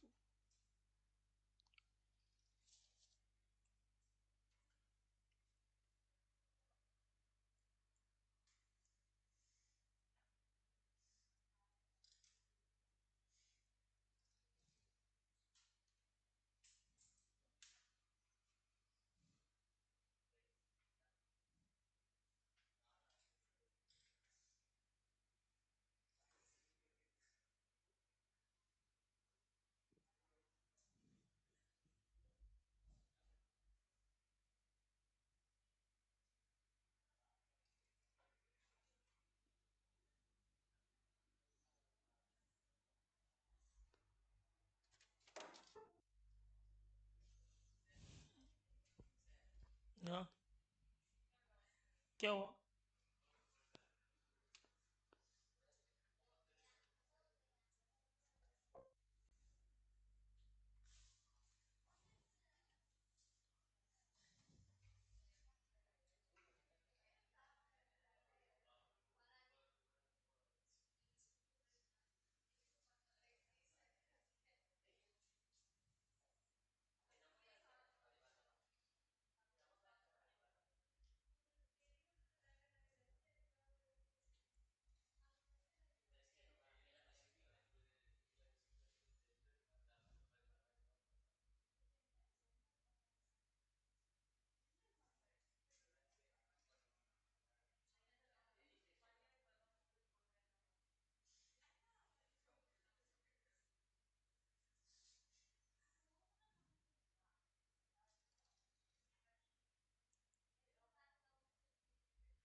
Okay, guys. Guys, registration can be cancelled, yes, and that can be cancelled by whom? By the proper officer or by the registered person? Tell me. No, beta, by anyone.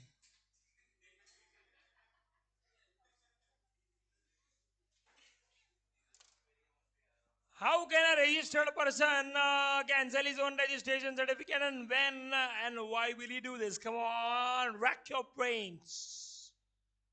Why will a registered person himself say that, please, I want to cancel my registration certificate? Please, please, please, please, please.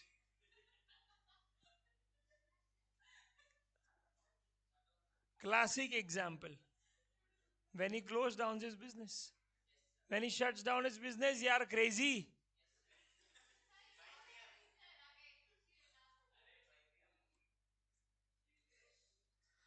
Got to understand Pythium.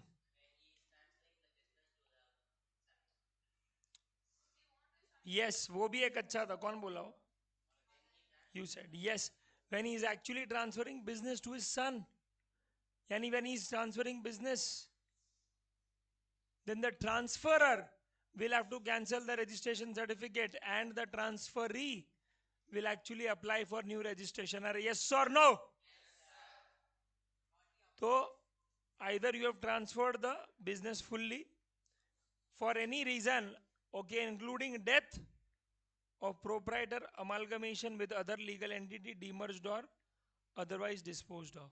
ठीक है? Third is there is any change in the constitution of business. Yani initially it was LLP, now it is what? Private limited. Initially it was partnership firm and now it is what? LLP. Are you getting it? Write down that example, please.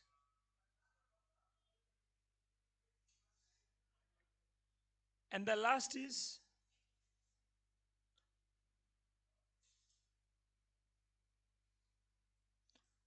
taxable person who is no longer liable to register under section 22 or 24.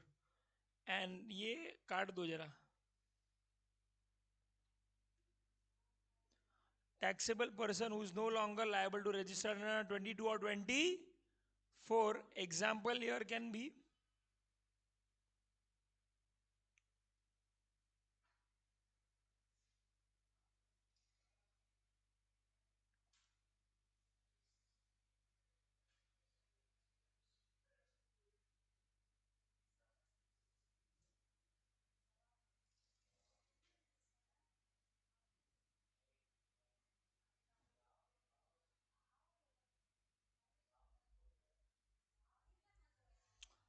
persons supplying exempted goods or service are now, sorry, taxable goods or service are now exempt.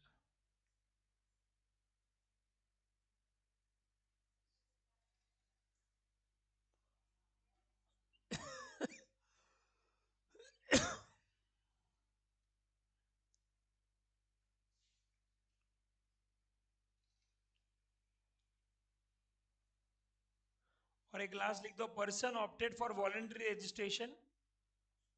Add one more example. Add one more case. Example भी नहीं, case. Person who opted for voluntary registration under section 25 subsection 3,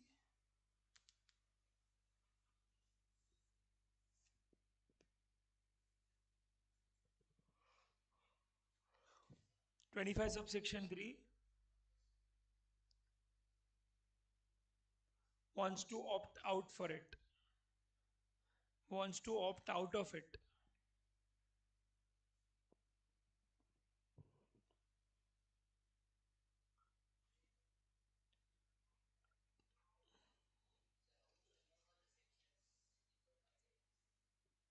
To write them chapter wise.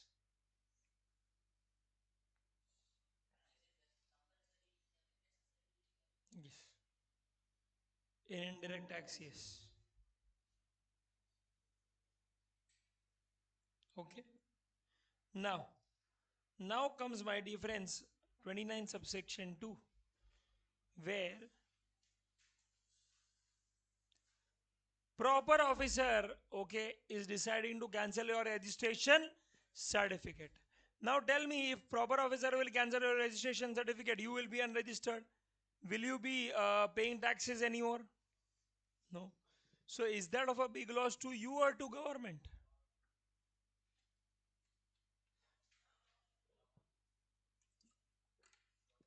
Then why will government take any such step? Idiot.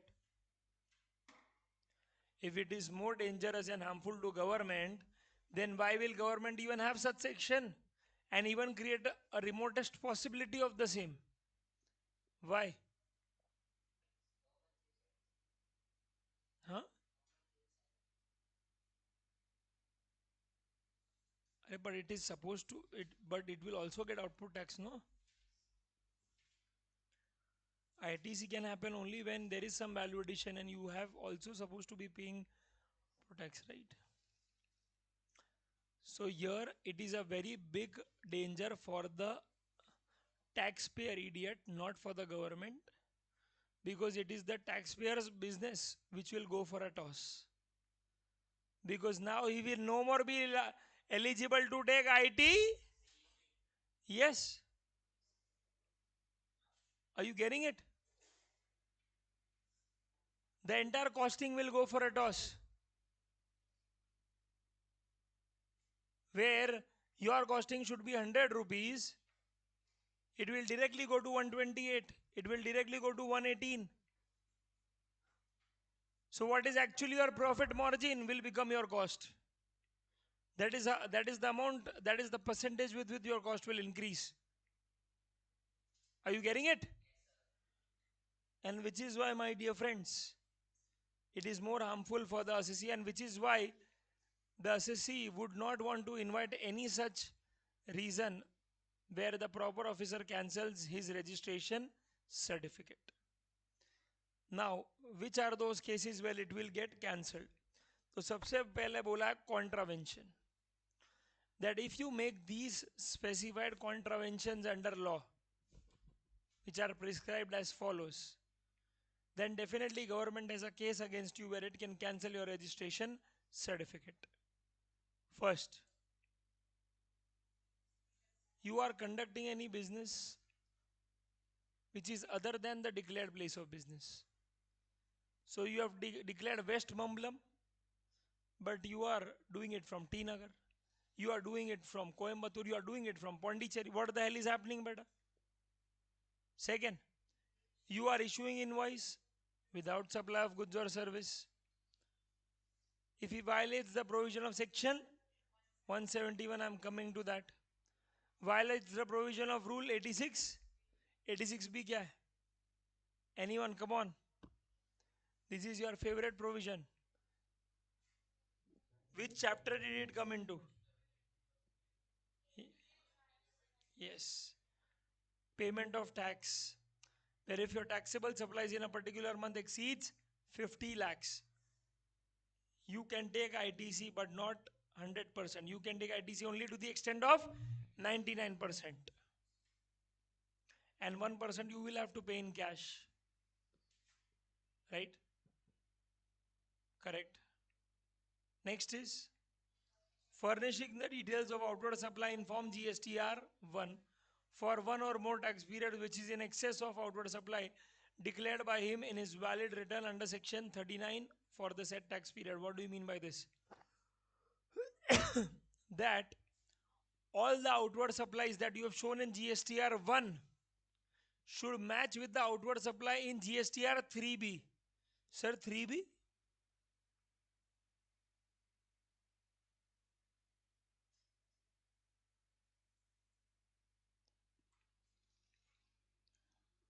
Section 39 का ही return है जिसका नाम है GSTR 3B.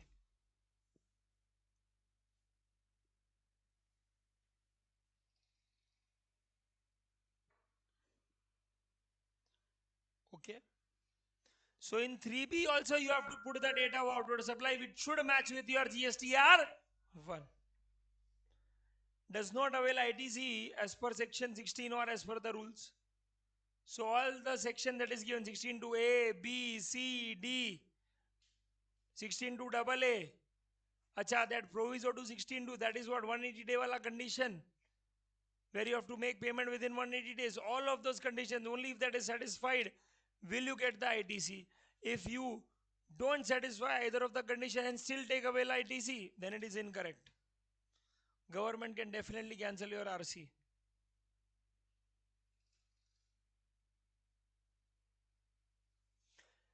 And the last, where a comparison of returns are furnished by a registered person under section 39. So basically what happens here is, my dear friends,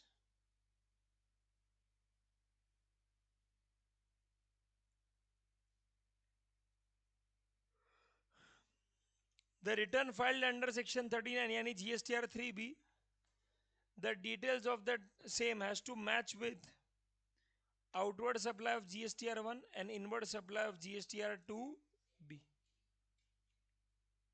Simple.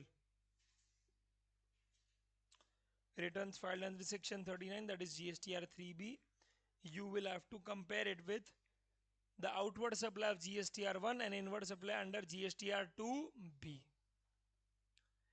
If there are any anomalies or big differences, it will indicate again contraventions and it can lead to suspension and thereby cancellation.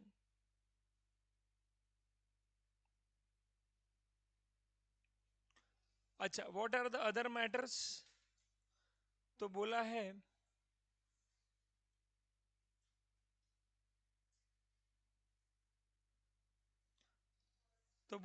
a person who is basically composition taxpayer has not furnished returns for 3 consecutive tax periods. A person other than a person specified under clause B has not furnished returns for a continuous period of 6 tax periods. Any person who has gone ahead with voluntary registration is not bloody. साला धंधा ही चालू नहीं कर रहा, business ही चालू नहीं कर रहा. He is not running the business only for the last 6 months. What the hell is he doing after taking registration? Nonsense. And he has obtained registration either by the way of willful misstatement, fraud, या फिर suppression of facts.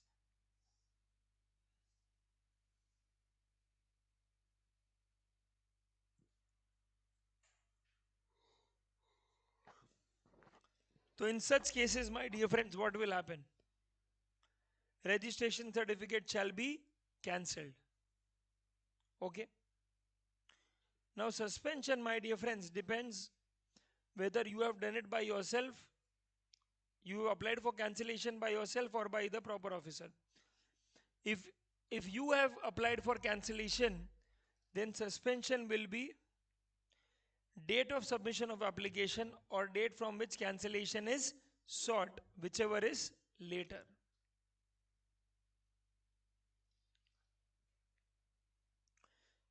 Now what does this mean? Let's say I submit the application on 110, but I sought the cancellation from 111.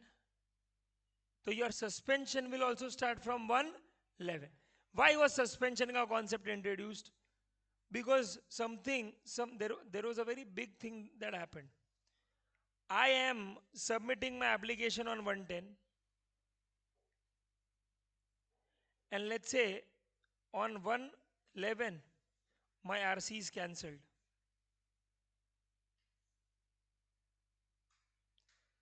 So I am submitting cancellation ka application on 110 and I get cancellation order by 111. Now my dear friends, there is complete lag of 1 month. So I want to know what is my status for that 1 month. Am I alive, dead, registered, unregistered, taxable, not taxable? What is it that is happening with me? Tell me. So government said that your registration certificate is suspended. That means you cannot make taxable supplies, you cannot charge GST, you cannot file any returns. You cannot do that for this one period. Got it?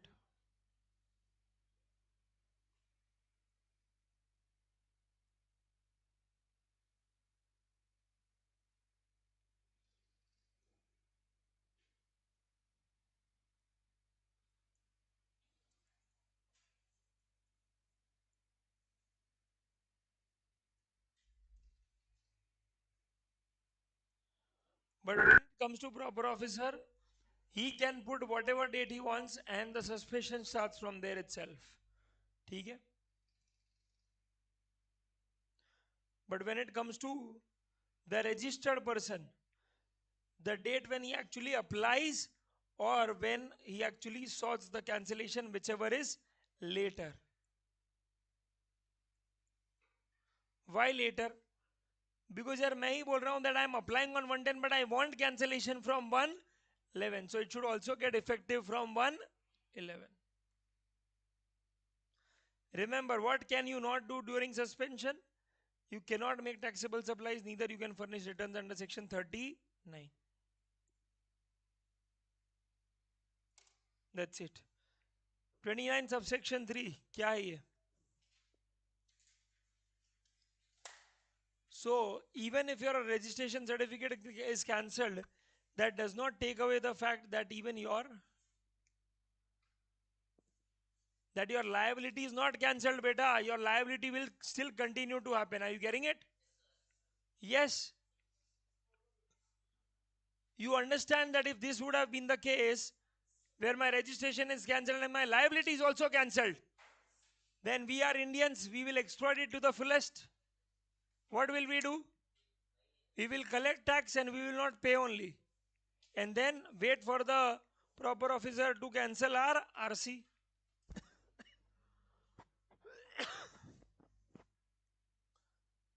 And by doing that, the liability will also be cancelled, so nothing to worry.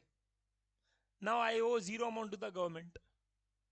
So everyone will start defaulting, which is why government said that no, your liability will still remain pending, you need to pay that. And your cancellation, if it is effective from SGST Act, it will be deemed to have been cancelled under CGST Act. And this is something which we've already covered in 18 subsection 4. So nothing to do right now. We've already covered there. Done. That is section 29 for you with respect to cancellation of registration certificate. Where there were cases where if I am myself cancelling the registration certificate, suo moto, and there are cases where proper officer can cancel the registration certificate. Okay? That's it, my dear friends. That is also important section 29 too. If you want, just see what kind of question they asked in May 22.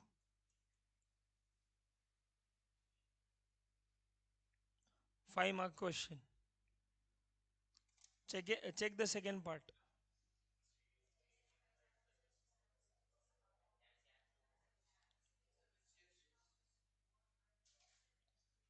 Can you name, beta? May 22. May 22.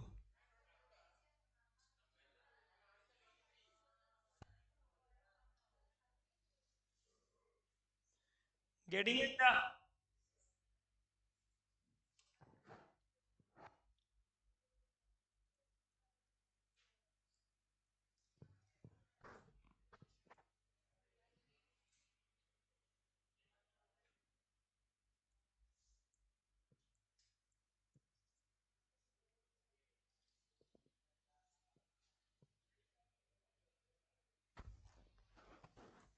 Okay, da. Now let's do some homework. चलो अभी अभी करो homework. Homework नहीं class work ही है. I'm giving you some assignment.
चालू करो.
चले चालू करो.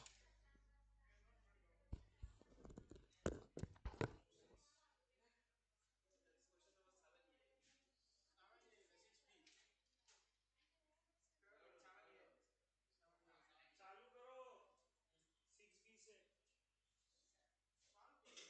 हाँ, download the papers from online.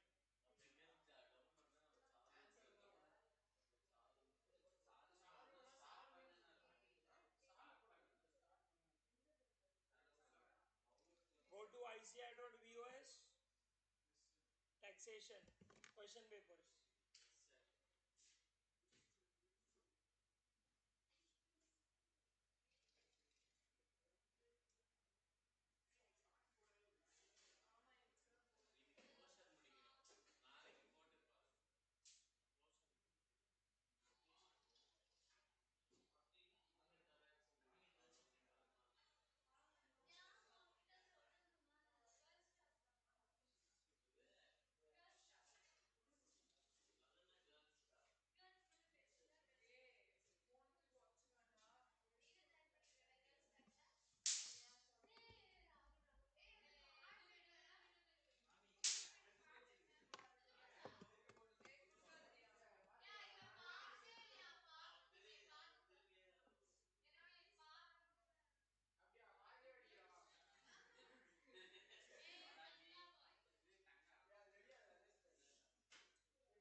பேசு அன்மியூட் பண்ணி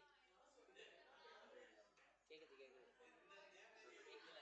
கேக்குது அரவன் கேக்குது அரவன்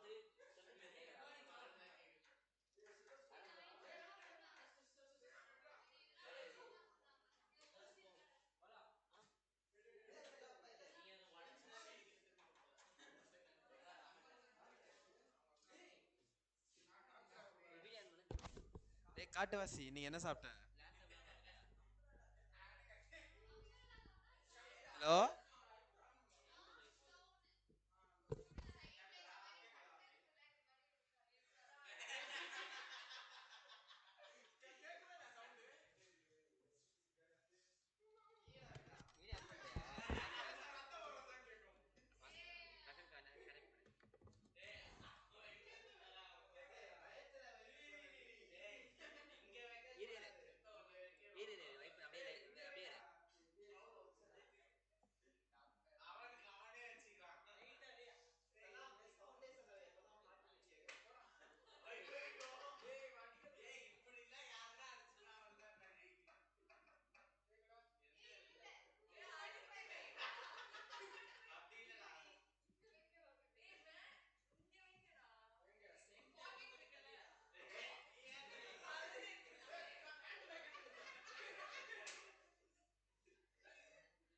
இது ஸ்பாட்லைட் ஆஃப் பண்ணும்.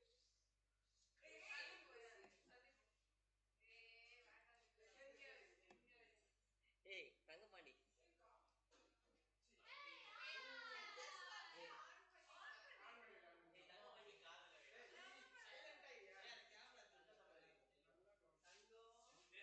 கேமரா நீங்க வந்து தான் பேசுங்க.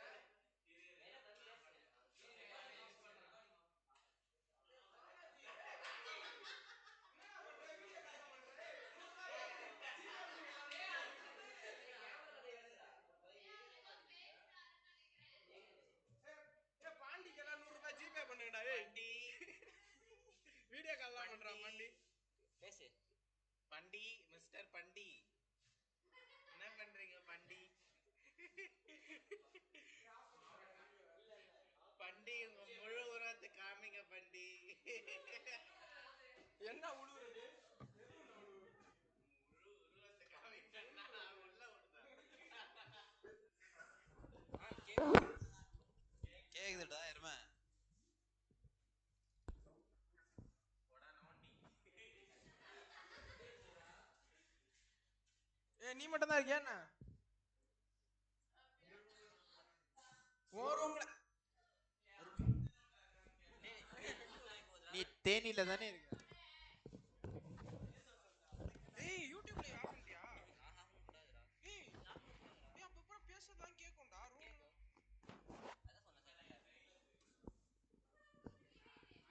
டேய் உன்னை வீடியோலாம் எடுக்கறாங்கடா எல்லாரும். அப்புறமா நாளைக்கு வெப்சைட்லலாம் வந்துருவே, நீ பரவிடுவ.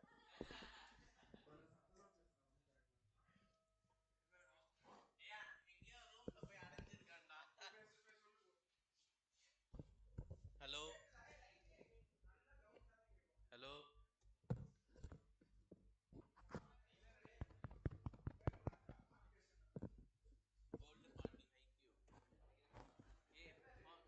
Gold Pandi thank you. கால் பண்றேன். கேக்குதா?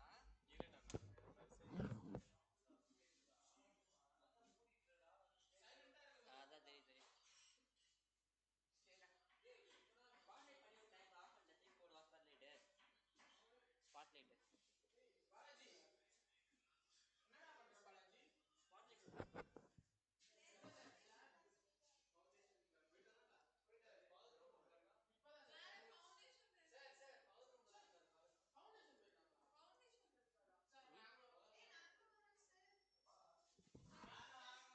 ஸ்பாட்லைட் பின்னு தான் ஆப்ஷன் இருக்கு. ஸ்பாட்லைட் காணே இப்ப ஆப்ஷன்.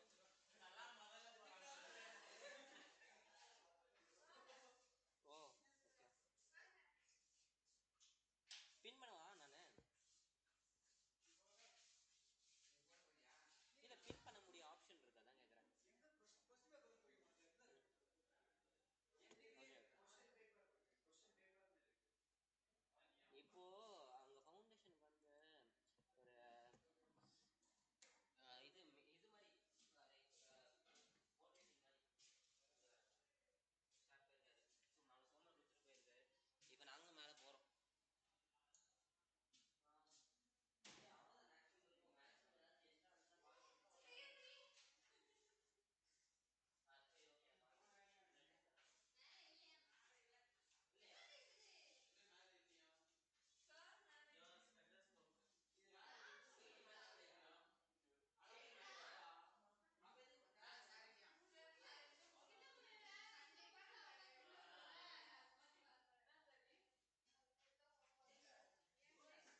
तू कहाँ था? यहाँ पे ही था. You were here only.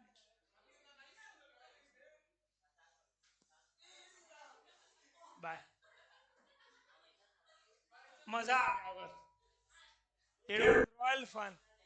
I think we should have gone to your foundation every day. Now I know why you are going up. Huh? She didn't come today? Yeah, but she will see the video, no? Don't worry.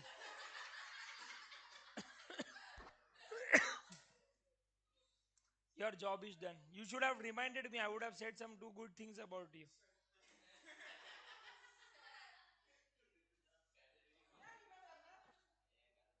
Then you would have definitely invited me to your marriage.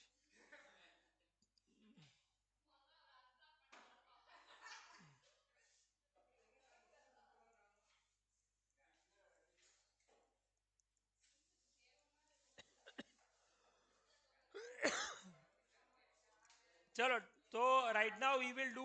अरे एक second भी यार.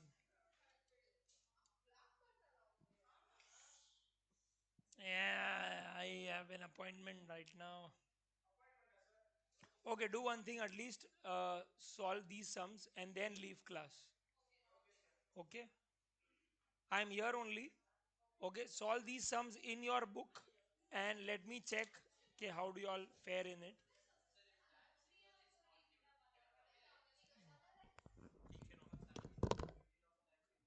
Correct.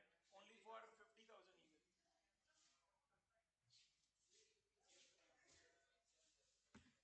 Understand 545, 345 I will come and check. Seriously go and do it.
Sound